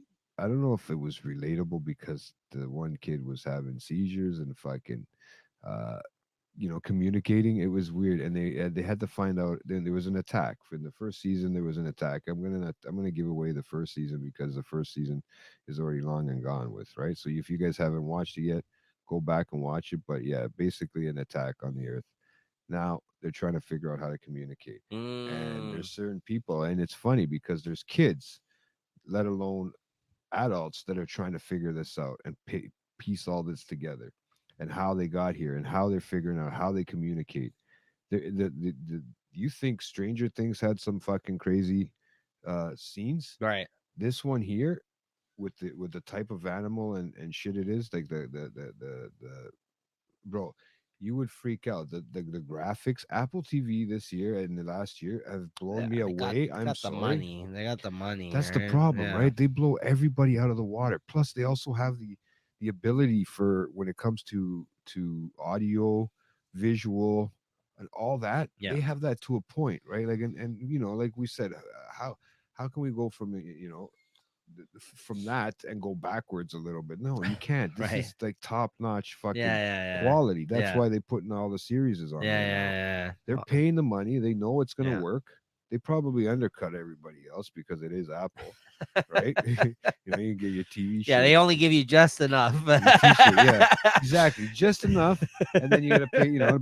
But honestly, uh, I suggest to everybody to check it out. It's probably something, like I said, that's flown under a lot of people's radar. It says it's in a nutshell, it's an anonymous thriller and mysterious. It's thrilling and mysterious. Well, I So mean, you had me at aliens. I always like that kind of shit, yeah, right? I don't know if it was. Will there be a season three? Co-creator. The release date for season three is uncertain based on the previous timeline. It could potentially That's the arrive in only problem 24 with or these streaming 25. shows, right? That's the only Well, problem, right? that's what I So, mean. You either hit it or miss it. yeah, I mean, this might have been a good one. It might not have another season. I don't know. Like, are they saying 24, 25? So they're expected to change, right? But they're going to be turning probably with they've aged in 2 years. hmm These are a lot of these guys are younger kids, right? hmm And remember, a lot of UK stuff came out when COVID hit, yeah, and and then the writer strike went on, right, and they had to space everything out, and you couldn't leave the fucking countries and stuff like that, and when it became a shit show, right? right. So I think that's what happened. A lot of these individual countries were putting out crazy stuff and good stuff, but unfortunately, without subtitles or without being dubbed over, it's not the same. You know what I mean? Right. Um, yeah. So I just suggest there's a little bit of you get a little bit of everything, French, Asian in this one. So you gotta always have your especially Asian. You gotta have your subtitles on when you find it somewhere or wherever you're streaming it from. But I think Apple actually just no, they don't even do that. You still got to put your subtitles on because a lot of shows these days are not allowing for you to understand what the hell they're talking about. Oh, really? I don't know, man. I feel like that's what they do. I think They that's just what you experience from how you watch no, but no, stuff. no. What I'm saying is they don't usually put the. So when I'm watching these shows, they're speaking English 90% of the time, but then the Right, other little bit of time they're speaking French or they're speaking this, or they're throwing Spanish in there, and you got to kind of guess for it, unless you put the subtitle on for that little bit of period of time, right? right, So, yeah, I think I think it's a hit and miss if you want to check it out. I really enjoyed it. I also enjoy space stuff. I also enjoy alien stuff. Whether it's up, it meets your par for like an alien movie, but right. this is as close as it's gonna get. Well, there you have it. No, and that's great. yeah. So I mean, as opposed to this and the And there's Last only of 2 Us, like seasons, I which never isn't a even big used the Last of commitment. Us. Yeah, and it's not a big commitment. It's only 2 seasons, right? So So, but yeah, so it's just something I want people to check out. You know, I found it interesting. I do watch a lot of TV. I think I can be a little bit of a critic on certain things, and maybe like I said, maybe I'll like something that you guys don't like, or maybe I'll like something that you guys never even thought of looking up, right? And I always on a weekly basis this year, I've always tried to let people know what I watch, keep everybody informed, see if they've caught up on stuff. You know what I mean? That's just me, right? So I don't know. I don't know. I've left out so many shows, bro.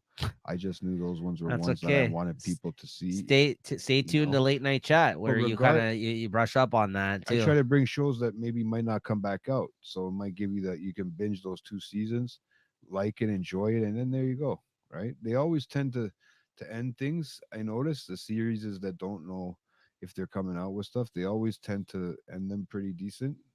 Yeah. It- but that's only if they think they might be coming back. I don't know.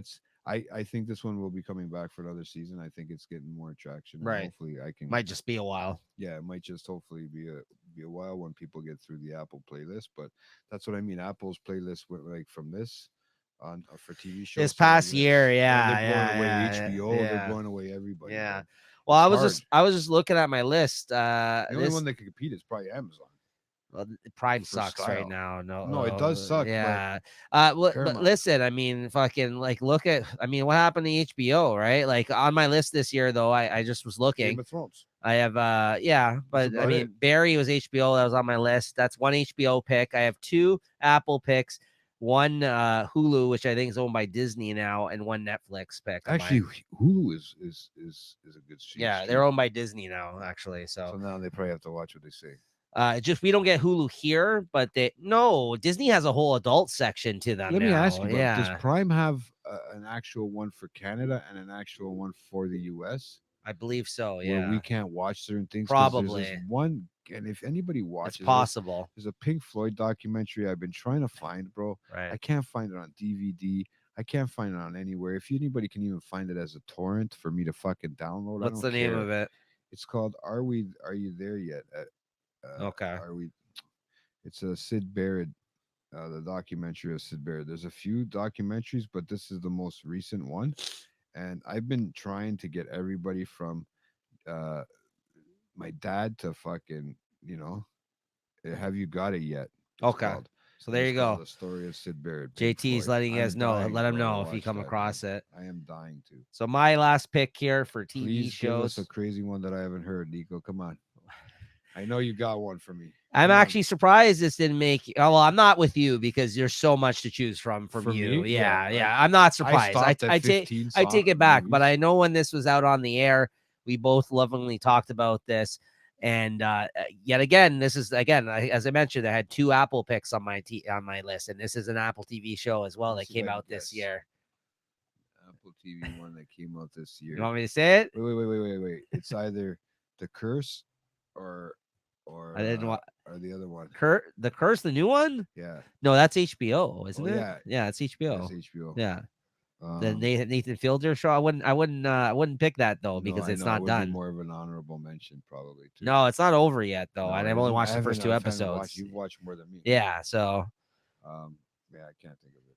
Shrinking season 1 that Bro, came out this year. I want it. It was on my So again, this thing, but is not for my. this is top. back into the feel good side of things. Honestly, this was such a feel good show. I felt like even despite I it forgot. being yeah. a show of a man dealing with the grief of his dead wife and trying to learn how to move on with his life, and also coincidentally being a therapist who's out there giving in this season some at first bad advice to folks, but really kind of bringing it together and kind of like making friends with his patients and actually giving them a new sense, at least on life. A lot of these people makes sense. while also trying to figure out his own shit, but he wouldn't have been able to do it without the fucking excellent Harrison Ford, who plays honestly a fantastic fucking part in this show. Who fucking knew Harrison Ford could fucking play a character like this? Certainly not I. I've never seen fucking Harrison Ford like this. And now he's he's at an old age. He's leaning into it. He's like, hey, I'm an old ass man. I can be funny. He's dealing with fucking Parkinson's in this. It's an excellent fucking part. Honestly, it's very so funny. I mean, listen, Harrison I'm Ford. surprised. Harrison Ford is like an old ass curmudgeonly dude. We have all seen that already, Yeah. but this is just another side of him because he's also caring in this. He has a personality, which he rarely ever does in this. Yeah. He actually cares about people in this show. Jason Segel, he's excellent in this fucking show. I'm so happy for Jason Segel because Jason Segel had all this success from the Judd Apatow movies early in his career. He also had all that TV experience from How I Met Your Mother. Huge success on that show. But then after that, I heard him in an interview. He was like creatively lost. Like he didn't know what to go off and do with his career after that show because he just did that show for so fucking long, and he did bit parts and comedies that he said I was looking for a new thing to do. Like, and he said he was so happy that he did this show, and I was so happy watching it every single fucking episode. So really smartly written, even from the neighbor character, the woman who used to be on Drew Carey's show. I forgot her fucking name. Who's in this? Who's excellent. I haven't seen her in forever. Even his coworker, the black woman that's his coworker, who's a therapist, Jessica Williams, who's great looking woman, great talented actress. I don't feel like I've ever seen her in anything before. If I have, I just overlooked her. She's great in it. Yeah. And the daughter's excellent in this show too. And the patients that he ends up fucking helping in this. Just a very well-rounded fucking cast. Like, if not all huge names, obviously you have Harrison Ford in the mix, and Jason Segel's pretty famous. At least he was years ago. Like, now I don't think he's as active up to this point, but like it was just a really well-written, funny, caring, again, down to earth, heartwarming show. And it was one of those shows I'm surprised once again that I leaned into. I just wanted to feel good this year. Like, there's so much bullshit going on in the world, and there's like so much shit going on in our personal lives, and like we're so busy that having a nice half hour out of the week to watch this fucking show, like, and actually, have a smile on my face and have some laughs and fucking spend time with these great fucking characters. This was a great show. I loved every minute of it. And I remember we talked about it when it was coming out. We're like, how good is this fucking show? Like, I felt like no one was watching it. I don't know if people missed out on this, but if you guys did, seek out this show. Honestly, it's great, and it's the best thing I've seen Harrison Ford do in forever. He even came out with a new Indiana Jones movie this year, but it was fine. But it's fucking so weird. It's simply Indiana Jones, right? I mean, like, you see him first in the old one, and you see him in Indiana Jones where he looks a little younger. I actually liked it. Don't get me wrong, I liked it. I watched it in theaters this year, but it's him being Indy, right? That's nothing new. This was actually a new interesting role I've never seen him play. Like, this is very good, very fucking good. And Jason Segel also excellent in this. So yeah, it's work as a good team. Yeah, it's great stuff. They really play off each other very well. And I think it was just like one of those like eight episode seasons. Like, it was like good. Yeah. But again, a few of those, like there was a few of those this year that were just feel good shows. Yeah, but that's kind of honestly, like, I needed those shows this year. Honestly, it was a tough year for a lot of folks, and I think this was your feel good and my feel good are a little different, I think. Yeah, sure. Well, whatever brings you joy, brings you joy, right? Yeah. And like I said, like shows like this and Ted Lasso, these are shows that I really like enjoyed for that aspect this year, right? And but Ted Lasso half-hour episodes or hour episodes? Theirs are like 45, somewhere around there. There was actually a couple that were an hour this season because it was the last season. Yeah. So they kind of had a couple of longer ones. Yeah. You know how Apple, they just do whatever, right? Like whatever length, like exactly. Disney. So. Well, yeah, it's like me. I had to get that Hello Tomorrow with Bill Crudup and all that stuff. Those guys were very good. Those people should check those out. They're really good. Apple TV puts out a lot of those half-hour episodes, right? That are just feel-good episodes and fillers through the year, right? So you should always check those out, man. Well, guys, that's going to do it for our TV shows. And next up in our final category of the night, as we enter almost our fourth hour of this show, always a long one, Jay. It's my back sitting down for that long. Is movies. All right. So should we get to our co-hosts first very quickly? Yes. All right, Lewis, what did he put down here? Lewis, we have for his top 5 for movies this year. We have number 5, You People. Oh, I actually made the list here. Yeah, that was one early one. I think it came out early in the year. I did write it down. I did have it written down. it came nowhere close at the end of the day for me. But it was fun. I did think there was some funny stuff in it. You watch quite more movies. You watch a lot more movies than we do, so I think that's That's probably why. you do Yeah, go out I to think the I take the movies. cake in terms of movie Yeah, watching out oh, of for sure. everybody on the show. Number 4, I'm happy to see this. Killers of the Flower Moon. Great movie. Great movie. You've yet to see it, I believe, right, Jay? Yeah, I haven't You're yet to see it. you're gonna have to check that one out. I think you'll like that one. Number 3, A Haunting in Venice. Yeah, I saw it. I wasn't as interested in that one, but that's good to hear it's on your list. Maybe I'll have to check that one out. Number 2, Oppenheimer, which me, you, and Lewis went to see this year. Actually, we ended up seeing that together. Actually, that was was that my first time second time watching it with you guys. I watched that movie twice this year in Yeah, theater. you Yeah. did. And he wrote here Oppenhammer style edition. Laugh out loud, Lewis. Yeah. What the fuck does he got? Too Coming much time on his hands. coming in at number 1, you got Spider-Man Across the Spider-Verse, which is the second in the animated films of the Spider-Verse stuff that they've been doing. The sequel to the first movie. That was really good. I watched that Nice. as well. What else? And then we got Julie, of course. Julie, the only other thing she gave me other than music. Number 5, Julie went full fucking superhero in this for the most part, which I'm really that's really cool to see. Number 5, Ant-Man Quantumania is coming in at number 5 for Julie. Number 4, Blue Beetle. That was really fucking good, actually. Blue Beetle. That was way better than it had any. Hispanic Yeah, but superheroes. That's what it was about. it honestly it was, but No. it was actually better than it had any right to be because it's just a character that's not very popular, and I thought that was really fucking good. George Lopez was in it, your boy. Well, hey, that's what happens when you get a character that's not that popular. If you can turn it into something popular, that brings it all much better. Look at with the Guardians of the comics. fucking Galaxy. Guardians of the Galaxy. There you go. Those were not very popular characters until they did the films. You know that, No, right? I know. Yeah. I Who ever heard of the fucking Guardians of the Galaxy until the movies? Oh, I know. We'll get into that. Next up here at number 3. Yeah, nice to see it, Julie. Oppenheimer coming in at number 3. Number 2. Wow, I'm surprised is above the some of these other ones. The Flash, which we ended up seeing. Did we not? Did we see that one in theater I together? don't think I've seen that with you. Oh, okay. I Was seen it that you? with no, I thought we did.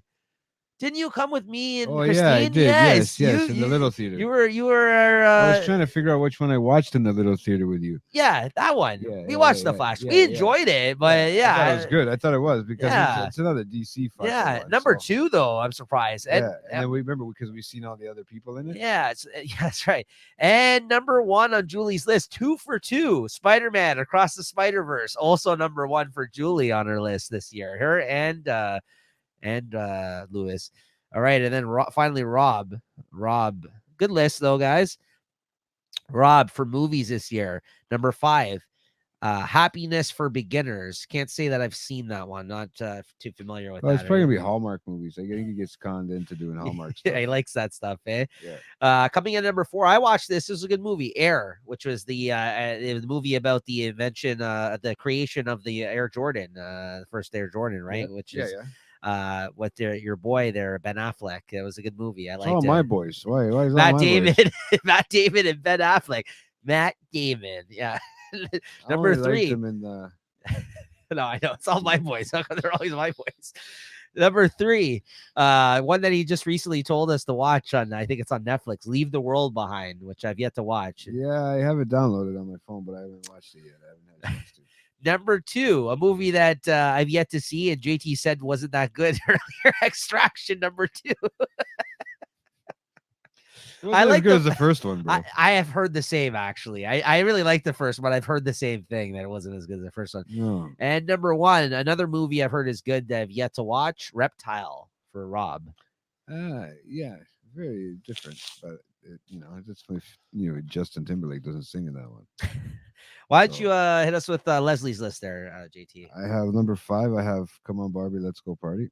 Barbie movie? Yeah. Yeah, for real. I don't know, Alright. man. She said she really I liked watched it. Some people really liked it, man. They said was okay. done very well. So I don't know. I didn't get to watch the open Barbie or whatever. The Barbenheimer. No, it was the open Barbie, right? Isn't she? open? Barbenheimer is No, when you I- watched. I You just watched. called it for open Barbie. Open Barbie.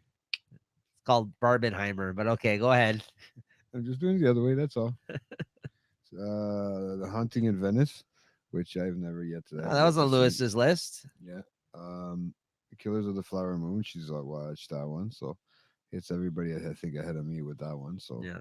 um, You need 4 hours out of your day to watch that. It's like one episode fuck, of man. Year End Media Review. Yeah, I can watch 4 shows, man, that day, man. It's not like that's a day. No, when it's well worth it though. Great movie. I have to check it out. Number 2 is Pain Hustlers. No, I'm not sure 100% what that one was about. I think it's about pain medication. There's I'm not another one that mistaken. came out this year too about that. Oh yes. I've yet to watch this. This is with fucking Captain America. Captain America He's in doing this. Chris drugs. Evans and Emily Blunt. Yeah, I want to see this. I haven't seen Yeah, this yet. This is shooting on up. Netflix. Yeah. No, I've seen. But I the watched the thing other for it. show this year that was about painkillers too. I watched a show about Yeah, painkillers. right. There's been everything about the painkillers. You gotta watch. There's a lot of stuff about painkillers. It's called Painkiller. That was the show Yeah, that I watched yeah, this year. yeah, That was but good. It's just a television, right? Series, like a limited series. Yes, I watched that this year. That was good. Yeah. That's what I like. They've come up with a lot of limited series. So, and then she's got number 1, Oppenheimer. Number 1. Wow. Okay, good I'm stuff. surprised they made her number 1. All right, so it's back over to me to end us out here for movies. What do I got here?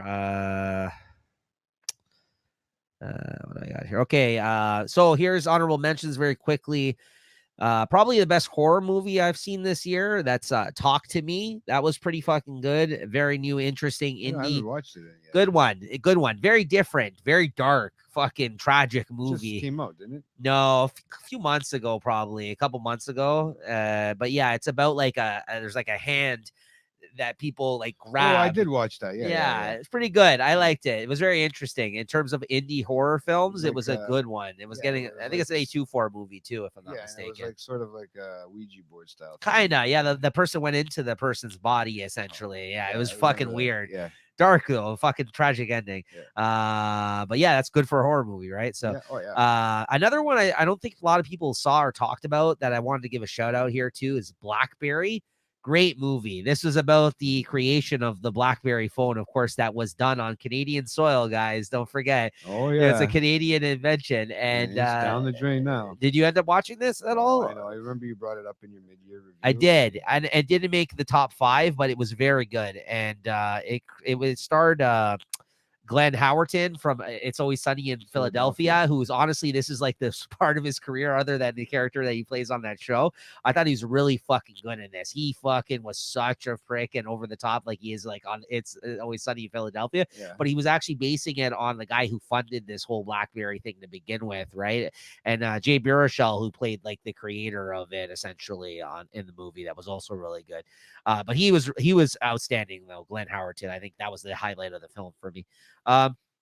And then more recently, I watched literally just this past week, and it almost made it onto my top 5. Honestly, this is the movie I told JT about that it sounded so depressing. He's like, "Well, now I don't have to watch this." It's called The Holdovers. It's a Christmas movie about your boy Paul Giamatti. That is your boy though. That time Paul Giamatti is your boy. Like him. Yeah, I do like bro. him. I was just having this conversation with Christine the other day. They're like, let's take GT. He's fucking grumpy and he's miserable at Christmas. It's his show. No, but I was having this conversation with Christine the other day about Paul Giamatti. This guy never phones it in. This fucking guy. He always fucking has, I think, gives a solid fucking performance. Oh yeah, and he yells and he fucking freaks out and he does everything. He does that in this movie. It's great. So Paul Giamatti is this curmudgeonly kind of like miserable like teacher that works at like a boarding school. It's a lot of miserable people, eh? He does. Yeah, he plays them well. I know it's not a stretch for him. Okay, No, it's say not, that, but he never phones it in. Okay, but Paul Giamatti, he plays this character that's at a boarding school and he's a teacher there. And this is one of those situations where there's certain rich kids at the boarding school are going away for the holidays, right? But there's a few of them that end up having to stay at the school because they don't have plans or they don't have a family or whatever. So he is tasked with being the teacher that has to stay with them this winter. And so all the other kids leave and he ends up staying there. And there's a few kids. And then all of a sudden, the few kids end up like going with one of the rich parents. He ends up scooping them all up. But there's one kid, for whatever reason, he can't get permission from his parents who are absent when they call him and isn't able to go with them. So it turns out to be Paul Giamatti and this one kid. And another actress who's always really good in the movie, who's like the cook, the kitchen cook in it. Mm-hmm. So these three people really get to know each other while they're there. And yeah, it just goes from there. Honestly, it's just like it is a touching, nice Christmas movie. Obviously, it kind of does give you the aspects of sometimes the loneliness of the holidays and this kind of thing, but they kind of really come together and are able to help each other out at this time of year, and they kind of learn about each other, and they step away being better from the situation as a result of it, right? And it kind of goes its own path, and they became friends, these two guys. Honestly, it's a really nice movie. Honestly, it's a different type of Christmas movie. And lastly, it didn't make my top 5, surprisingly, guys. I know how much of a Spider-Man mark I am. Spider-Man Across the Spider-Verse probably just made number 6 for me this year, but did not break the top 5. But despite it being on 2 of our co-hosts' top number 1 movie, I just don't think it was as good as the first one, to be honest with you guys, and that's why I didn't make my top 5. I think it was great. Like I said, if I had top 6, it would have made my picks, but it just wasn't as good as the first one. I felt so. It just, when I was comparing all the other films on my list, just didn't break it for me. So, anyways, coming in at number 5 on my list, Jay. But I had to give some superhero love. And in a year of superhero movies, despite, some of the ones on Julie's list, I liked some of them. Some of them were just okay. And, we're at a point with superhero movies. There's so many of them out there, and the quality has actually gone down a bit. They're not all great, but I'm still invested in watching all the Marvel ones and this kind of thing for these movies for the most part. Well, they put out so many of them, right? That's what I mean. The quality has gone downhill, honestly, on some of them. They're not all going to be bangers at this point, but this was great. That's Guardians of the Galaxy 3. Made my list at number 5. I'm just so happy that James Gunn got to do his final movie and close out his trilogy with Marvel before going over to DC now, because he's now the head of DC for the DC movies, and he's going to be he's working on the Superman film as we speak. He's actually working on the debut of a new Superman film, which is very exciting. I hope he does DC as good as a job as he did for Marvel, because I think he did a great job. This is just a great, excellent trilogy of films. This was a darker Guardians of the Galaxy because of the mistreatment of animals kind of talking it, obviously, because there was a lot of animal experimentation type shit that happened in this movie. Yeah. So if that's something that bothers you, because I know that's kind of like something like a trigger point for some folks. Yeah. Because like animal cruelty, I know, is something that people don't like seeing depicted in films. And there's a lot of that in this movie. But honestly, like there was so much laughs and fun amongst even some of the darker aspects of this film. And like, I just love James Gunn's work on these movies. I don't see the animal cruelty behind it, though. I mean, it shows it depicts that it could happen, right? But isn't it all like graphics? It's not really. You can't see them unless there's something. Yes, but the depiction of them fucking doing things to animals, that's what I mean. It's not real. No, they never would fucking hurt real animals. But that's So there is people out there. Some people don't like seeing anything about fucking animal cruelty, though. That's why I'm kind of putting it out there. I hear you. But yeah, it's a fucking movie. Get over it. It's fake, right? It's a superhero movie.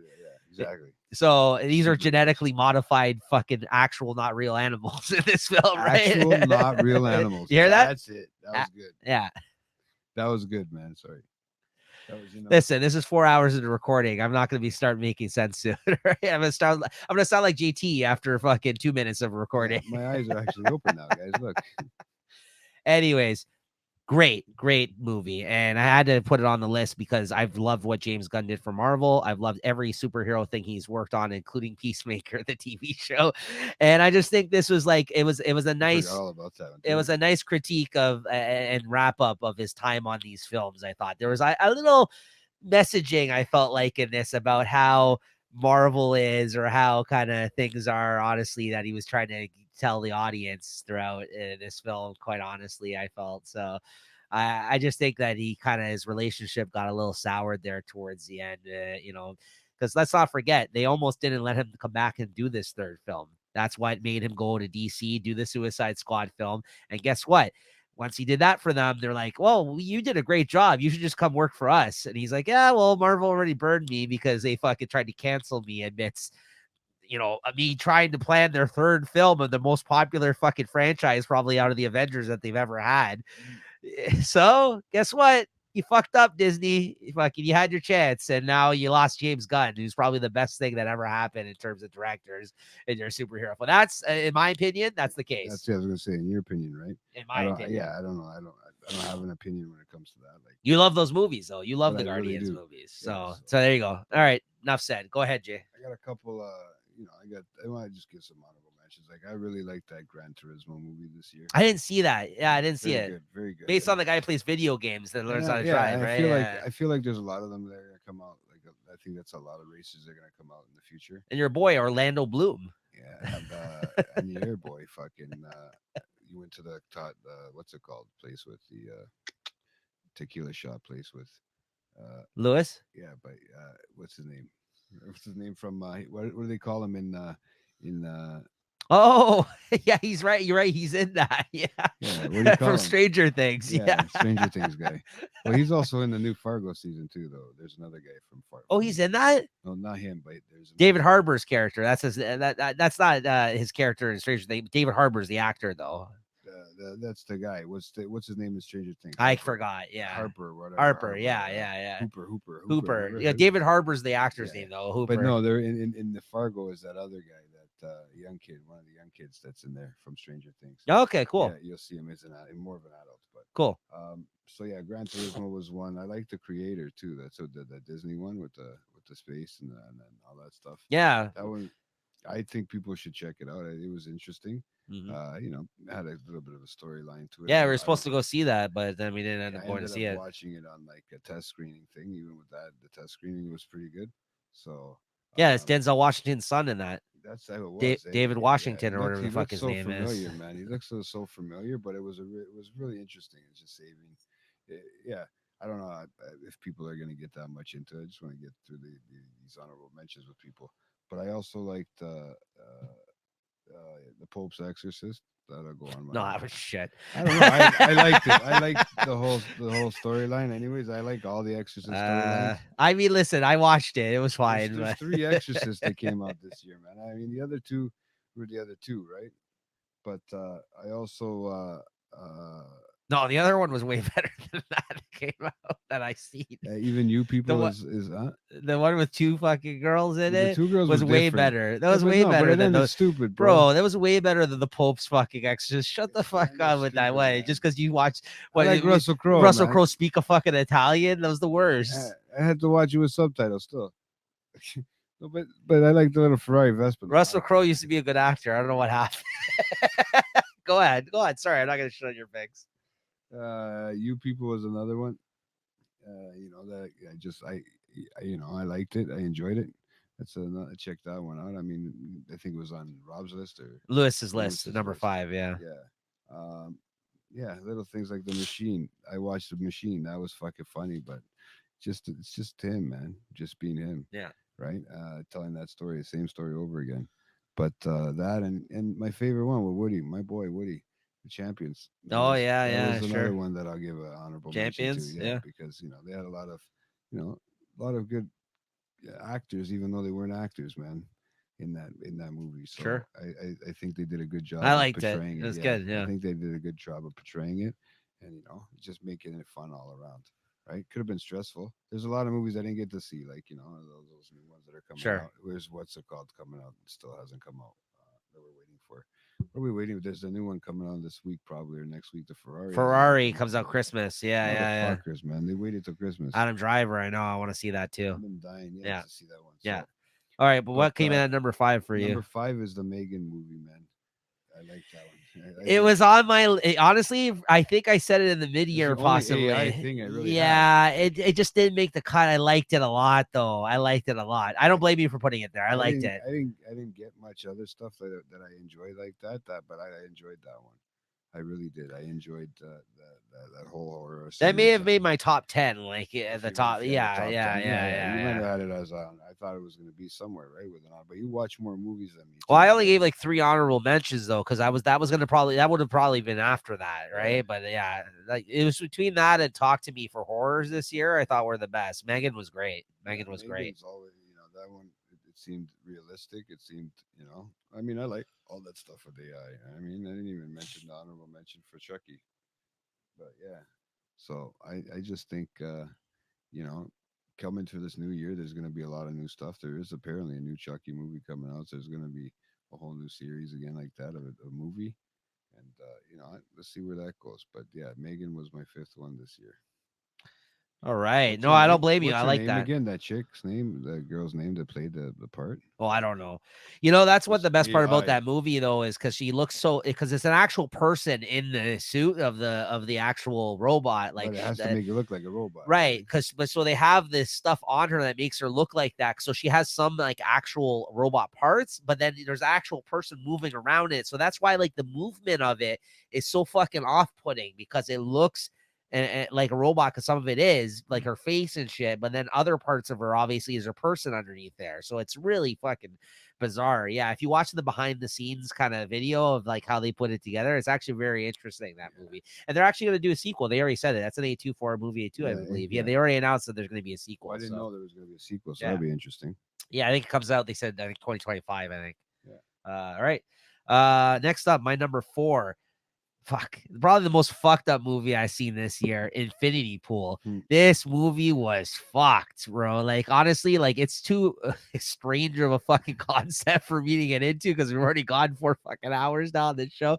But Yeah. guys, you need to watch this movie. It is a fucking head twist, man. Like it is one of those movies where like during the movie you're trying to piece together what is going on and like even when you fucking get everything figured out you feel like they throw you for a loop again. It's fucking crazy. And this chick, Mia Goth in it, she's so fucking odd looking and hot at the same fucking time. I don't know how to describe it. No, she is. She's very like, I mean, it got delayed.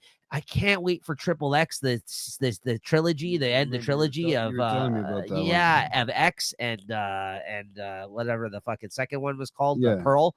And then the third one's going to be called I think it's like Triple X something because she's like an actual hooker in the third movie. Yeah, she Porn is. star. I can't wait for it.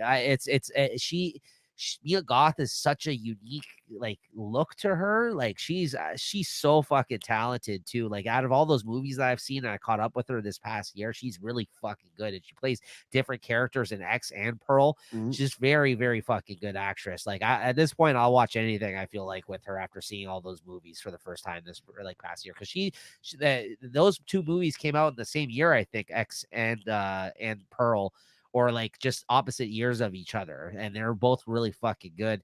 And she was great in Infinity Pool. Alexander Skarsgård was really good in it too. Don't get me wrong, but like he kind of plays like the character I feel like he plays in a lot of the things that I see. Yeah. Just like this, good looking fucking Slavic guy where the fuck he is, right? These Skarsgårds, like you know what I mean? Like what are they? German? Austrian or something like that. Austrian? I Yeah, don't know. Something like German. that. Yeah. German, Austrian. But this was the directed by Brendan Cronenberg, of course, the son of David Cronenberg, who does a lot of body horror type stuff. So like this is just a great movie, great concept, fucked up story. People are evil as fuck in this. It's a crazy, interesting concept. If a country like this actually existed, which is like a nondescript country that they made for the purpose of this film, where this kind of shit happens, where people are just like swapping and going into each other's bodies, it's really fucking bizarre. It's very fucking strange.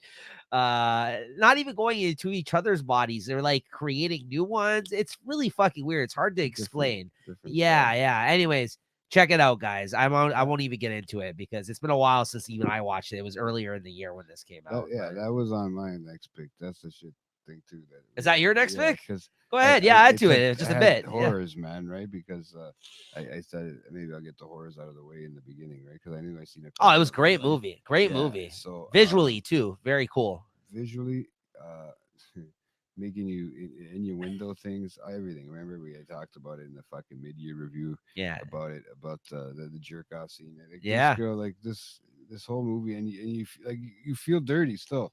I don't know if you went back to rewatch it, or you said you were gonna rewatch it, but I don't know if you went back to rewatch it. Didn't. No. Yeah, to see if it made you feel any better. But I didn't get to go and rewatch it again. But like I said, I feel Like I feel dirty after I watch that movie, man. I really do, and I don't feel dirty very It's often. unsettling. It's unsettling at times. Yeah, Yeah, yeah, yeah, you yeah. know, there's something weird about that movie. It's Just the also like characters. it also talks about like the upper class, like upper class of people that look down on people. Like People, the yeah, like Mia Goth's crew of people in this movie are just torturing Alexander Skarsgård throughout the whole film, yeah. like mind fucking him, and they're Oh just yeah. like just doing it for no fucking reason at all, just other than hey, we're rich and we're just trying to have a good time and we're fucking taking advantage of Let us poor be people. exactly. Yeah, no, but like that Their is own a version of thing the purge. that is a thing that exists though, Yeah. right? Like so like that's very interesting too. And like you think that Alexander Skarsgård being like, because normally he plays like characters where he's like, this good looking dude and like, you know what I mean? You think he'd have a better handle of this shit, right? But Nope. he gets taken fucking for a ride in this film. Like it's really interesting stuff. Yeah. Yeah. Yeah. So yeah, I agree with you. No, I'm glad we both had it for our number 4 picks That's why then, it's like man. I Yeah. could extend on it a bit, right? Yeah. Yeah. Because I knew you had a lot. Like we both had watched it earlier in the year. But I'm as the one you that said, told you to yeah, watch it. I was I like, know. watch this right away. And once I watched And it, I it know was just like, our friend Max there loved it as well, yeah, right? We yeah. talked to him about I it. don't. Yeah. So I thought it was a great movie. It deserved to be up there to be watched. And most people probably won't see it because it's not like a in the theaters fucking type of movie. But you know, you get a chance to go to watch it if you can, man, because it was worth it. Well worth it.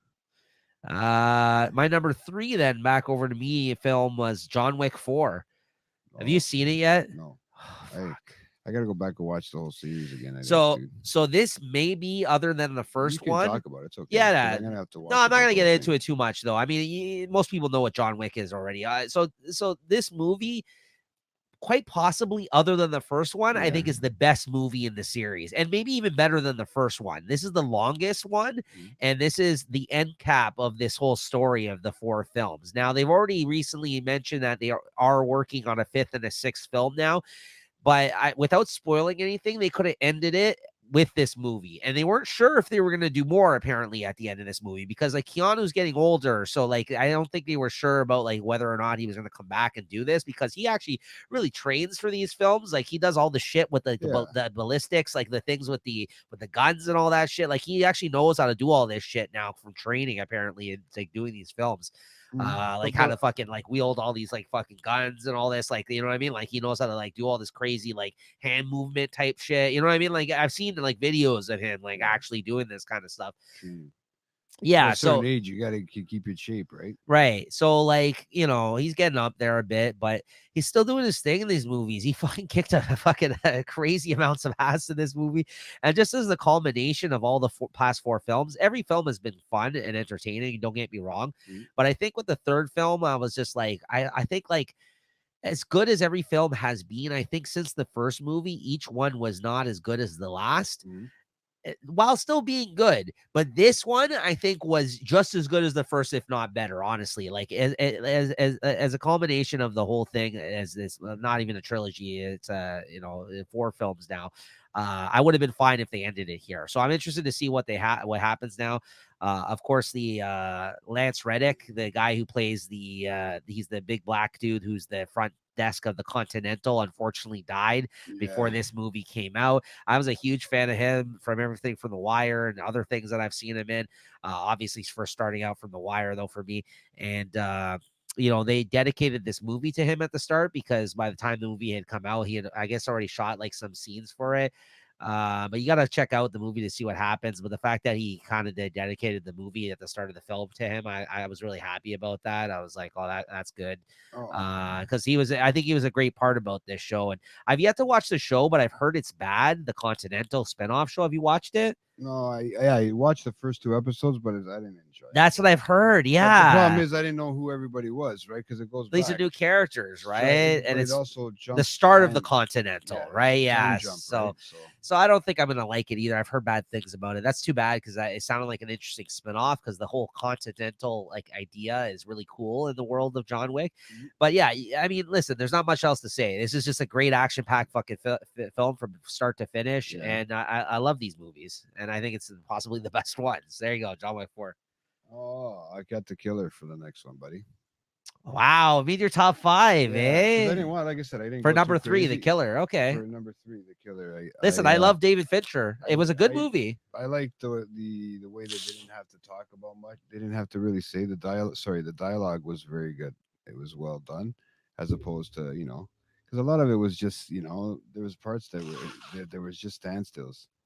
You know what I mean? In the scenes, like Yeah, especially the whole start up to the I episode liked and all it. that crap. Yeah, Just sorry, all that the stuff in the beginning of the season. I'm always saying episode, but the series, yeah. the movie. Sorry. Um, the dialogue towards it. I don't know if it has to do with the director, the type of guy he is, or if it had to do with the actors themselves that were good at playing roles like that. But yeah, what's his name? Michael. That's his name. Michael Fassbender. He Fassbender. Fassbender. Oh, Fassenberg. I don't know. I thought I said BER. Yeah, That's what I fucking said. Magneto, Michael Fassbender.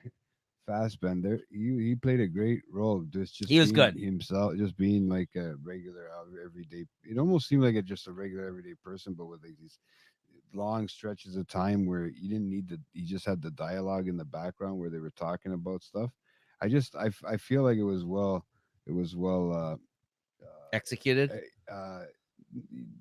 well put together. Yeah, I guess that's executed, but well put together, well thought of. I guess when they came to directing and shooting it, I think, and the way the dialogue played in well into the scenes, I think it gave you a good description. At certain parts, I don't think you even had to.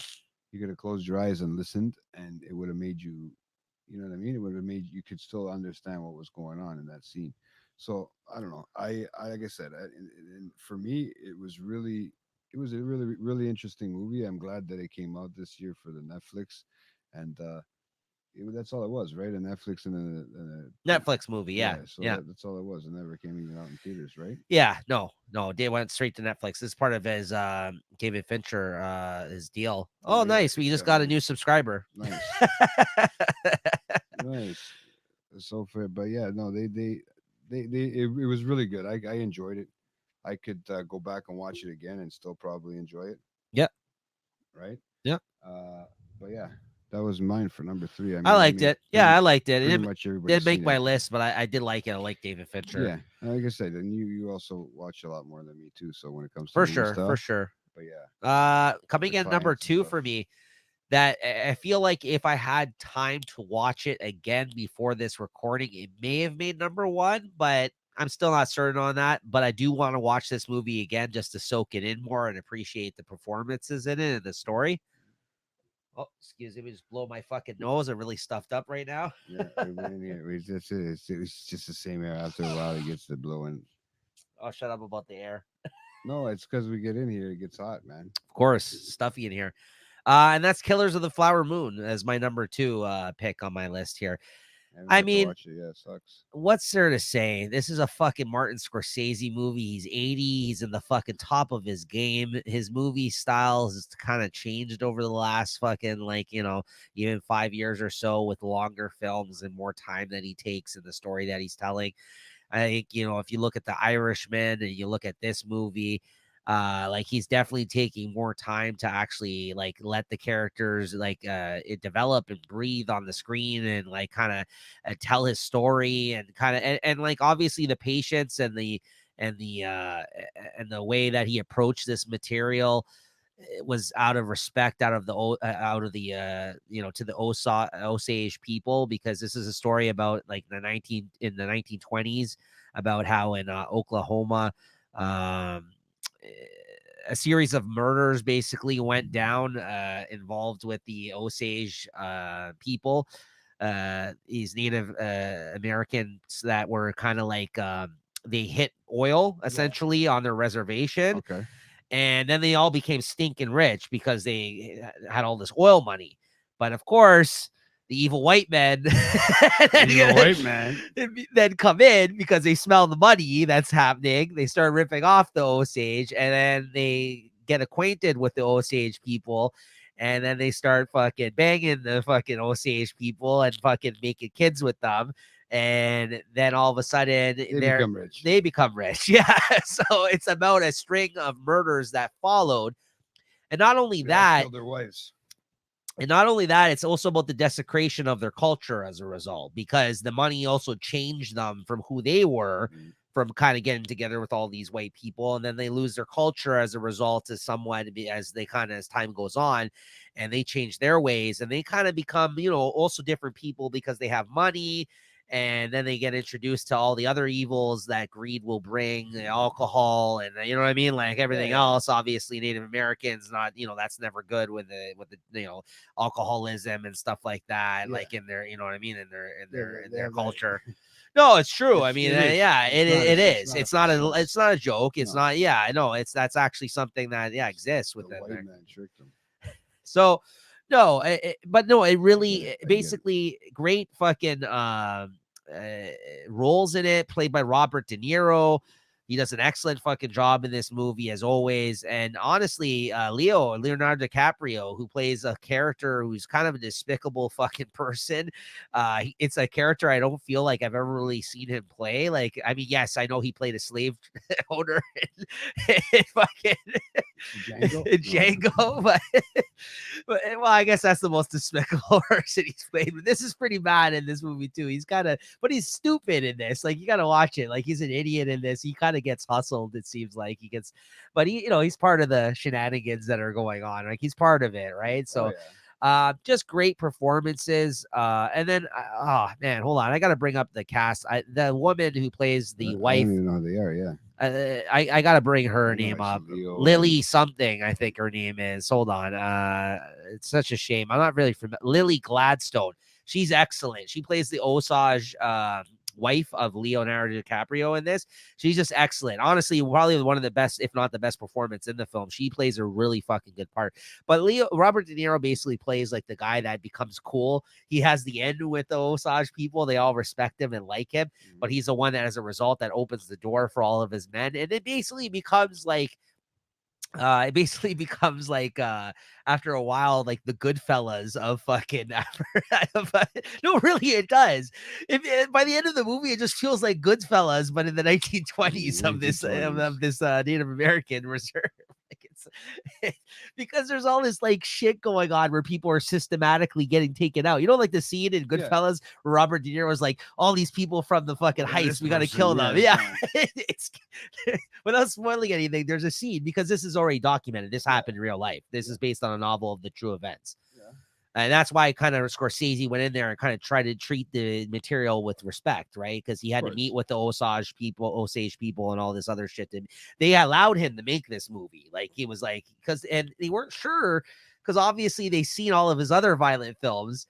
And they're like, I don't know if you're the right director to kind of depict this, right? He's like, no, I'll treat it in a way. And like the way that the murders happen in this movie, it's not glorified. Like, it's not like, hey, look at this fucking guy get shot up. Like, it was No, yeah, it shouldn't. Yeah, it shouldn't be. no, it's done very well. Anyways, great story, great fucking cast. Martin Scorsese. What more can I say? Yeah, Number there you 2. go. I haven't had a chance to watch that one yet this year, so I You'll hope to enjoy it get when to you watch do. it. Yeah, because I just haven't had a good copy yet or anything. From one So- evil white man to another, you're gonna love it. I didn't know it was that all about slaves and trading and fucking. It's not about slaves. No, sorry, oil and trading. But yeah, so what are we at? Number 2? Yeah. Yeah, I was picking because I was thinking I picked number 2 if I picked the Guardians of the Galaxy 3. You want to know why though? Is because it made me go back and watch the other ones. So I had a night where I just sat there and watched the Guardians. Yeah, he told me, yeah. And we're 2 for 2 on our list then. We have 2 of the same picks. that one was really good, man. I really enjoyed it. I really liked the soundtrack. Their soundtrack's always great. Always great. You know what I mean? You bring back one hit wonders all the time. Those guys make one hit wonders into everlasting fucking hits. Like, who would have thought they can turn Brenda into fucking the song where they're only fucking is it Brenda? Brandy, sorry. What am I saying, Brenda? So at that time, no, Brandy. That song, one hit wonder, but they can make it fucking. A lot of all these are one hit popular wonders, again. though, but they just know perfectly when to play them in the Timing, movie. yeah. Yeah. It's just the timing. James of it, Gunn right? curates all that too, by the Yeah. way. Yeah. Yeah, it's smart. It's a good way to put stuff, especially with stuff that's not. I mean, a lot of that time you're following around nothing to be on the screen. So for them to edit and direct, stuff, Yeah, it's all CGI. yeah, Yeah. it's all CGI. So they're actually they're literally they have to. The scenes got to be all depicted. Yes. It's I can only imagine the kind of work they put into it. But it was great, man. And I don't, I'd like to. Well, listen, he's no Martin Scorsese who plays the fucking same Rolling Stones song for fucking 5 times. No, I know. But No, he listen, actually Martin plays a Scorsese, great- one of the best people to do that ever, too. I just want to say he's repeated the Rolling Stones song, like, I think, like "Give Me Sugar" or whatever, like in like 3 fucking movies. Well, I couldn't believe that this one made me go back and watch all of them. or whatever it's called. Yeah, I can't really believe that. Like I said, this one made me go back and watch all of them. I even watched that fucking little Groot show this fucking year with like those 2-minute episodes or 3-minute things. You know how you What the fuck is that name of the song? Give me something, not Give sugar. me shelter. Shelter, Yeah. sugar. You know Give what me I'm talking sugar, about. yeah. I'm tired. God damn it. Give me sugar. Yeah, give me shelter. Yeah. No, but obviously I like Chris Pratt and the other characters that are in this do a good job and great job of playing different characters in here, right? You know, obviously half of them are just voices on there right now. Like that's why you don't, but the other ones that aren't voices, they do great jobs, and the graphics are always great. Um, I liked it. I really did. I didn't think it was going to be something I was going to get that into, but it's funny because I had already watched Endgame at one point, right? So I was like, uh, you know, what do you do? I watched Endgame, but I didn't really watch the other ones in that sense before, right? Yeah. So I didn't really know how to take it. So now that I put them all together, Yeah, it the good makes more sense. the to good me. the good thing about these movies is, I don't feel I have to see all the other ones. The only thing I will say is in between the second and third Guardians of the Galaxy, there is stuff that happens to those characters in Avengers Endgame. Mhm. Obviously with the Gamora shit. Yeah. Yeah, so But I there's had to put that together because I didn't watch that one. there's Mhm. also a Christmas special in between the Yeah, I second seen and the this third Christmas movie, special. which leads right into the third movie, Yeah, actually, I've because seen it that sets one. up the whole nowhere thing, like what Yeah, they're doing there and yeah. everything. Yeah, so like Which, it really tripped me out that it was Vin Diesel. you never knew. Yeah, you never knew Groot was Vin Diesel. Never in my fucking life. I knew he had that type of voice where he Bro, sounds like somebody Vin squeezes his Diesel balls. has range, bro. Right? No, but he barely says anything. Well, that's the point because he sucks. But the best part He's is got a good voice though. that his for it. voice is because it's like a little like I don't know. He's got a high pitched voice. I too. am It's, Groot. There's this weird stuff, yeah. Or even in the little animated episodes where they show you different Yes, things. Baby Groot. Yeah, and then Yeah. as he's growing up, oh my Yeah. god, Good stuff. So, and then it's better to I'd rather watch David Bautista in a movie like this. Than He's him great. fucking knocking No, the he's cabin. he's really fucking good. Actually, I haven't seen that movie, but yeah, he's really good. That's yeah. that's I from just thought that was that's that from movie was fucking a M little Night different. Shyamalan, and I don't watch his movies anymore, so I'm good on that. Because he fucking made Nico cry with I see dead people. No, I just think he's shit now. But okay. Yeah, after that movie, it was it, man. No, his Did you last do that good one? movie for me was Signs. Science. Yeah. No, I didn't. I don't think. Oh, you never seen that one? That's one with the. aliens. Yeah, maybe I did then. That's great. Yeah, I probably did. Great movie. Yeah, so that was my number 2 pick. All right. Well, coming in at number 1 for me, and we'll see what number 1 is for JT. So, yeah, probably. But if this is your answer, then just let me know because then we can both talk about it. It's Oppenheimer. Yeah. Okay. So let's talk about it. Let's talk about it together. 3 picks of our top 5 are the same for the movies. The one time we linked up this whole episode. I liked it because, well, first of all, I got to go see it with you, so those ones are I enjoy. Right, we end up going to see it in the theater and stuff like that, so it's a little different, right? Yeah. Than sitting in my car and Sure. listening to it, right? But I really enjoyed everybody's little act, like the way they came together with everybody. Who was the guy's name that fucking that came up with this? Christopher Nolan. Nolan, your Yeah. buddy. I was gonna say your buddy there. He is my boy. You can just say That it. was your buddy, right? But no, with the cast was another unbelievable cast. I'm very interested to see which one of these guys wins awards this year because I'll say right now, like Cillian Murphy, this is probably the best thing I've ever seen him do. The guy who played Oppenheimer. Like in face, yeah. Yeah, but he's always been in Christopher Nolan movies. Like but in like small parts. Like he was in Inception. He had a smaller part in Inception. Like he was the guy's mind that they were trying to break into in Inception. Yeah. And then he was also the fucking he was the what the hell's his name? Scarecrow in the Batman films. Yeah. But he's never fucking actually played the lead role in a Christopher Nolan film till this movie. And he's just really fucking good. Like it felt like born to play this character, honestly. Like it's just because he's he's very expressionless. Yeah. I find like so like He doesn't have very he's many very roles. cold and calculative kind of guy, like a very critical kind of thinking guy. Like if you've ever seen him in his interviews, like for like promotion for this movie, very quiet, doesn't really smile much. Like that's what I mean. Like he's very you're getting a little close to the mic there. No, I don't know. Because I'm sitting my ass. I'm just trying to get I like, know. the back. Yeah, is your kinda back's going. hurting, It's I getting know. there. No, it's just like it felt like a perfect role for him to play. Honestly, like it's and honestly, like Florence Pugh, it was nice to see her in this movie. I'm a big fan of I'm her. looking at the cast, and I'm going like, who do you I say? mean, You go bro, from everybody from. This is one of the Florence most. Pugh, Emily Blunt. This is one of the most star-studded casts we ever fucking. And I haven't even said Robert Downey fucking Jr. Yeah. yet. If that guy doesn't win for supporting fucking actor, I don't know. Like I don't know who's gonna beat that guy this year because It's unbelievable.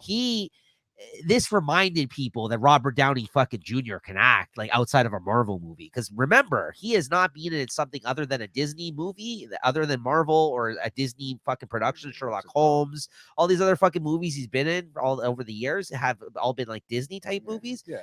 Like this guy can fucking act. He killed it in this movie. But that's what I mean. Like, how did he? How? Well, I mean, we Emily know he Blunt. can act. Emily Blunt, this is the best thing I've ever seen her do, hands down.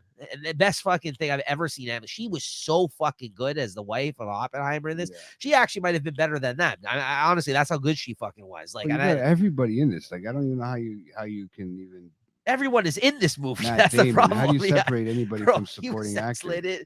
No, I mean, I don't think Like Damon. He was Gary good. Oldman. They had everybody. Gary Oldman. And That was a very big part, though. yet, Gary Oldman. Yeah, as Harry Truman. But he was in. Now he's got his other show, Slow Horses. I haven't seen that yet. But that's what I mean. It's put out other stuff for him this year, right? So you got to. What's the name? Your buddy there, Rami. Yeah. Rami Malkin or whatever. Yeah. Isn't that his last name? I think so, right? Malik. Malik. Yeah. Jack Quaid. Oh, I mean, you're gonna go through the whole fucking cast here, bro. Yeah, he shows up, and this is one of those movies. You're like, oh, that guy. You know how we had the category that guy award? We would have fucking 10,000 names in this. So you'd have your Benny Safdie. Yeah, he was good at it too. Actually, he was really fucking good at it. So anyways, enough said. This was a fucking star-studded fucking cast of all time. Everyone is in this fucking movie. But honestly, at the end of the day, Christopher Nolan, it was excellently directed, shot, fucking put together. You know, they actually fucking let bombs off to actually produce that fucking some of the graphics in this. It's insane. Well, I can understand that. Like this guy goes all out. You know what the fuck they put Sean Avery in this movie? That was bad. Yeah. He's got a podcast now too. I forgot about that one. Yeah, that was the one that they went from everybody from Sean Avery to fucking. That should tell you everything you need to know. That should tell you everything you need to know about that movie. It's got everything. This movie had everybody fighting everything in the middle of the fucking This show. movie had everything from Sean Avery to Robert Downey Jr. Oh my God. Why don't we end the episode? Yeah, guys, this movie had everyone from Sean Avery to Robert Downey. And just to add insult to injury, they tried to put it out the same weekend as the Barbie to try to screw it up and lose its view, but it still probably took over it. Then a tag team with Barbie. And I just wanted to say, hate or love Barbie or Oppenheimer, because there were certainly people that hated either one of them or both of them. Who knows? But listen, I just got to say this. I haven't seen a fucking phenomenon in like the movie theaters like that, like in fucking ever, since Star Wars. Episode 1, Rocky Horror Picture Show with the fucking the other one. As a regular moviegoer like I am, and I know not many people I know are, I loved every moment of it. Honestly, it was cool to see people dress up and go to watch the Barbie movie. I was happy for them. Like I was like, you know what? So it was like a competition. That's what I mean. And movie theaters needed that. Like they're a dying fucking breed. And Christopher Nolan is huge on what? At that point, right? They Well, were just that- coming back Chris- from COVID. Yeah, well, Christopher Nolan's huge on that kind of shit too, right? He actually got criticized because during COVID, the first time that theaters opened back up, he released Tenet, one of his movies, starring David John Washington, the same guy that was in the Creator movie you talked about. He was the lead in that movie. And I don't think it was his greatest movie. Yeah, I went to see it. It was the first time fucking theaters opened back up here and many like, places "Fuck it, around I the gotta world. go see Yeah, something but I now." was really looking forward to watching it. And he urged people to go because theaters were dying at that time during the pandemic. Yeah. And he got criticized because people were like, why are you urging people to go? And it's unsafe still for people to go. Many theaters aren't playing it or open, blah, blah, blah, blah, blah. And he got criticized about that. But no, he was trying to get people to go because he was trying to save a dying fucking industry in the middle of the pandemic, right? Like, so I didn't fucking judge him. I was like, fucking right. I went to see it, fucking masked up and went. I don't fucking care, right? You know, that's what I did at the time, right? And we had to still wear them in theaters at that time, right? So I didn't care. I was like, fucking, why not, right? So, anyways, great fucking movie. Honestly, it's based on a real, story, and it's probably one of the movies that I think that he's other than the twist at the end of the film, which I won't get into. I think everything else, other than the timelines with some of the stuff with obviously Einstein in this film, were actually based on what actually happened. So like this is one of his most, I think, films where he didn't divert from the actual source material in the sense that it was actually true to the story and how it actually occurred.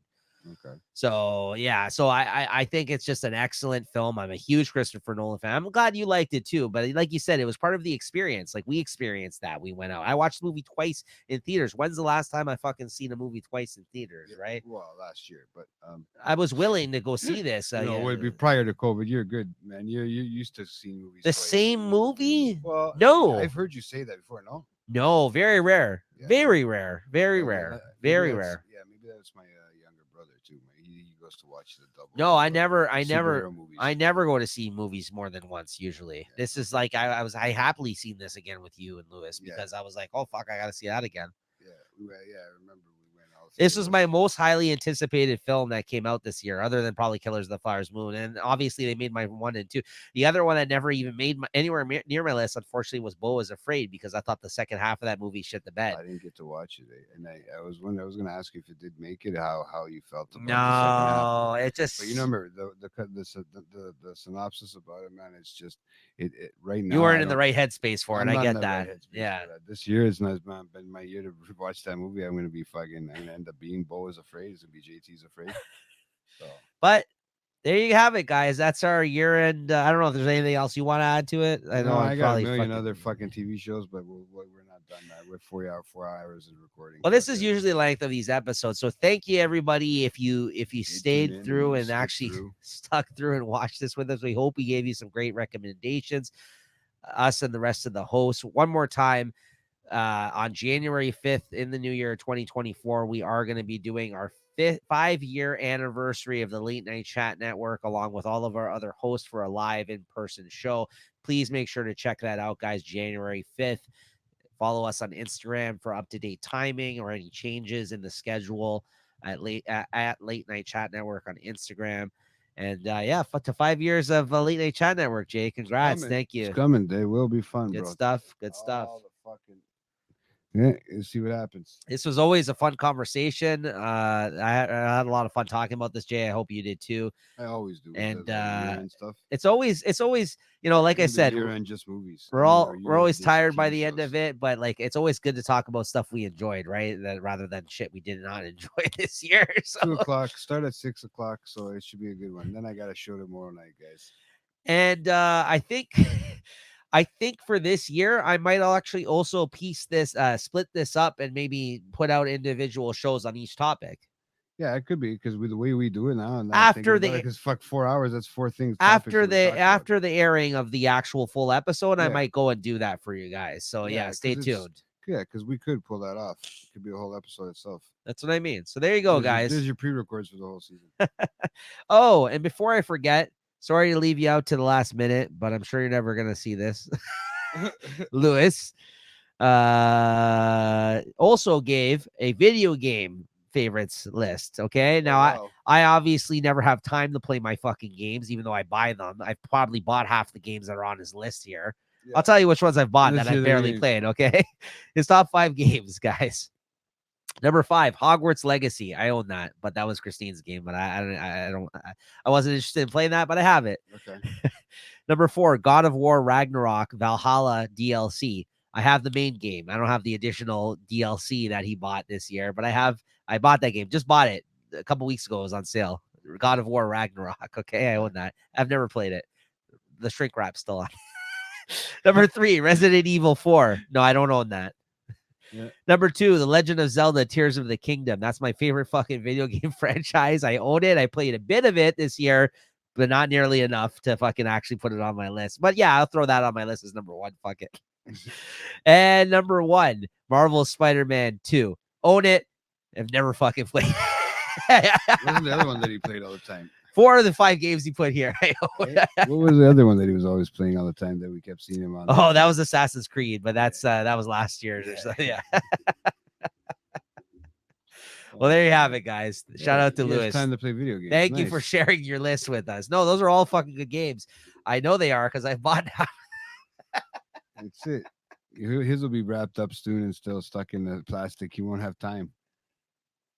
It's all good. Oh God! All right, guys. Jay, thank you to another year gone Always. by. That fast, like a blink. That's right, and another great year of Late Night Chat Network, and another great year of movies, TV shows, and music and games. At least there and was some stuff. podcasts. At least there was some stuff this year, as opposed to those years were getting garbage. So yeah, so at least we had some good stuff this year. to talk about, Absolutely. and there's all kinds that I missed. And thank you to our other hosts too for sharing their list with us for this show as well. But Always. we will now bid you adieu, guys, and we'll see you in the new year for That's it. episode 250 in our 5-year anniversary. Thanks, guys. Peace out, everybody.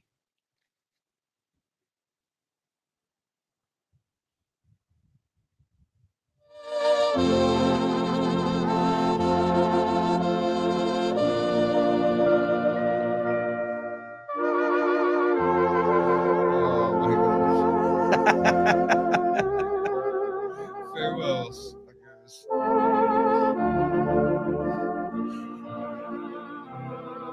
Every time a bell rings, an angel earns its wings. Nico's favorite movie. It's a Wonderful Life. Great movie. Never brought